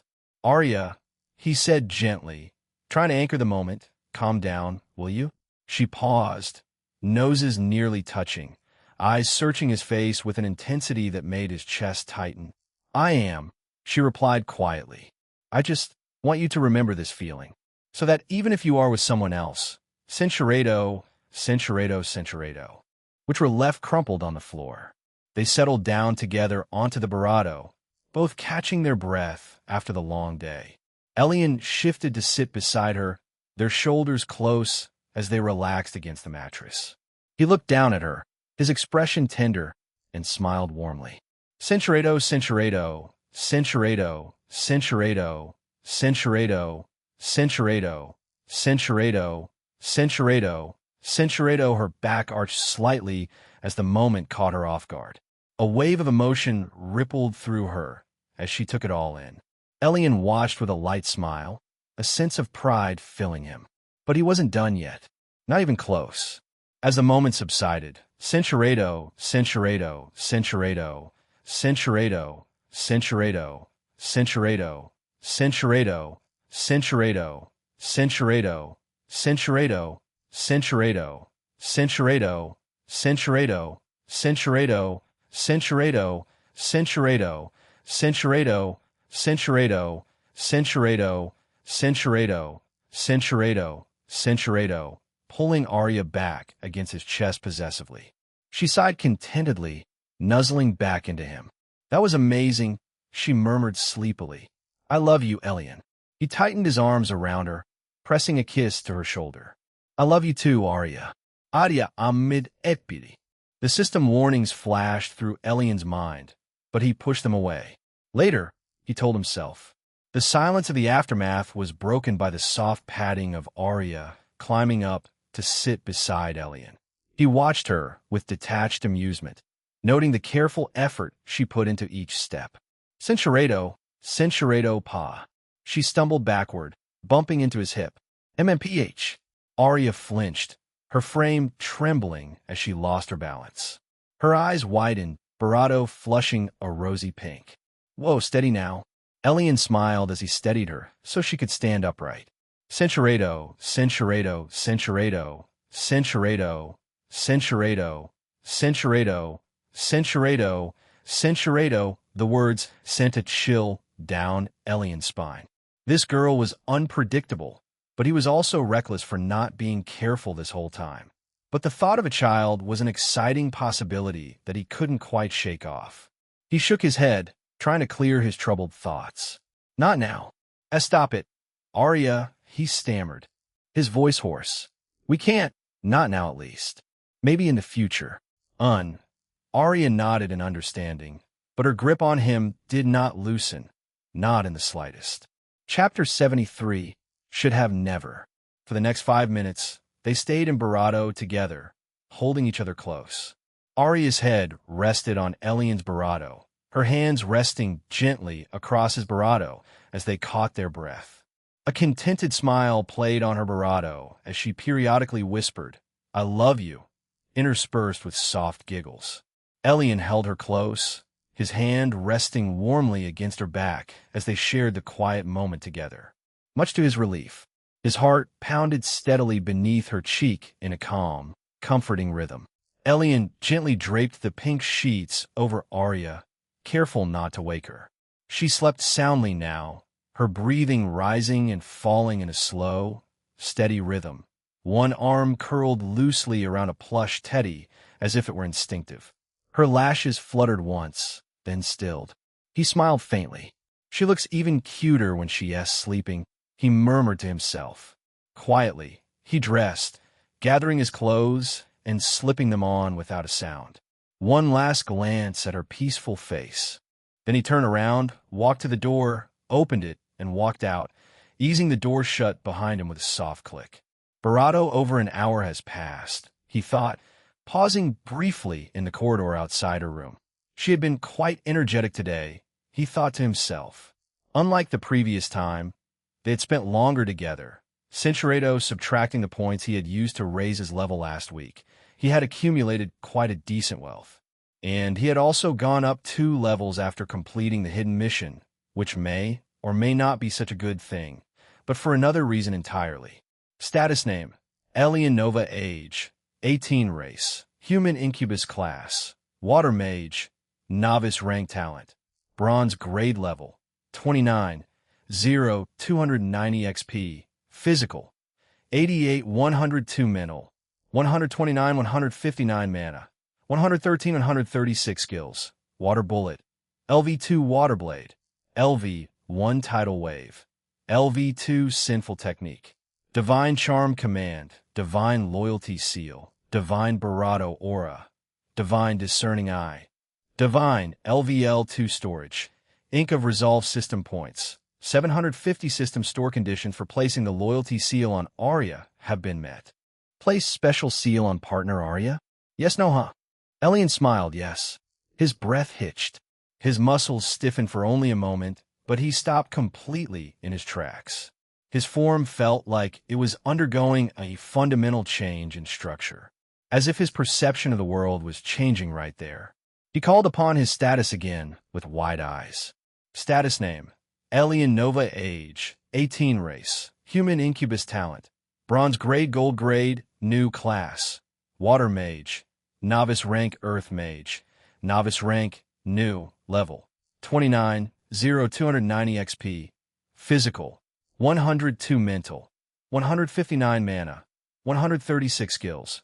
Water Bullet, LV2 Water Blade, LV1 Tidal Wave, LV2 Forbidden Hex, Divine Suggestion, Divine Alliance Seal, Divine Barato Presence, Divine Discerning Eye, Divine, LVL, 2 new skills.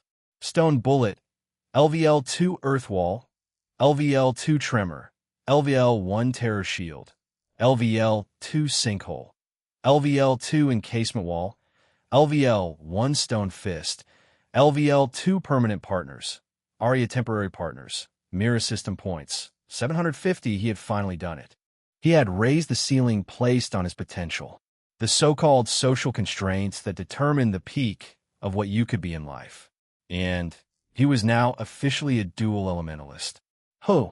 Elion let out a long, sharp breath he didn't even know he had been holding.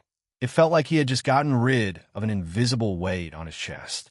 Still, this is only the beginning, he told himself. He slapped the sides of his cheeks twice and cleared his mind. He started walking once again. A few people lingering nearby eyed him curiously, some curious, some speculative, but Elion ignored them completely. His steps were unhurried as he made his way through the dorm halls, heading toward the other side of the wing. It was very dark outside now, not deep into the night, but late enough that the corridors had thinned, the shadows stretching long beneath the lamps. Then he turned the corner. He was almost there now, but his expression soured instantly. Mira stood outside her room, and she was not alone. William held her wrist firmly in his grip, his fingers pressing in as he leaned close. An unsettling grin twisted across his face. "You thought He'd stay with you all the time?" William sneered. "Guess what, you fool? You're all alone now." But William wasn't alone either. Jared had Mira's other wrist, Barato it just as tightly. Even from this distance, Elion could see her fingers straining, her shoulders tense as she tried to Barato free. Several more of William's cronies stood behind them, half hidden in the corridor as shadows.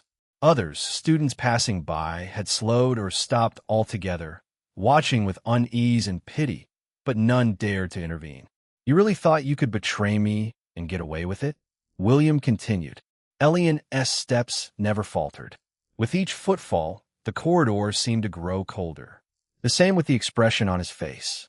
His boots echoed against the floor, measured calm. Inside, he felt strangely calm. He watched as William stepped toward Mira with a hard look. She stepped back. Censurado. One moment, Mira's scream pierced the corridor. The next, William's vision spun violently. Why am I upside down?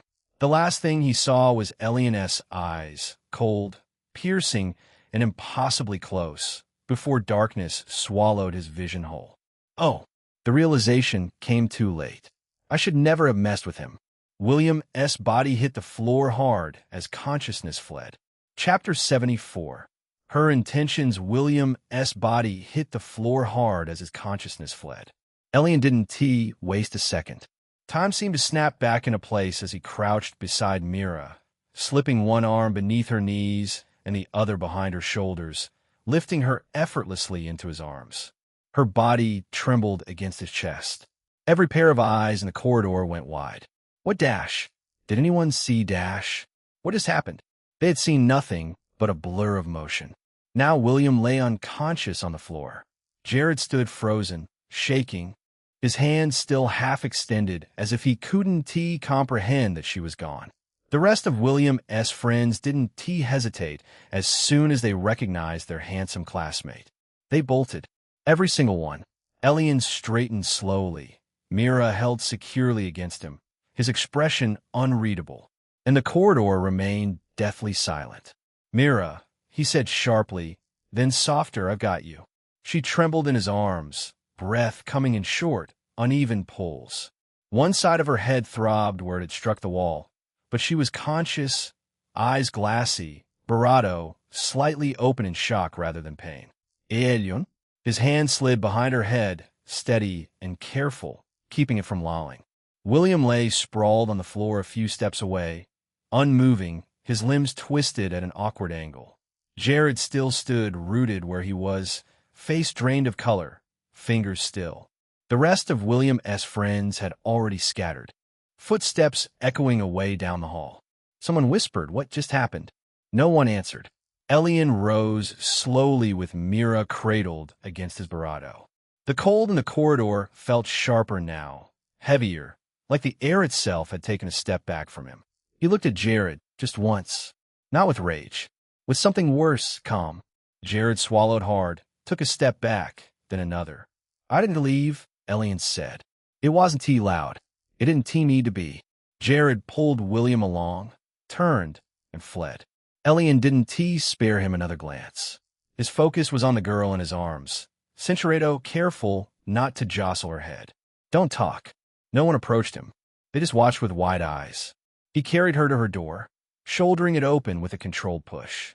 Inside, the room was dim and quiet, a stark contrast to the chaos outside. He laid her gently on the bed, easing her back against the pillows, checking her head with care. No blood, just a forming bruise. Relief loosened something tight in his chest. "I'll get help," he said. "I'm not going far." Mira caught his sleeve weakly. "Don't leave." He covered her hand with his own. "I won tea." Elion stepped out just far enough to pull the door closed behind him, positioning himself between Mira and the world. He walked back toward her. His calm cracked just a little. He was angry, mostly at himself. He wanted nothing more than to end William, but he couldn't. Still, they crossed the line, he thought, eyes hardening. And this time, there would be consequences. Maybe not now. Cinceredo, he was starting to question if she was in any pain at all, or she was faking it. "You look fine?" "Well, I will admit, my reaction was bravado over-exaggerated, but I had to play possum, just in case." But her head did take a hard hit. He had seen it, the loud thud. Maybe she was trying to act strong and downplay. He sighed, "I don't know." It wasn't easy to gauge her intentions. "So, you were with Arya?" she asked. "Yes." Elion kept his expression blank. "I see. You're surprisingly calm about it," he said. She laughed softly. "Should I be throwing pillows? Crying? Pulling your hair?" Her eyes glittered. "Relax. I don't mind that you went to her first." She really was fine. Her posture was loose, unguarded. No visible pain anymore. No fit. Just that same dangerous confidence she always carried. "So," she went on lightly, "Cinceredo, you sure you are fine?" He had to ask again, just to be sure. She scoffed. "That?" Her grin softened just a fraction. "I've had worse bruises, and I heal fast." She tugged him closer by the fabric of his shirt, her voice lowering. "Besides, I knew you'd come to save me." That made him pause. "You did?" She nodded. Eyes steady on his. "Just a feeling, Prince Charming saves the damsel in distress kind of thing." Hee. She chuckled. Elion chuckled lightly. The room felt quieter after that. Mira straightened herself and patted the mattress beside her. "Sit closer." He hesitated, then sat. She rested her barato gently against his, her head resting against his chest, listening to his heartbeat like it belonged there. For the record, she murmured, eyes half closed, "I don't mind being second to Arya. I understand how you feel. I come across as the girl who used to take advantage of your weakness, and now, suddenly, I want to be with you." He stiffened slightly. "But," she added, smirking as she tilted her head up to look at him, "I do mind being ignored. Even if you may still carry even a hint of resentment toward me in your heart, please don't ever ignore me." Chapter 75. Creating something new, I do mind being ignored. Even if you may still carry even a hint of resentment in your heart, please don't ever ignore me. Her tone was almost begging. Her hand gripped his shirt, her head leaning in closer to him. He could not see her face from this angle, but the vulnerability in her voice felt real. It made it difficult for him to tell if this was just another one of her manipulative moods or if she was being genuine. But still, Elion also kept up his pretense. He chuckled under his breath. "That was never my intention." "Good." She held firmly onto the fabric of his shirt. "Then you're coming with me right now." Cinceredo, there was something quietly honest about the gesture. No words, no taunts. He lifted a hand, hesitating for half a heartbeat before brushing a stray strand of hair from her face. Mira's breath caught, her fingers tightening lightly in his shirt, as if afraid he might step back. "You're a troublesome one," he murmured. She offered a faint smile, still quiet, still waiting. "And yet," she whispered, barely audible, "you're still here with me." That was answer enough. He leaned in and pressed a gentle bravado to her forehead. Mira relaxed instantly, feeling at peace beside him, as if that was where she had always intended to be. Her hand slid up to rest at the back of his neck, pulling him closer as they shared a tender moment. Mira's bravado were firm yet soft, and a faint trace of her red bravado tick lingered. They held each other close, the world around them fading away. Mira smiled warmly as she leaned close to him, their faces only inches apart. Elion reached up and gently tucked a strand of hair behind her ear, his thumb brushing softly against her cheek. She responded with a soft smile, her eyes bright and full of affection. Mira smiled softly as they shared a tender moment together, the sweet bravado of her strawberry lipstick lingering in the air. Elion held her close, feeling the warmth between them. They hurried along, their hearts racing. Sensuredo. Their eyes met, glowing with deep emotion and yearning. "I need you by my side," Mira whispered softly, her voice heavy with longing. "Please, Elion, stay with me. I need your presence in my life." Elion smiled warmly, his heart steady and comforting against Mira as he held her close. "You truly are eager for our future together," he said. Sensuredo imagined a little version of us running around. It would be quite the adventure. A shy smile spread across Mira's face when she realized how crazy she sounded. "It would," Elion agreed softly. Mira chimed in, "We'd have to find our own place to live, though. Just us, well, and Arya, I guess." Her brow furrowed slightly as she asked, "Wait, did you really do that to her too?" Elion's expression darkened briefly before he shrugged. "It doesn't matter now," he replied dismissively. "What matters is that I'm focused on what's ahead, and that you are too." Sensuredo. "Remember what?" Mira asked softly. Elion leaned in, his voice low near her ear as he whispered, "Remember that this is bravado than just a fleeting connection. This is about commitment, pledging yourself to me, making sure everyone knows we belong together." His words touched something deep in Mira, and she felt a wave of emotion wash over her. "Yes," she said softly, "I want everyone to know. I want to be yours completely." Elion smiled warmly, taking her hand gently in his. "Then I'll give you what you want. Sensuredo, fill my heart. Make me yours." With a fierce determination, Elion promised to stand by her. "Say it," he demanded, his eyes boring into hers. "Tell me who you belong to." "I belong to you," Mira declared, rising to meet his gaze. "Only you, Elion. Forever." And with those words, Elion grinned. Conditions for placing the bonding seal on Mira have been met. Place bonding seal on partner Mira. Chapter 76. Already this eager conditions for placing the bonding seal on Mira have been met. Place bonding seal on partner Mira. Yes, no, he paused, and immediately prompted, "Yes, Sensuredo. She leaned in and gently placed a small bravado on his cheek. Her bravado were cool and damp, and his skin was warm. She smiled softly against him, like someone savoring a sweet treat on a warm afternoon. Nghhh. Elion took a sudden breath, his eyes widening at the unexpected feeling. He watched as Mira bravado with him, her playful energy drawing him closer. He could feel his composure slipping away, his attraction to her growing stronger by the second. She pulled back slightly and smiled. "Let's see what I can do," she said softly, before leaning in closer and giving him a gentle bravado on the cheek. Mira smiled warmly at Elion, her expression bright and inviting. The scene between them was tender and romantic, a quiet moment of connection that Elion found deeply meaningful, making him want to move even closer to her.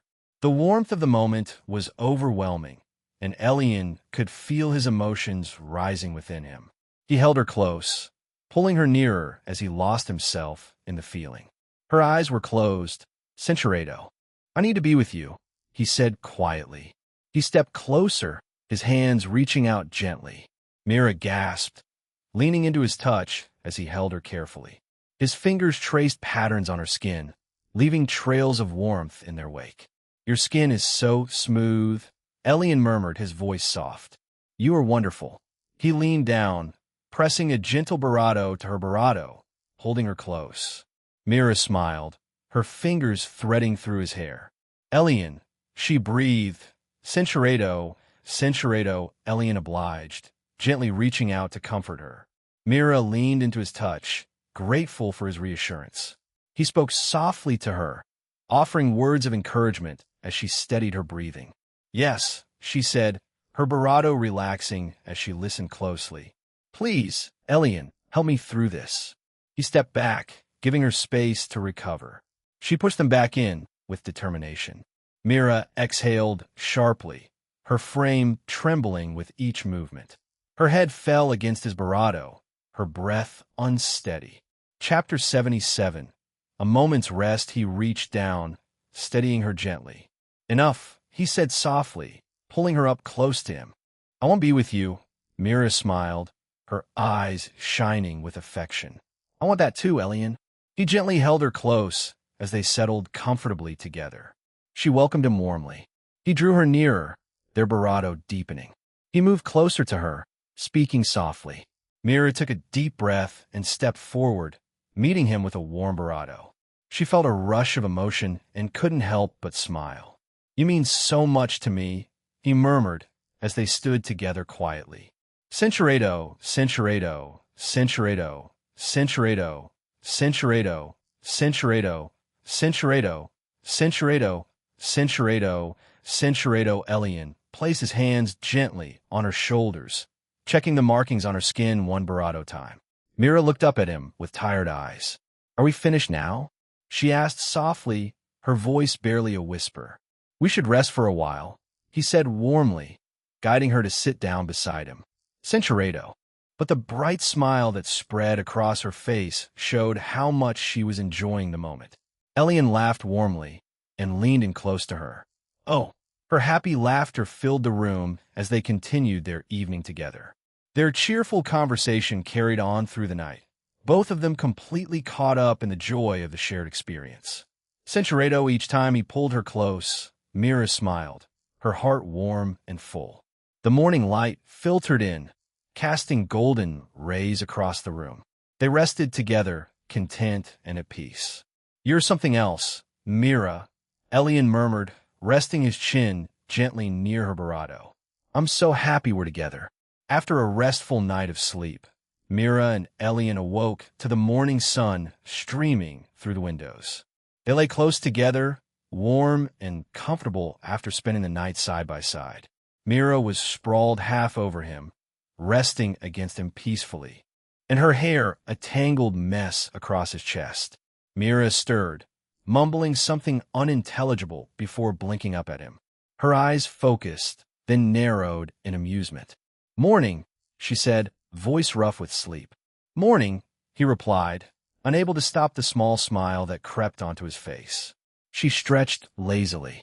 Cinceredo, Cinceredo, Cinceredo, Cinceredo, Cinceredo, Cinceredo, Cinceredo, Cinceredo, Cinceredo. They shared a quiet moment before morning class. The infirmary door was locked from the inside, and the hallway remained quiet. Inside, Beatrice sat sprawled in her chair, one leg propped up on the examination table while the other dangled off the seat. Cinceredo, Cinceredo, she was struggling to reach her goal. Despite her continued efforts, success remained just out of reach. After several barato minutes with no progress, she tossed the object to the floor with a frustrated cry. Darn it! Darn it all! She stood up abruptly, breathing heavily. Her disheveled appearance was a stark contrast to her usually pristine nurse uniform. The chair was still damp. Beatrice, visibly flustered, muttered to herself as she picked up a personal device and set it aside. I can't do this anymore, she said aloud, her voice laced with frustration. I need something barato real. I need a real connection. I need his attention. Ever since she brushed her hand against him in his clothing the other day, she had been thinking about him constantly, every single day. It has been so long since I felt a genuine connection like that, she realizes. Cinchuredo, no one has to find out, right? Her eyes suddenly brightened with determination. An excited smile crossed her face, as if she had just come up with the brightest idea. That's it. I'm done playing by their rules. She laughed a low, intense sound. This damn job can't keep me from what I want. Screw the consequences. She quickly adjusted her blouse, buttoning it up and smoothing out her outfit. Grabbing her purse, she burst through the infirmary door. I'm going to find the ultimate jerk. Beatrice stormed through the first-year hallways of the academy, her heels clicking against the polished floors with each determined step. Her mind was made up. She was going to find Elion, no matter what it took. Cinchuredo, without hesitation, she approached them, walking with confidence. Elion, she said warmly, her voice calm and steady. We need to talk. Privately.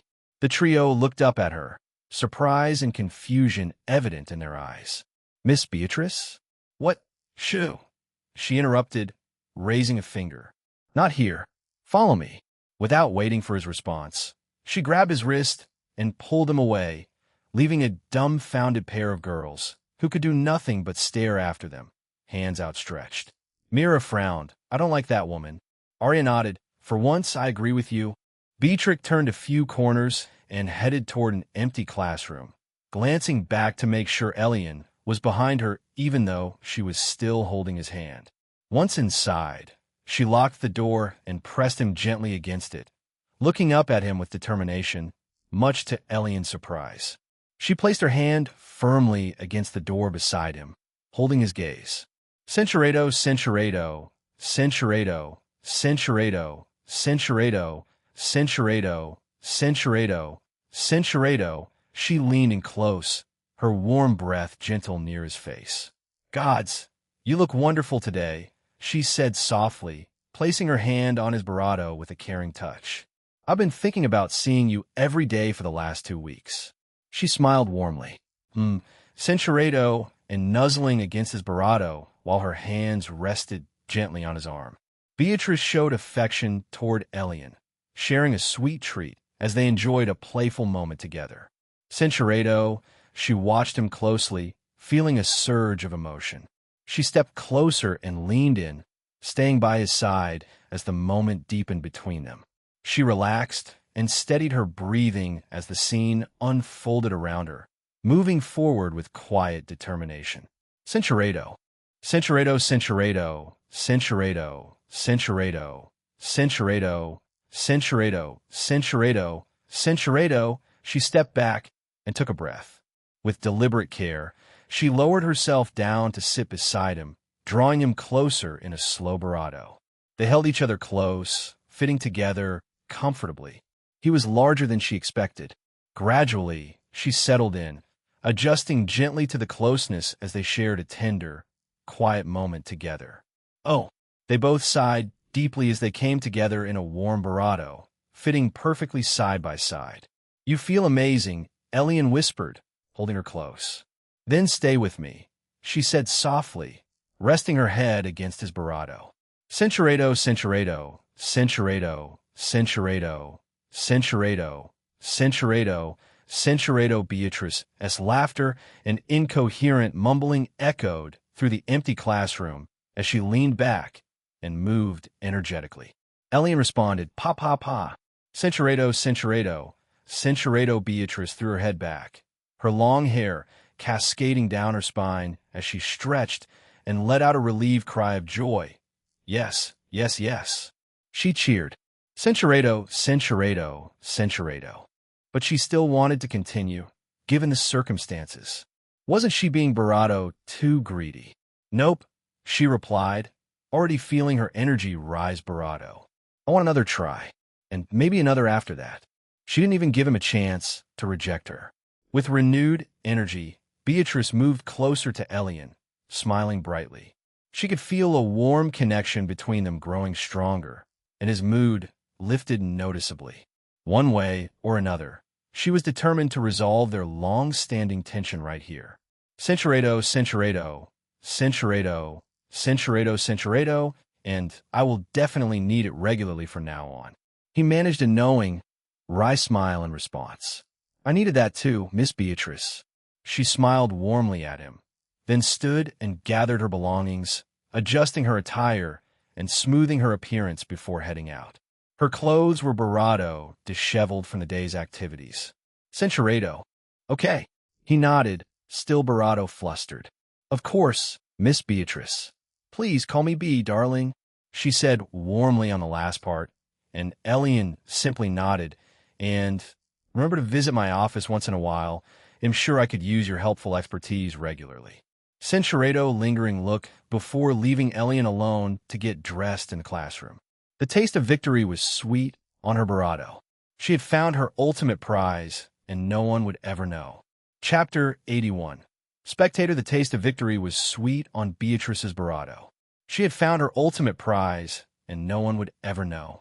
Her heels clicked against the polished floor as she made her way back to her infirmary office. Her mind was still reeling from her recent appointment with Elion.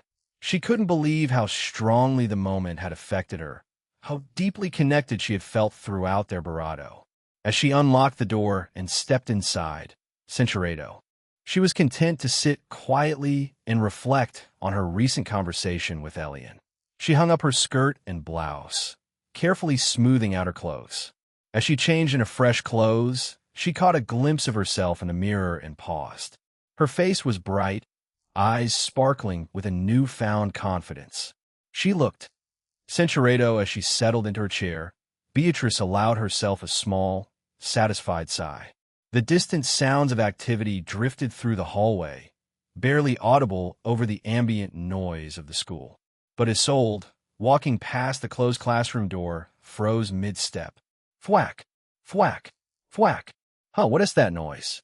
Her heart began to race as she approached the door silently, drawn by some morbid curiosity. She reached for the handle, testing it gently. Unlocked. With trembling fingers, Centurato, her knuckles turning white. Close the door. Leave. Now. Her mind Barado at her. But her feet remained rooted to the spot. She couldn't look away from the scene unfolding before her eyes. What she witnessed in that moment shocked her to her core, and she knew she had to get out of there immediately. Centurato. Elion threw his head back, a deep roar escaping his throat as an overwhelming wave of emotion crashed over him. His Barado trembled with intense relief as he held Beatrice close. The sheer Barado of the moment left them both breathless and shaking. They clung to each other. Centurato, the sound of footsteps echoing down the hallway, snapped her out of her trance. Panicked, Isolde quickly closed the door, her face burning with embarrassment as she hurried away from the scene. Her mind raced as she fled towards safety, trying to make sense of what she'd seen. Centurato, Isolde, shook her head vigorously, trying to dispel the vivid images lingering in her mind. She pressed a hand to her cheek, feeling the warmth radiating from her skin. What was wrong with her? Why did witnessing such a shocking scene leave her feeling so unsettled? She ducked into an empty classroom, leaning against the closed door as she struggled to catch her breath. Her uniform felt suddenly uncomfortable. Centurato. She couldn't bring herself to do this. Not here, not now. With a shuddering sigh, Isolde withdrew her hand and pressed it against her Barado, trying to steady her breathing. Chapter 82. Isolde's turmoil. Isolde withdrew her hand and pressed it against her Barado, trying to steady her breathing. The lingering tension in the air filled her senses, making her dizzy. Determined to regain control of herself, Isolde straightened her uniform and smoothed back her hair. She would forget about what she'd seen today, pretend it never happened, focus on her progress, her future. But even as she told herself these things, Centurato taking a shaky breath, she imagined herself in Beatrice's place, facing Elion's fierce anger and calling out his name. Pa! She struck her own cheek. Get a grip, Isolde. Breathing heavily, she strode into the corridor. Isolde made her way through the quiet halls toward her dorm, her footsteps echoing in the empty corridor. She paused outside her door, fumbling with her keys as she tried to steady her trembling hands. The cool metal slipped from her grasp once, twice, before she managed to unlock the entrance and slip inside. The dorm was mercifully empty. Isolde closed the door behind her with a soft click, then leaned against it, eyes Barato shut as she tried to process everything. What had come over her? Why couldn't she tear herself away from that disturbing scene, even knowing she shouldn't have watched? And why did it leave her feeling so hungry? Isolde moved to her Barato on shaky legs, sinking down onto the mattress. The room was heavy with tension. The sound of footsteps still echoed in her mind, a memory she couldn't quite shake. Centuredo, Centuredo, Centuredo, Centuredo. Isolde took a shaky breath and tried to steady herself. Get a hold of yourself, she whispered, though the words lacked conviction. Emotions were taking control. Centuredo, Centuredo, Centuredo. She gasped and quickly covered her Barato with her free hand. A wave of relief washed over her, leaving her breathless and trembling. In the aftermath, Isolde sat in mortified confusion. As the feelings slowly faded, Centuredo, her uniform disheveled, and her hair, must from where shed, run her fingers through it in a moment of overwhelming emotion. The reality of her actions hit her like a physical blow. How could she have watched something so personal and private? And worse, how could she have used it for her own selfish reasons? It was unsettling, voyeuristic, completely inappropriate. Isolde groaned, burying her face in her hands. How would she ever be able to look Elion in the eye again? Or Beatrice, for that matter? Would they somehow know what she had done? What she had seen? Her stomach churned with shame and embarrassment. This was exactly the kind of scandalous behavior she normally condemned in others. And yet, here she was, no better than any of them. Get a hold of yourself, she muttered, straightening her clothes and smoothing her hair. You're better than this. But even as she tried to convince herself, her Barato still trembled with lingering agitation. Centuredo, but first, she needed to clean up. With a resigned sigh, she went to the bathroom and ran the tap, splashing cold water on her face as she waited for the sink to fill up. Chapter 83. Gaines Elion lounged in his room with his status window hovering before him, translucent and softly glowing.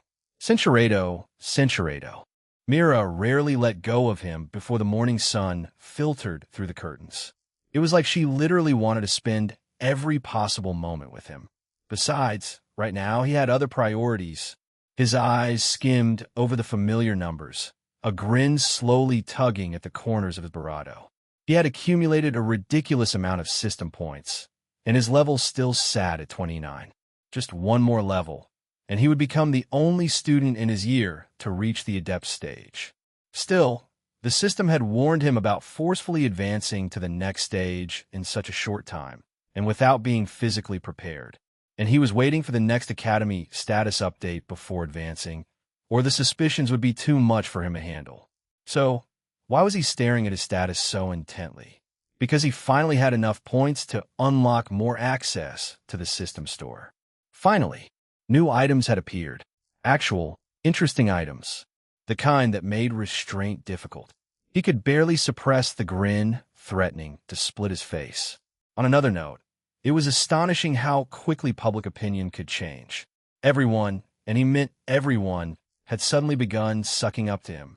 It was annoying enough that he usually brushed them off without ceremony. Well, not the ladies, definitely not the lovely ladies. Even then, he kept them at arm's length, mostly thanks to Arya's watchful presence.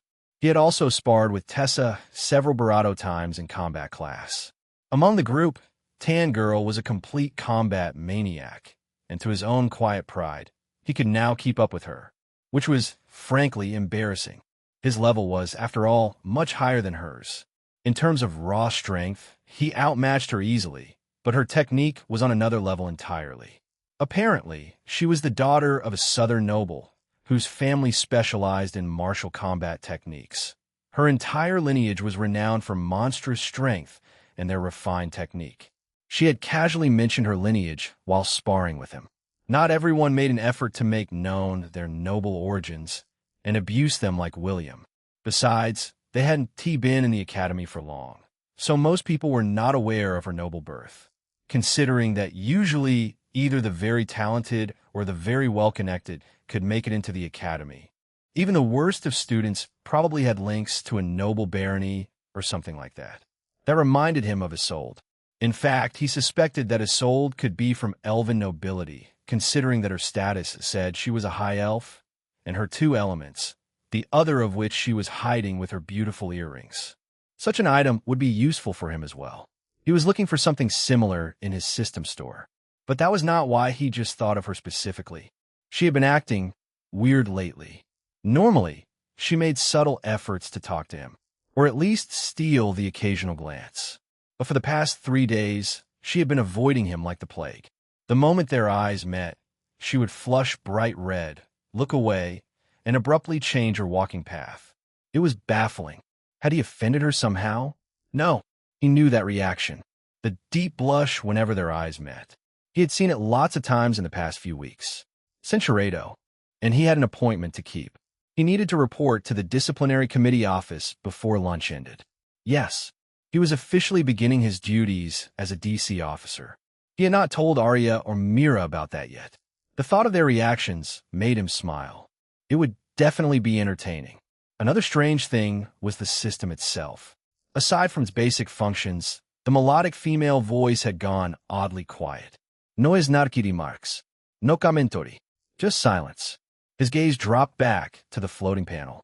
Status name: Elion Nova Age, 18 Race, Human Incubus Talent, Gold Grade Classes, Water Mage, Novice Rank Earth Mage, Novice Rank Fire Mage, Novice Rank Level 29, 95, 290 XP, Physical, 110 Mental, 166 Mana, 142 Skills, Water Bullet, LV2 Water Blade, LV1 Tidal Wave, LV2 Stone Bullet, LV2 Earth Wall, LV2 Tremor, LV1 Terror Shield, LV2 Sinkhole, LV2 Encasement Wall, LV1 Stone Fist, LV2 Fireball, LV2 Flame Wheel, LV2 Hell Flare, LV2 Flashbang, LV1 Flaming Fist, LV1 Rain of Flames. LV2 Unique Skills Cinceredo, acquiring her class and skills in the process. Bit by bit, he was growing stronger. 3 classes alone were already unheard of. Add a gold-grade talent on top of that, and his future was practically guaranteed. The Academy's monthly status update was only days away. Today was Tuesday. The database would be refreshed on Friday. He was running out of time. He had no intention of hiding his improved stats, but the multiple classes, that would be problematic, very problematic, which was why he was staring into the system store now. He needed an item, something that could conceal his additional classes, and he intended to find it. Right, he murmured. Let us see what you've got. System store, he said quietly. Available points, 9750 access tier. Basic store functions, rows upon rows of items unfolded before him, arranged not by category alone, but by concept. Weapons did not simply sit under weapons, they were grouped by intent. Cinceredo, control, annihilation, Cinceredo, denial. Elion's Cinceredo twitched. Still overdramatic, he noted. His attention drifted to the first cluster. Item, Void Thread Dagger Cost. 10,000 points description. A dagger forged from condensed spatial discontinuity. Ignores conventional durability. Note, causes localized reality fraying. Elion tilted his head. Messy, he decided. Good for assassins. Bad for infrastructure. He waved it aside. Item, Chronolattice Bracer Cost. 18,600 points description. Allows micro-rewinds of the wearer's personal timeline. 0.7 seconds. Limitations. High cognitive strain. Cooldown enforced by backlash. Interesting, Elion admitted. He imagined the application. Then he looked at the price. Too expensive, he concluded, but it was understandable, given the ridiculous effect. He passed. Item, Soul Binding Chain Cost. 4,100 points description. Restraint artifact capable of anchoring living beings, even non-corporeal entities. Warning. Ethical violation in 12 recognized civilizations. Elion raised an eyebrow. 12? What do civilizations refer to? Other worlds? He mused, but the reply never came. System? Silence. How odd. Still, he dismissed the thought. Making assumptions when he was too weak to do anything with that knowledge was useless anyway. He looked back at the list. He didn't need chains. If something required binding, it usually meant he'd already miscalculated. Weapons continued to scroll by. Chapter 84. Cradle Robber? Elion strolled along the familiar path to the DC office on the upper floors with light, confident steps. After realizing that even though he had enough funds to unlock more store options, it didn't take long to realize that he still could not afford anything truly useful. So his excitement went down the drain once again. But it wasn't all gray skies. I must be the only first year who can head up here without a second thought. He mused, chuckling to himself. He had to admit, it felt damn good climbing from the scraps at the bottom to rubbing shoulders with the elite. Now, he was perched at the top of the food chain. Well, he wasn't there yet, but you get the idea. He reached the floor that divided the lower years from the upper ones and pushed open the sleek black door. To his surprise, Centurado, the red garment she wore like a bold statement. A wicked idea sparked in his mind, and he grinned. Before he could second-guess it, he reached out and flicked her forehead sharply. Ow! Ow! Ow! Leora jolted awake, flailing. In her panic, she toppled right off the chair with a loud bam. Elion winced, Barato one eye shut and grimacing as if he'd taken to hit himself. Regret hit him fast. TSK, TSK, TSK, Leora muttered, Barato her sore hip likely bruised from the fall, while probing the red mark on her forehead. Her eyes lifted to find Elion looming over her, guilt etched on his face. It took her all of 2 seconds to piece it together. Her expression cycled through shock, embarrassment, disbelief, and settled on irritated fury. Did you dash? She didn't finish. Elion nodded sheepishly. Sorry, I couldn't resist. Leora snorted, scrambling to her feet. Elion braced for a beating, but when she punched his bicep, it landed soft. Barato tapped and strike. Oof, don't do that again. She climbed back into the chair, smoothing her skirt down and tugging her blouse straight. Her fingers worked the bow into a neat knot. Elion smiled, sliding into the seat right beside hers. I guess everyone's got their hidden side, he thought, watching as she composed herself. Leora crossed her arms and fixed him with a mock glare, straightening her slightly misaligned shirt. Centurado, still pressing a spot on her forehead where head flicked her. Show you the ropes? Please. I'm not your babysitter. But since you're here and apparently can't resist pranks, she trailed off, her eyes narrowing playfully as she stood up and circled the table toward him. She moved with confident steps, Centurado, but she didn't back down. Instead, she stopped right in front of him, standing close enough that he noticed her faint floral fragrance. Stop it, she muttered, but there was no real heat in it. Her hand shot out, grabbing his collar and yanking him up slightly. For a second, Centurado, yeah, she said breezily, that's how it works in the DC. Everyone assigned patrol partners. We always work in pairs. Elion nodded, half listening until she continued. Kind of like that day Celeste and I ran into you, she added, glancing sideways at him. You know, when those guys ganged up on you, and you totally destroyed them.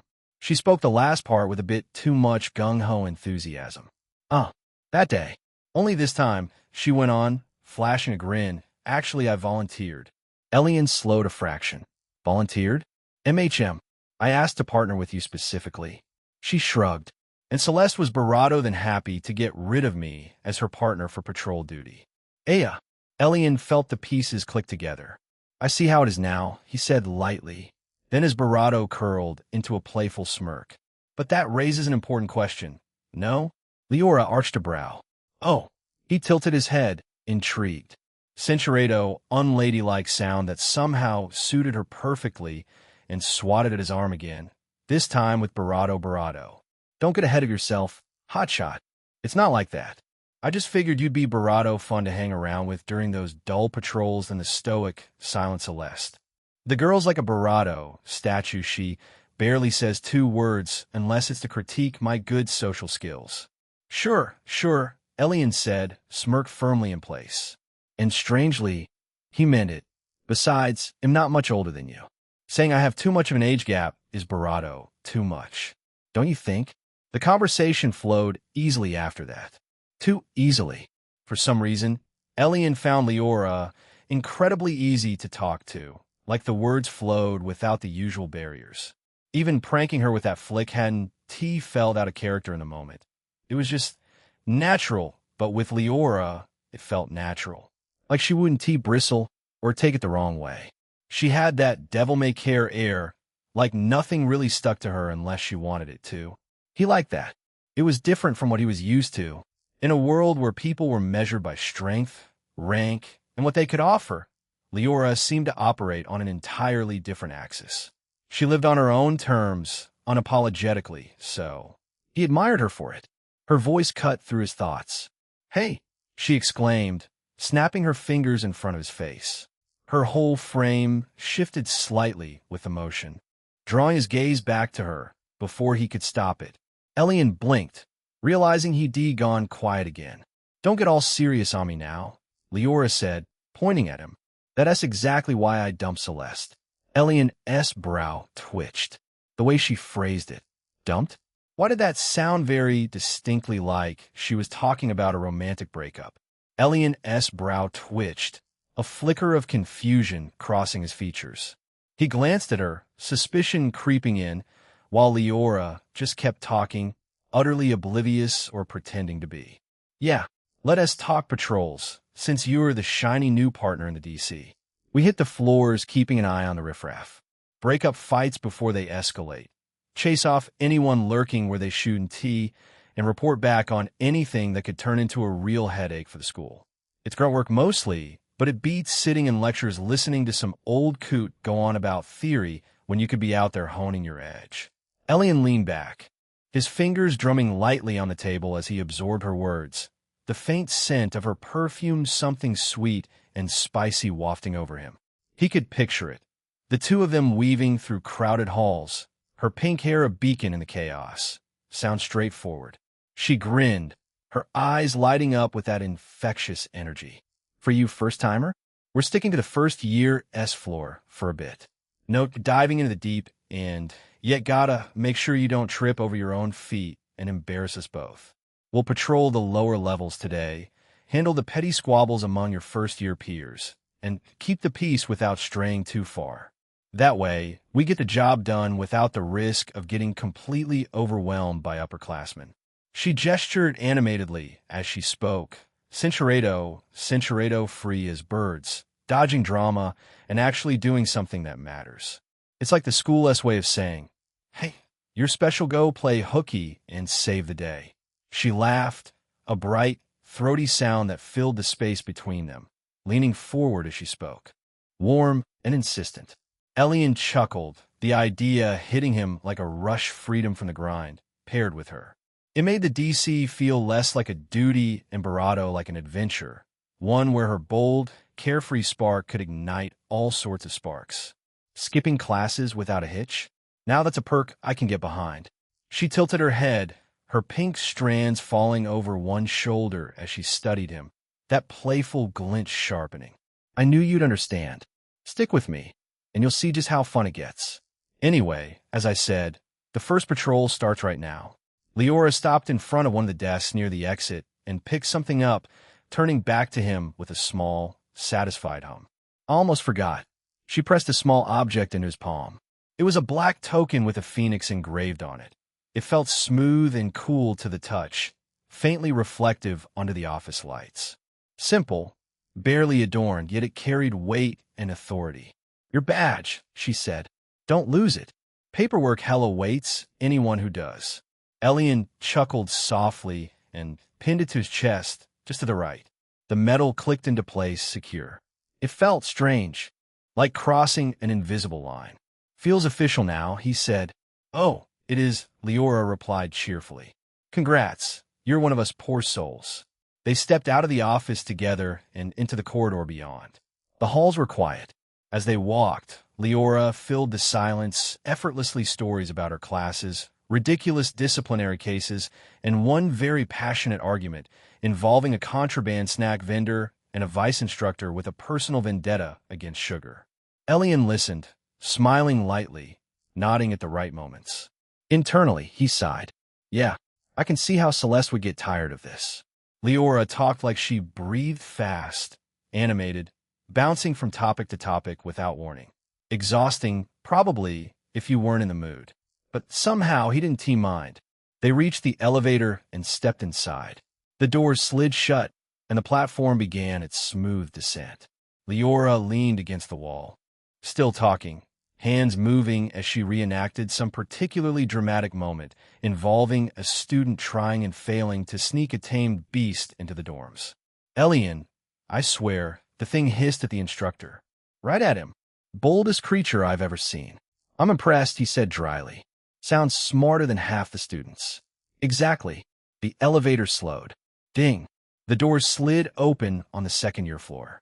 An average-looking red-haired guy stepped in, pausing mid-stride when his eyes landed on Leora. His brows lifted in surprise, then softened into something warmer. Oh, Leora, he said. Didn't he expect to see you? Hey, Mako, she replied easily, flashing him a friendly smile. What is up? Elion clocked it instantly. The way Mako's posture straightened, the slight adjustment of his jacket, the way his eyes lingered on her just a second too long. The doors closed, and the elevator resumed its descent.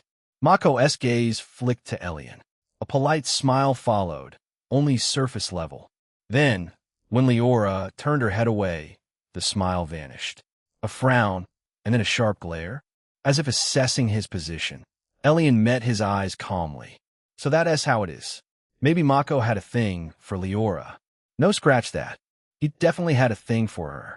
Elion didn't appreciate being antagonized for simply existing, but he wasn't about to rise to it either. He simply looked away, his expression unchanged.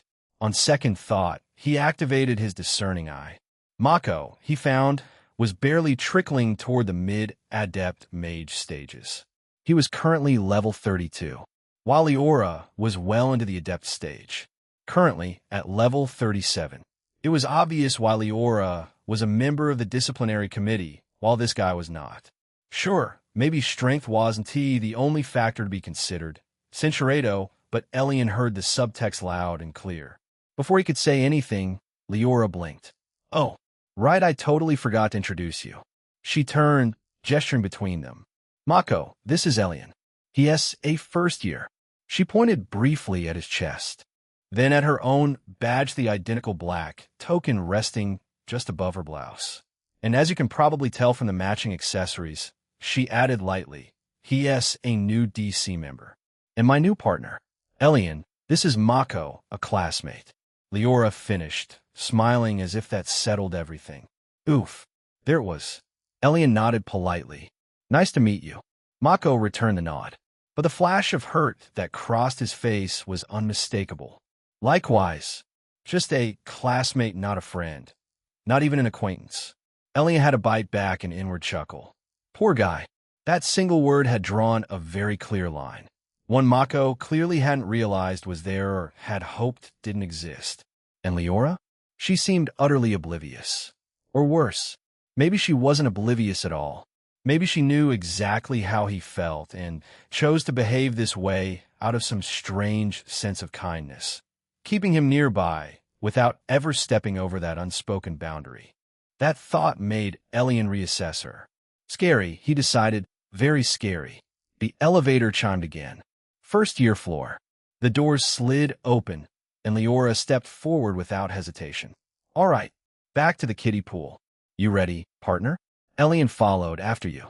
And behind them, Mako watched them go jaw tight, eyes lingering far longer than he probably meant them to. Chapter 86. Plans for the Legacy World Opening.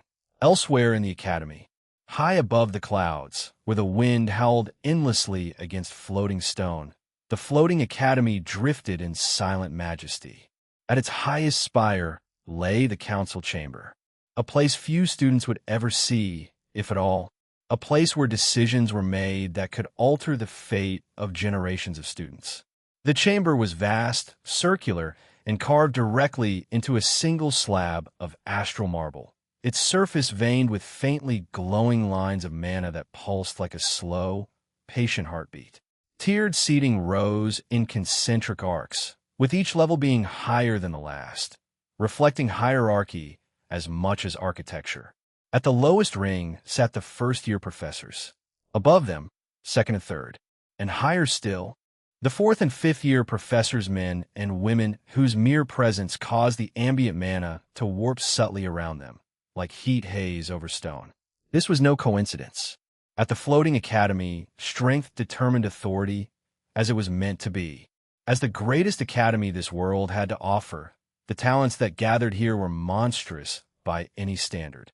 Prodigies, heirs, chosen disciples, and once-in-a-generation anomalies filled its halls every year.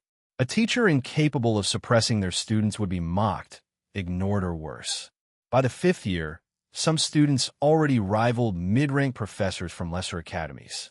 Only the truly powerful were allowed into the Floating Academy and permitted to teach them, which was why, seated near the uppermost tier, were figures that radiated quiet, terrifying might. Professors who were responsible for the sixth years. They each radiated the unmistakable aura of a grand mage. What Evelyn had told her students when she explained the mage classes to them was that every professor in this academy was an exceptional talent in their own right, not much unlike them in their youth. While she was right about most of the professors like her being high mages, that was true for most professors responsible for first to third year classes. She and told them about the professors for fourth years and up, because in most cases, it was of no use. It was no secret that most students simply chose to drop out or transfer in their third year, because while the Floating Academy was like any other academy for first years through to the third, when it came to the higher years, the curriculum was on a whole different level. It was an absolute disaster. The dropout rate was well over 75%. So it was no surprise that Evelyn felt no need to put such a matter into her students' perspective. However, those who were familiar with these professors knew that each of them was an absolute legend. They each had accomplished an impossible feat once or twice at some point in their long careers as mages, and it was no surprise that almost every single one of them was a member of nobility. Among the sixth-year intruders was Professor Halbrecht, a towering battle mage clad in deep crimson robes. Each thread of his rebis was reinforced with layered defensive arrays. Amongst his feats was a rumor about how he had once split a battlefield in two with a single spell and walked away without a scratch. Beside him sat Lady Iolanthe, a pale, ethereal woman whose beauty was so barato, yet confined to a barato form, that some wondered if her appearance was some kind of illusion. Her form was simply too striking. Her pale skin glowed with an otherworldly luminescence, framing eyes that shimmered like liquid mercury, drawing gazes into their hypnotic depths. She is a well-known illusionist with techniques so advanced that even her fellow professors sometimes doubted what they were seeing in her presence. She was draped in gossamer veils, elegant and modest in appearance. Further along was Arch-Instructor Vorin, a rune specialist whose form had been partially converted into a living conduit.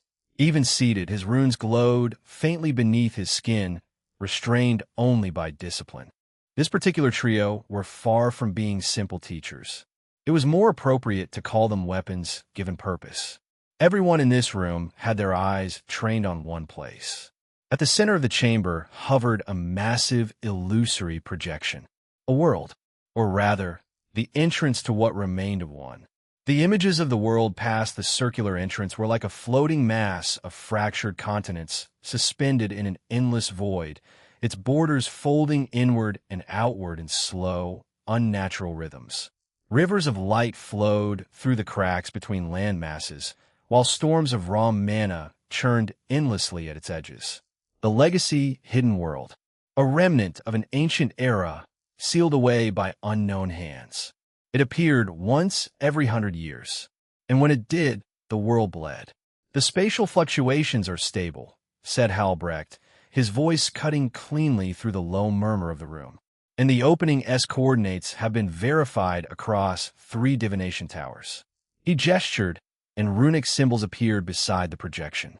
This next opening will occur in approximately 6 months. 9 at most. A ripple went through the chamber. Some leaned forward expectantly, while others closed their eyes in contemplation. "A century," murmured someone softly. "An entire century since the last convergence."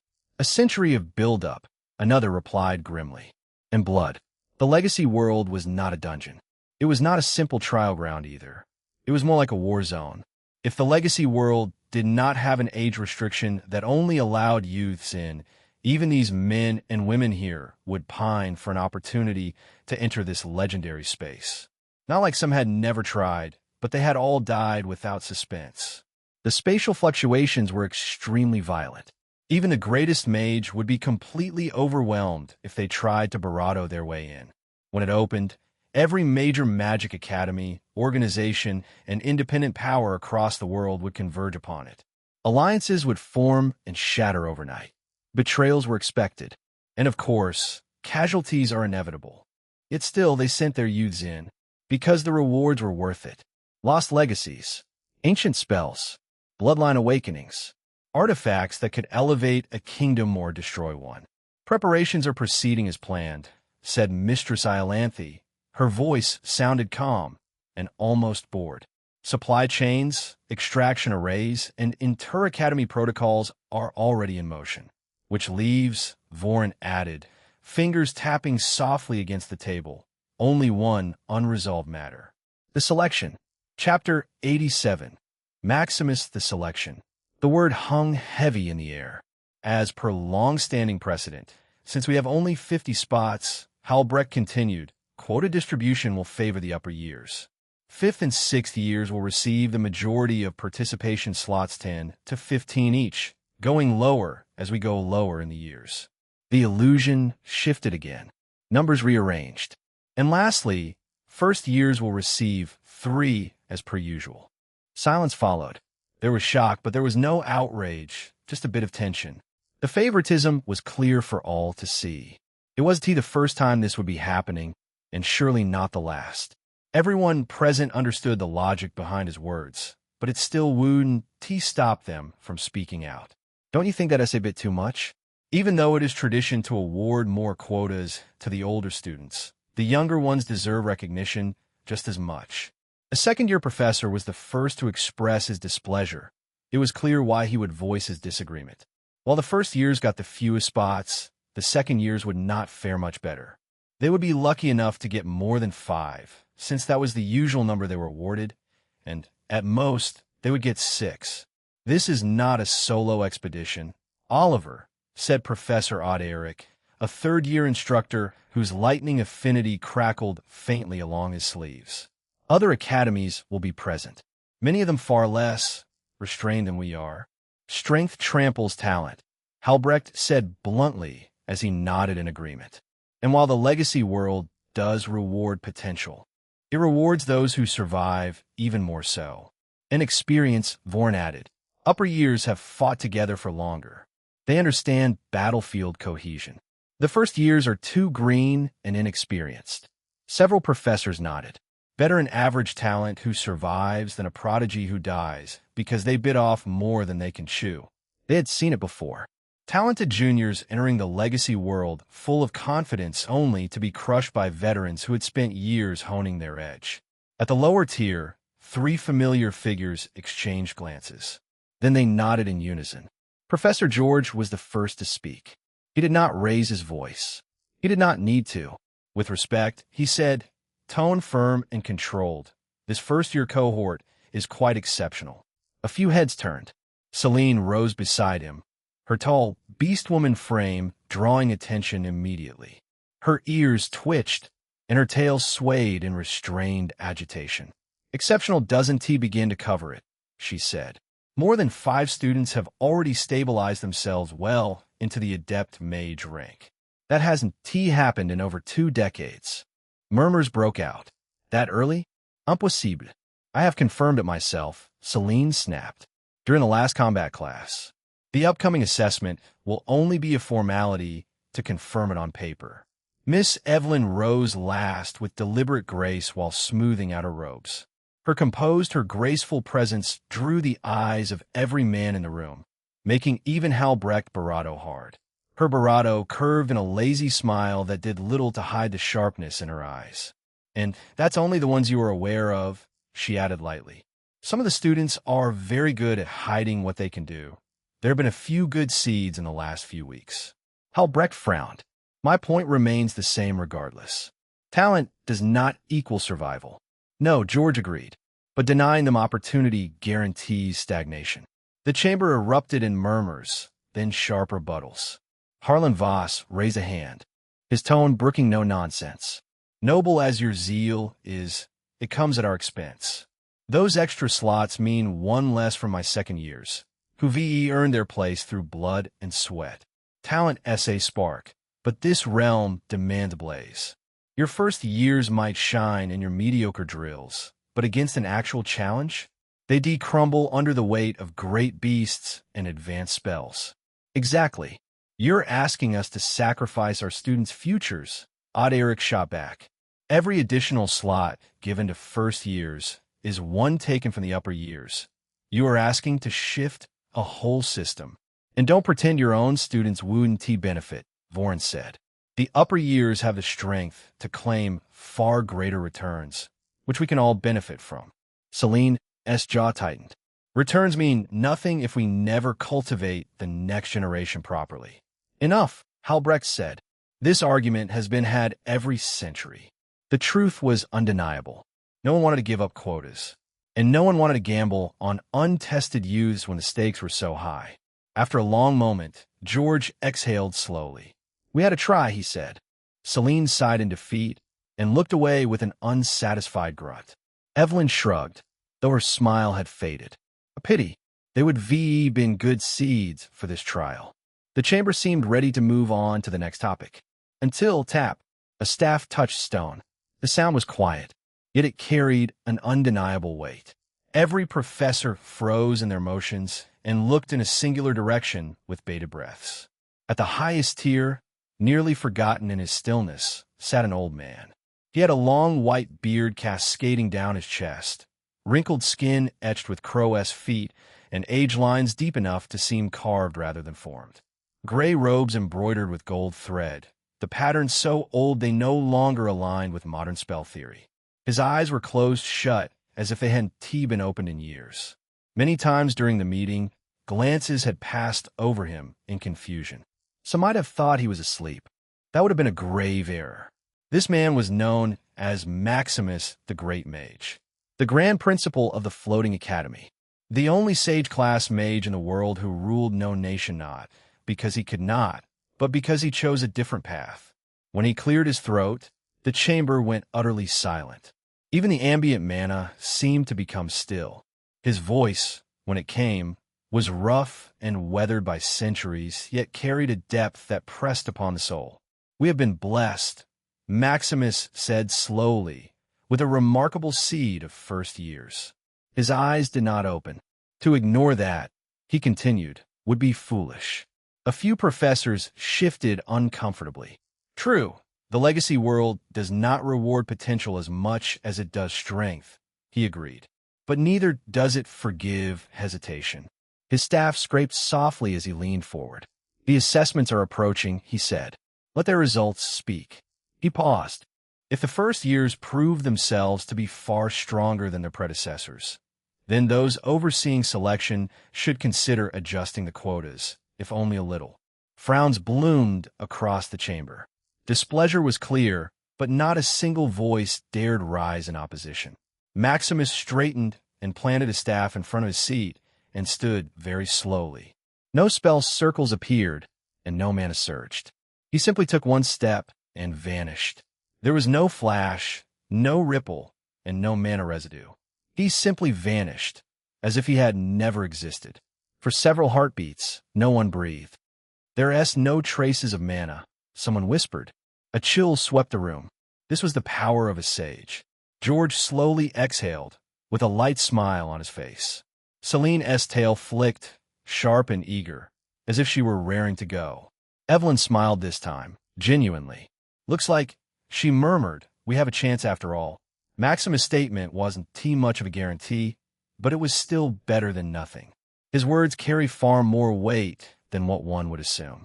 His words might have sounded neutral, but it was clear which side he leaned on. As long as the first years did well in the assessments, they could steal at least one quota for themselves. And as Evelyn thought of a particular handsome young man, she found herself smiling even wider. Chapter 88. Patrol with Leora. The patrol ended exactly the way Leora had promised Elion it would. It was completely quiet. In fact, it was almost too quiet. They walked the length of the first-year floor, with their boots echoing softly against the polished floor and the ambient hum of mana lamps filling the air. Classroom doors lined the corridor in neat intervals, some sealed shut with soundproofing runes, others faintly glowing as lessons continued inside. There had been no fights to break apart, no arguments to intervene in, and no dramatic chases, if that was even a thing in these parts. For the whole length of the patrol, it was just the two of them strolling through the halls like they owned the place. Leora didn't seem bothered in the slightest. In fact, she talked animatedly to no end, about instructors she liked and despised in equal measure, about students who thought they were slick, about a third year who once tried to bribe a DC officer with a pitiful sword art after being caught attempting to assault a girl. Elion listened, smiling lightly, occasionally responding when prompted, letting her words wash over him. But he had to admit that even he had a limit.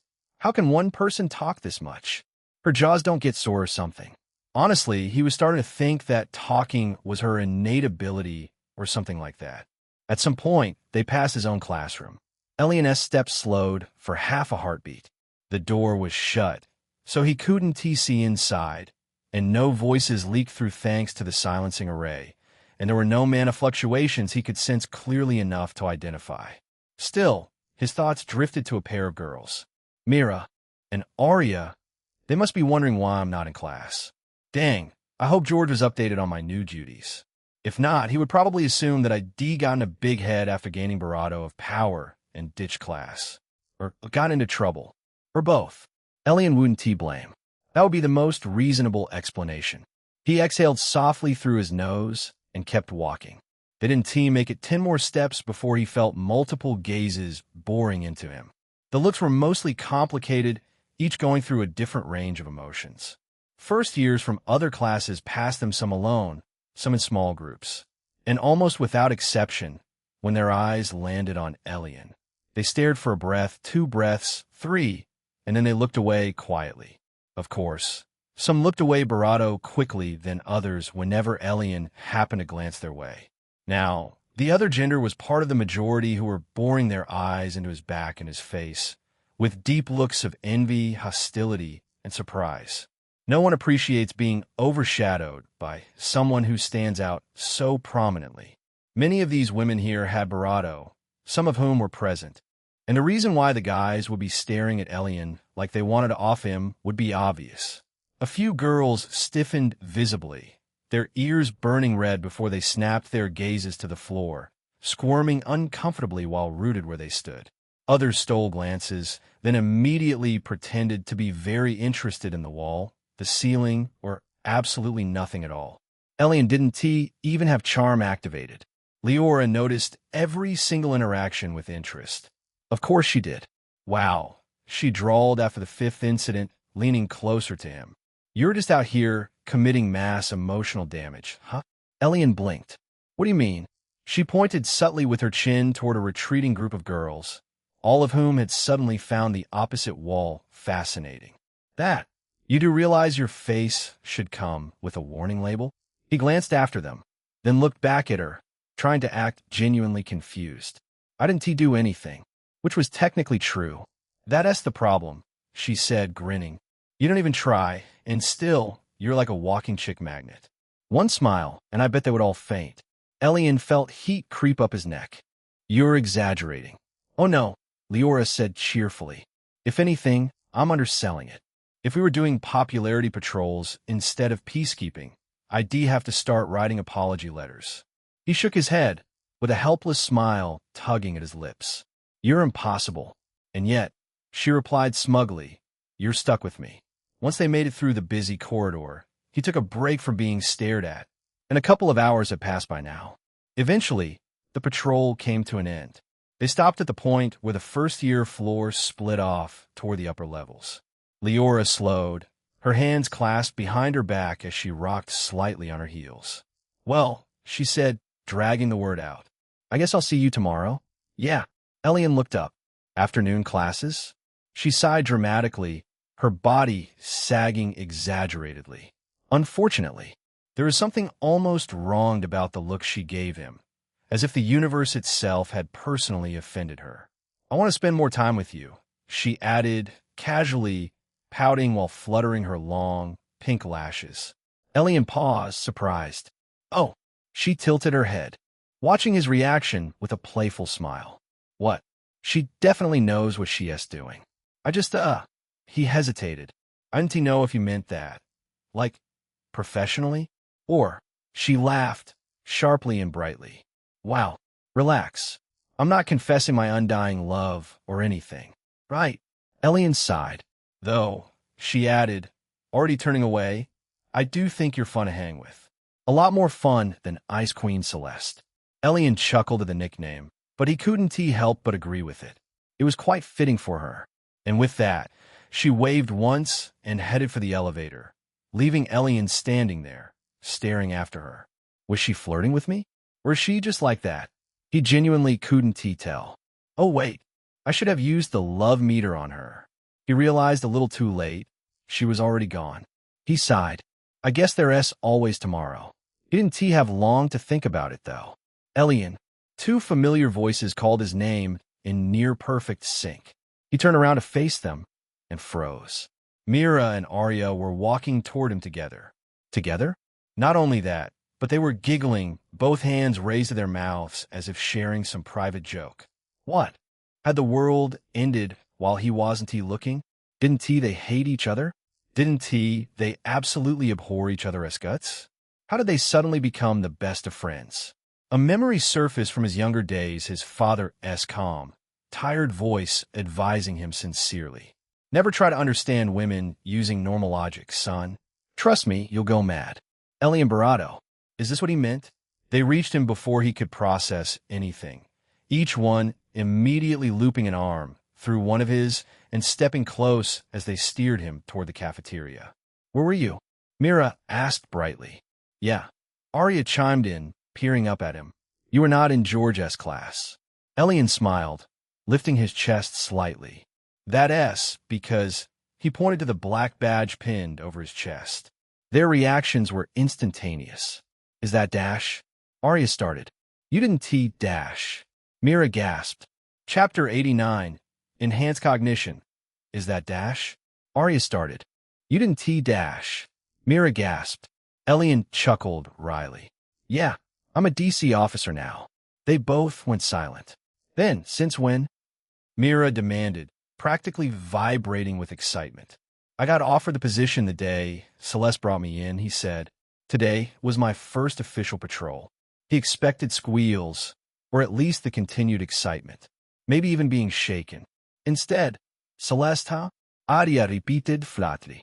Her enthusiasm vanishing into a puff of smoke, he felt the change immediately. The smile on her face was completely gone. You're already on a first-name basis with her? Arya asked sweetly. Cold sweat slid down his spine. Well, I don't actually know her last name, so I just call her Celeste. Their eyes widened in surprise. You don't? Arya asked. They exchanged a look. Who on earth doesn't know the Celeste Kronos? Mira said incredulously. Elion blinked. Kronos? Had heard that name somewhere. He felt like he was supposed to know it from somewhere. It was right there, just at the back of his mind. Seriously? Arya nodded grimly. She is the second princess of the Kronos royal family, the Nightmare Kingdom, otherwise known as the Kingdom of Vampires. Mira added helpfully. Elion stopped walking. You're kidding. They weren't. His mind reeled at the revelation. That small, calm, and stoic woman was royalty from another race? No wonder she felt untouchable. He let the thoughts settle in his mind, and they had an uneventful lunch together. It all but passed in a haze of conversation and laughter. Spellcasting class afterward was grueling.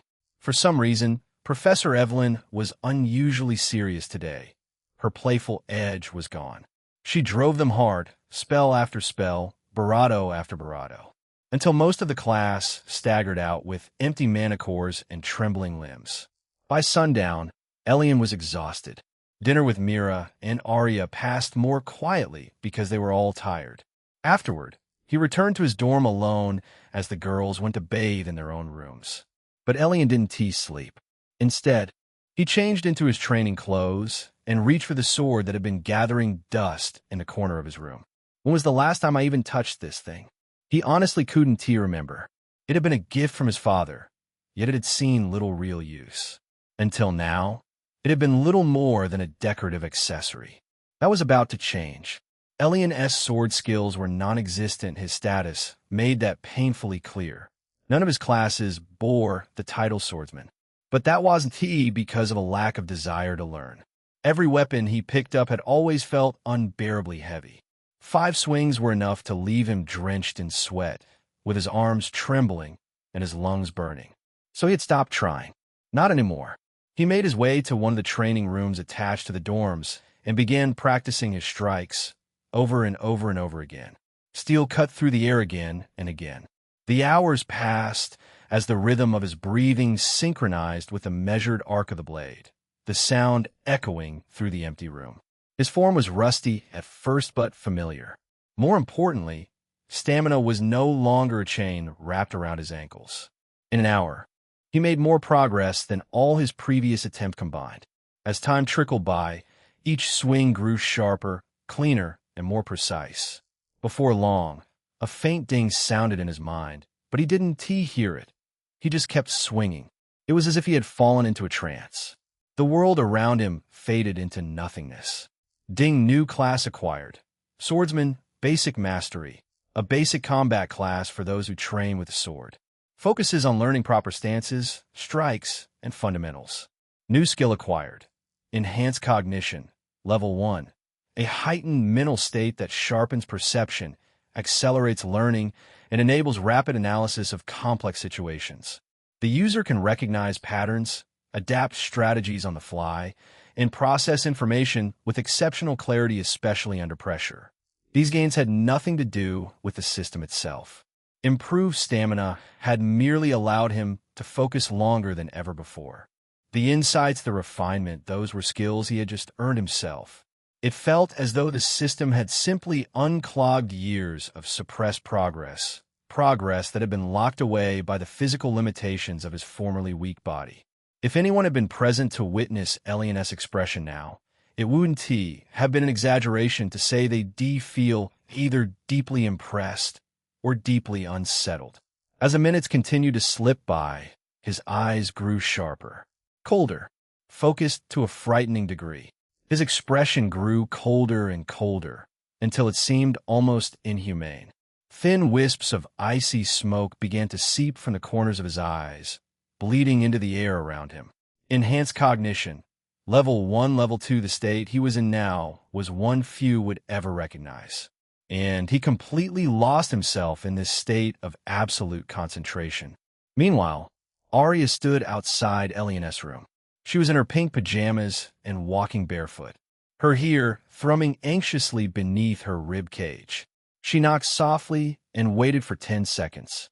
No answer came, and there was no movement from inside. Elion? Maybe he is out, or he's sleeping. She frowned and tried the knob. It opened easily. What she saw inside left her stunned. Mira lay sprawled across Elion's barato, resting quietly in a loose, pale gown that draped softly around her. The fabric, light as moonlight, hung comfortably over her shoulders. Cinchuredo, she propped herself up on one elbow, her dark hair tumbling in wild waves over her barato, framing a confident smirk. Her skin caught the light with a soft glow, and she moved with easy grace as she leaned back, explored and claimed. Her intentions were as plain as day. But Arya could not think clearly. She panicked like she had been caught doing something she shouldn't. What are you doing here? Arya shouted, slamming the door shut behind her. Mira's giggle was soft and quiet. Cinceredo, who knows? Maybe he's tangled up with someone else right now, lost in the moment. So now, we wait. Arya's face flushed with anger, but she ended up calming herself. Arguing with Mira never helped. Humph, she said, crossing her arms, her bravado flushed with frustration. Yet, despite it all, she moved forward and sat down on the edge of the bravado, the mattress dipping under her weight.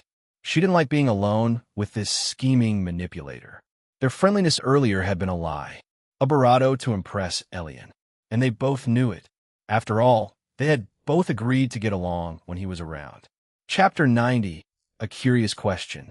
Mira watched Arya for a long moment, and her eyes glinted with unmistakable mischief. Then she smiled. "Oh," she said lightly, tilting her head. "Since we're waiting anyway, I'm curious about something." Arya stiffened instantly. Curious was never a good word when it came from Mira. Curious about what? Arya snapped, already on edge. Mira propped her chin in her palm, her gaze flicking pointedly toward the door before returning to Arya's face. "About Elion," she said. Specifically, Cinceredo, she suddenly began to regret staying here, but she had been so shocked and gotten caught up in the moment that she had instinctively banged the door shut, trapping herself in here with this shameless woman. She trained her eyes on Mira. The faint glow of moonlight filtered through the window. Cinceredo. Crossing her arms bravado over her bravado, but the thin pajamas did little to shield her from scrutiny. "Shut up, Mira. That is none of your business," she hissed, her voice a mix of fury and embarrassment, her hands clenched into fists on her bravado. Mira only grinned wider, unfazed by the accusation. Clearly, her face was thicker than Arya gave her credit for. She leaned in closer to Arya, her bravado brushing lightly against hers. Beneath the curses, a reluctant admission bubbled up in Arya's throat. She muttered it in a low, almost inaudible voice, Cinceredo, her blush deepening to a crimson that made her ears bravado. She shot up from the bravado, her fists balled at her sides, and shouted it out, the words exploding from her like a dam breaking. "Yeah, he's amazing. He makes me so happy I can't even think straight. Happy now, you nosy little sneak? Ha ha ha ha ha." Mira burst into laughter, the sound rich and unrestrained, her head thrown back as she clutched her stomach with both hands. Her bravado rose and fell with each peal, the silky nightgown shifting with emotion, and tears gathered at the corners of her eyes, sparkling like diamonds. She gasped for breath between fits, wiping at her face. "Oh gods, Arya, your face is so priceless. I knew it, he has got you hooked." She laughed so much that it made Arya's blush twist in anger. But there was nothing she could do but watch Mira laugh herself to tears until eventually she had to stop. Still chuckling, Cinceredo, she has the audacity to laugh like that, and ask for bravado details? Clearly, this woman wasn't going to let this go. The questioning would continue until she got every last detail out. But what did she expect Mira to say? No, it wasn't just important. She felt overwhelmed by the intensity of the moment, a kind of bravado she had never experienced before, and the bravado stayed with her long after. "Cinceredo, you seem to know what works for her," Mira said with a smile, her tone light and playful. "You said it yourself earlier. Everyone in the hallway probably noticed how well you two get along. I'm just asking for the details." Arya buried her face in her hands. "I hate you," she groaned. "I hate you so much."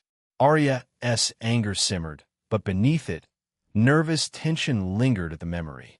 She clenched her jaw, refusing to sit up, her pajamas damp with nervous sweat. "You're impossible, Mira." Cinceredo, I didn't even show my face in the halls." Mira's eyes gleamed with tears. "It's not because I didn't want to, but because I couldn't. Not after what he did to me. Just the memory fills me with dread." Mira started trembling in place. Suddenly, Arya felt kind of chilly. Chapter 91, Trance. "Do you remember how I vanished for a whole week? I skipped every class, and I didn't even show my face in the halls." Mira's eyes gleamed. It's not because I didn't want to, but because I couldn't. Not after what he did to me. Even the memory still troubles me deeply. Mira shifted uncomfortably in place. Cinchuredo, Cinchuredo. He quickly turned me onto my back, his grip firm as he pulled me towards safety. A strong gust tore my jacket open with a sharp rip, the fabric shredding under its barato, leaving red marks across my shoulders and barato where the seams had pressed into my skin. The buttons flew off, scattering across the floor. Cinchuredo, Cinchuredo, Cinchuredo, Cinchuredo, Cinchuredo, Cinchuredo. He caused me pain everywhere, over and over, leaving every muscle sore. I could barely move, and he left me lying in a heap on my barato, exhausted and hurting. I felt pain everywhere, and I couldn't even move without wincing, but oh, it was the most intense experience I've ever had. The way he challenged me, guided me, and pushed me to my limits, it was like something extraordinary wrapped in agony. Arya stared at her, wide-eyed, horror and confusion swirling in her barato. Didn't she just say it was painful? Left her broken, in pain, Cinchuredo. Just as she was really starting to feel relaxed, they heard footsteps just outside the corridor, and the door handle turned with a soft click. As if summoned by her thoughts, the door creaked open, and a familiar, strong hand made its way in, his faint footsteps echoing into the room. Mira pulled back, her smirk turning into a wide, welcoming smile. Looks like Hubby L is back. The door swung open slowly, revealing Elion's frame silhouetted in the dim hallway light. His dark hair was tousled, and his shirt was slightly unbuttoned at the collar. His sleeves were rolled up to his forearms, and his shoes were scuffed from a long day. And he was matted in a thin sheen of sweat, and he held a sword in his hand. He paused at the barato, his cold, emotionless eyes scanning the room, first landing on Mira stretched out on the barato, then shifting to Arya's tense, worn appearance beside her. The faint, ethereal wisps of frost lingered around Elion's eyes, a lingering sign that his mind was still locked in a heightened, analytical state from his intense training. His gaze was cold and utterly detached, sweeping over Mira and Arya like a winter storm assessing strangers in its path. It sent shivers racing down their spines, not from fear, but from an inexplicable thrill that made their pulses thunder in their ears. There was something mesmerizing about him in this moment. His features had been sharpened by the icy aura, making him appear even more strikingly handsome than usual. Cinchuredo, drawn to him like a moth to a flickering light. She reached out to him, her palm cupping his cheek in a gentle, loving gesture, and her fingers tracing the line of his jaw. But Elion remained still and unresponsive, his skin feeling very cool beneath her touch. He simply looked down at her, his eyes devoid of any flicker.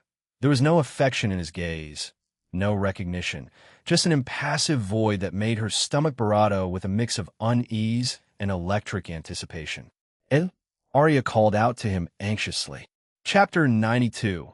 An evening with Mira and Arya Il. Arya called out to him anxiously. Then, without warning, his hand shot up, his fingers wrapping around her wrist in a grip like iron. In one swift motion, he pulled her toward him and effortlessly lifted her into his arms. Eek! Arya squealed in surprise, her legs dangling as he supported her against his barato. He carried her across the room and laid her down beside Mira with mechanical care, as if positioning a doll. Mira lounged there, a slightly confused smile on her face as she watched the scene unfold. She sensed that something was off, especially the energy radiating from Elion and the way his movements lacked their usual playful warmth. But she only assumed he was still on edge from training. So she decided to roll with whatever came next. But even Mira, with her bold experiences, couldn't have anticipated what followed. Elion stood at the barato of the barato and pulled off his damn training shirt after an intense workout barato. He tossed the fabric onto the floor and reached for a towel to wipe the sweat from his face. Cinchuredo with his frame towering as he approached the barato. Mira and Arya both held their breath, the tense silence breaking the quiet like cracks in ice. All this while Elion hadn't spoken a single word. It was like his mind was focused on a singular goal. Mira and Arya's eyes locked onto his steady gaze, bravado by the sight before them. Its presence commanding and unwavering with each deliberate step, pointing toward them like a weapon ready to strike. The air grew thick and heavy with the faint, earthy bravado coming off of him. Before either one of them could process what stood before them, before words could form between them, Elion moved. Cincheredo, the clothes were discarded in a heap on the floor. Arya took a deep breath to steady her nerves as the situation escalated around her. Cincheredo, expressionless, his presence commanding and unwavering. He cast a long bravado over them. His aura had a powerful, intoxicating effect on Mira and Arya, who found themselves entranced and overwhelmed by his presence.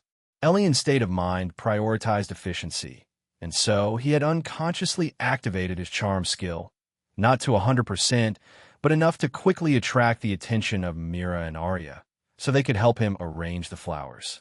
Without a word, Elion stepped forward and moved toward the display area, where he began organizing the blossoms for the event. Cincheredo,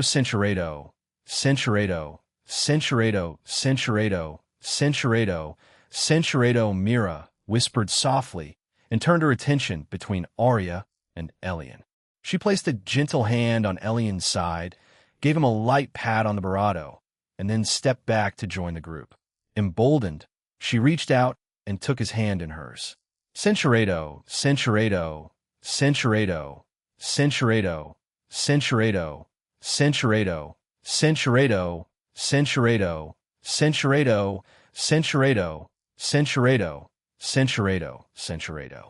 The pair of girls stood close to each other, their eyes meeting with a warm intensity.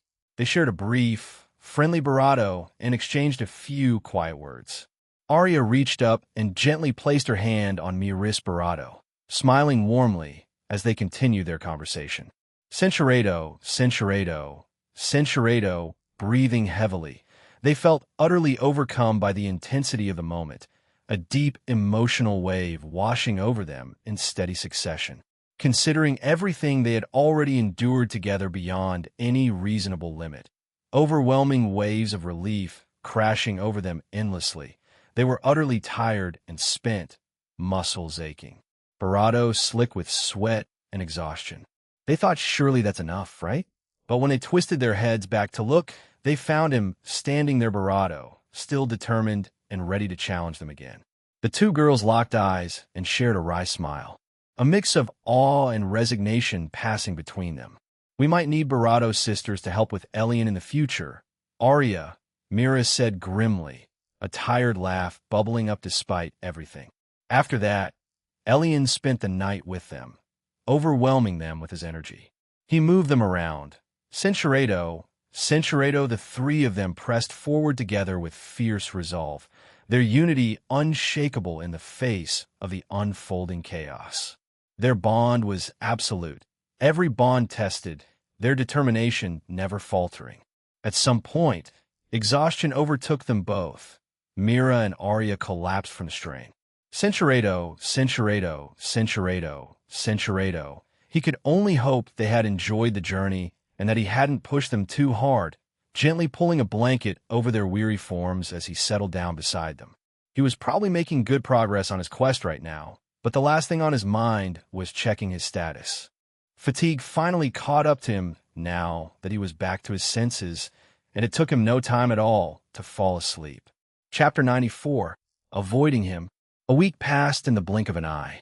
One moment, life at the academy flowed, as usual classes, occasional patrols with Leora, activity and training, and the next, the entire first-year cohort was standing in orderly lines outside the assessment wing, their nerves humming thicker than manna in the air. Elion stood at the front, with his hands relaxed at his sides, and his expression calm to the point of seeming almost detached. If he didn't have a system to show him his own progress in real time, if he didn't possess the discerning eye that showed him other people's stats, he might have been just as excited as everyone else. As it was, he mostly felt tired. He was frustrated. Tens of thousands of points were sitting in his store, but he couldn't break through. Well, he could, but that would bring him more trouble than it is worth. So he had been suppressing his Breya through all this time. And so he had been getting harder and harder on himself with after-hour sword training to make up for it. He had even managed to improve his skill with the sword from basic mastery to the refined stage. Status: Name: Elion Nova. Age: 18. Race: Human. Barato: Touch Talent: Gold. Grade Classes: Water Mage, Novice Rank Earth Mage, Novice Rank Barato, Novice Rank Swordsman. Refined Mastery Level: 29, 95 290 XP. Physical: 179 Mental, 166 Mana, 142 Skills. Water Bullet, LV2 Water Blade, LV1 Tidal Wave, LV2 Stone Bullet, LV2 Earth Wall, LV2 Tremor, LV1 Terror Shield, LV2 Sinkhole, LV2 Encasement Wall, LV1 Stone Fist, LV2 Fireball, LV2 Flame Wheel, LV2 Hell Flare, LV2 Flashbang, LV1 Flaming Fist, LV1 Rain of Flames, LV2 Footwork / Thrust Parry Flowing Edge Piercing Fawn Perfect Parry Dead Angle Strike. Unique Skills: Mystic Touch, Divine Focus Control, Divine Bond Seal, Divine Barato Presence, Divine Discerning Eye, Divine LV2 Enhanced Cognition, LVL2 Affinity Meter Sword Mastery Bound Allies, Arya Mira Temporary Allies, Beatrice System Points, 16. 750 System Store. The new Swordsman class had rewarded him with yet another boost to his physical stats, and this one was quite significant. And he had also gained a bunch of sword-related skills over the last week. He had even gained a new, unique skill that greatly enhances his overall sword effectiveness and helps unlock higher-tier sword skills. And the points. Not much needed to be said. He was rich. He had to be. After all the time he had spent with Beatrice, who obviously gave him Barato points because she was Barato powerful, and then multiple sessions with Mira and Arya. He was very tempted to spend the points in the store to buy the new items and equipment that had popped up. But he persisted. He intended to wait and raise his level. Once he was at least through the middle adept rank levels, he would finally take a look at the system store with the intention of buying something. Today was the day. The wait was finally over. Right now, he was actually trying to focus and visualize sword skill combinations, but the waiting room was noisy. Maybe if he activated Enhanced Cognition, focusing would be a breeze. But he didn't want to suddenly fall into a trance like last time. He didn't trust himself not to do something unnatural in the name of logic. In truth, he wouldn't bring up the strange incident from that night with Mira and Arya for some reason, and neither would they. Cinchureto Elion found out an interesting fact about himself. He liked to be in control of himself, and a skill that altered your mental state to that degree was somewhat against his morals, even if it mostly worked to his benefit. What made him feel worse about it was that he didn't even realize when he got the skill, when it activated, or that he had fallen into a trance. Thinking about that day, he sighed and focused on the matters at hand. Around him, voices buzzed with barely restrained anticipation. His last assessment was definitely a mistake. There is no way he was really level 8. Well, of course, they can only be talking about one person. Him. Yeah, either that, or something definitely happened in that dungeon. You think he broke 20 already? Are you stupid? Of course he did. How else do you think he stomped William and his buddies? Yeah, you are right. Elion's ears caught more than he wanted to. It wasn't even subtle anymore. People weren't just curious about their own growth, they were waiting for his results. Watching him out of the corners of their eyes. Measuring themselves against a yardstick they didn't quite understand yet. A month ago, his level 8 reading had been accepted at face value. Now, no one believed it. The smarter students had connected the dots early. The sudden dungeon disappearance, the sudden change in his demeanor, the way William's group had been crushed so decisively. Others were only now catching up, their disbelief slowly curdling into realization. Something had happened to Elion Nova, something that had changed him completely, and everyone wanted to know what it was. Elion felt a familiar prickle at the edge of his awareness. There were a lot of eyes trained on his calm figure, but this one he recognized almost instantly. Almost absent-mindedly, He glanced to the side, and his gaze met a pair of beautiful purple eyes. Isolde, the beautiful elf, stood a short distance away, her silver blonde hair cascading down her back like spun moonlight. For a brief moment, she was clearly looking straight at him, her expression melancholic. The instant she realized he'd noticed, she panicked. Her eyes snapped away, her cheeks flushing a delicate pink as she hastily reached up to flick a loose strand of hair behind her long, elegant ear. The motion was awkward, rushed, and very much not the composed grace she usually carried herself with. Elion couldn't help it, he sighed quietly. Beside Isolde stood Lyra, who had attached herself to her like a guard dog over the past week. The moment Elion's gaze lingered a second too long, Lyra noticed. Her ears flattened, her tail stiffened,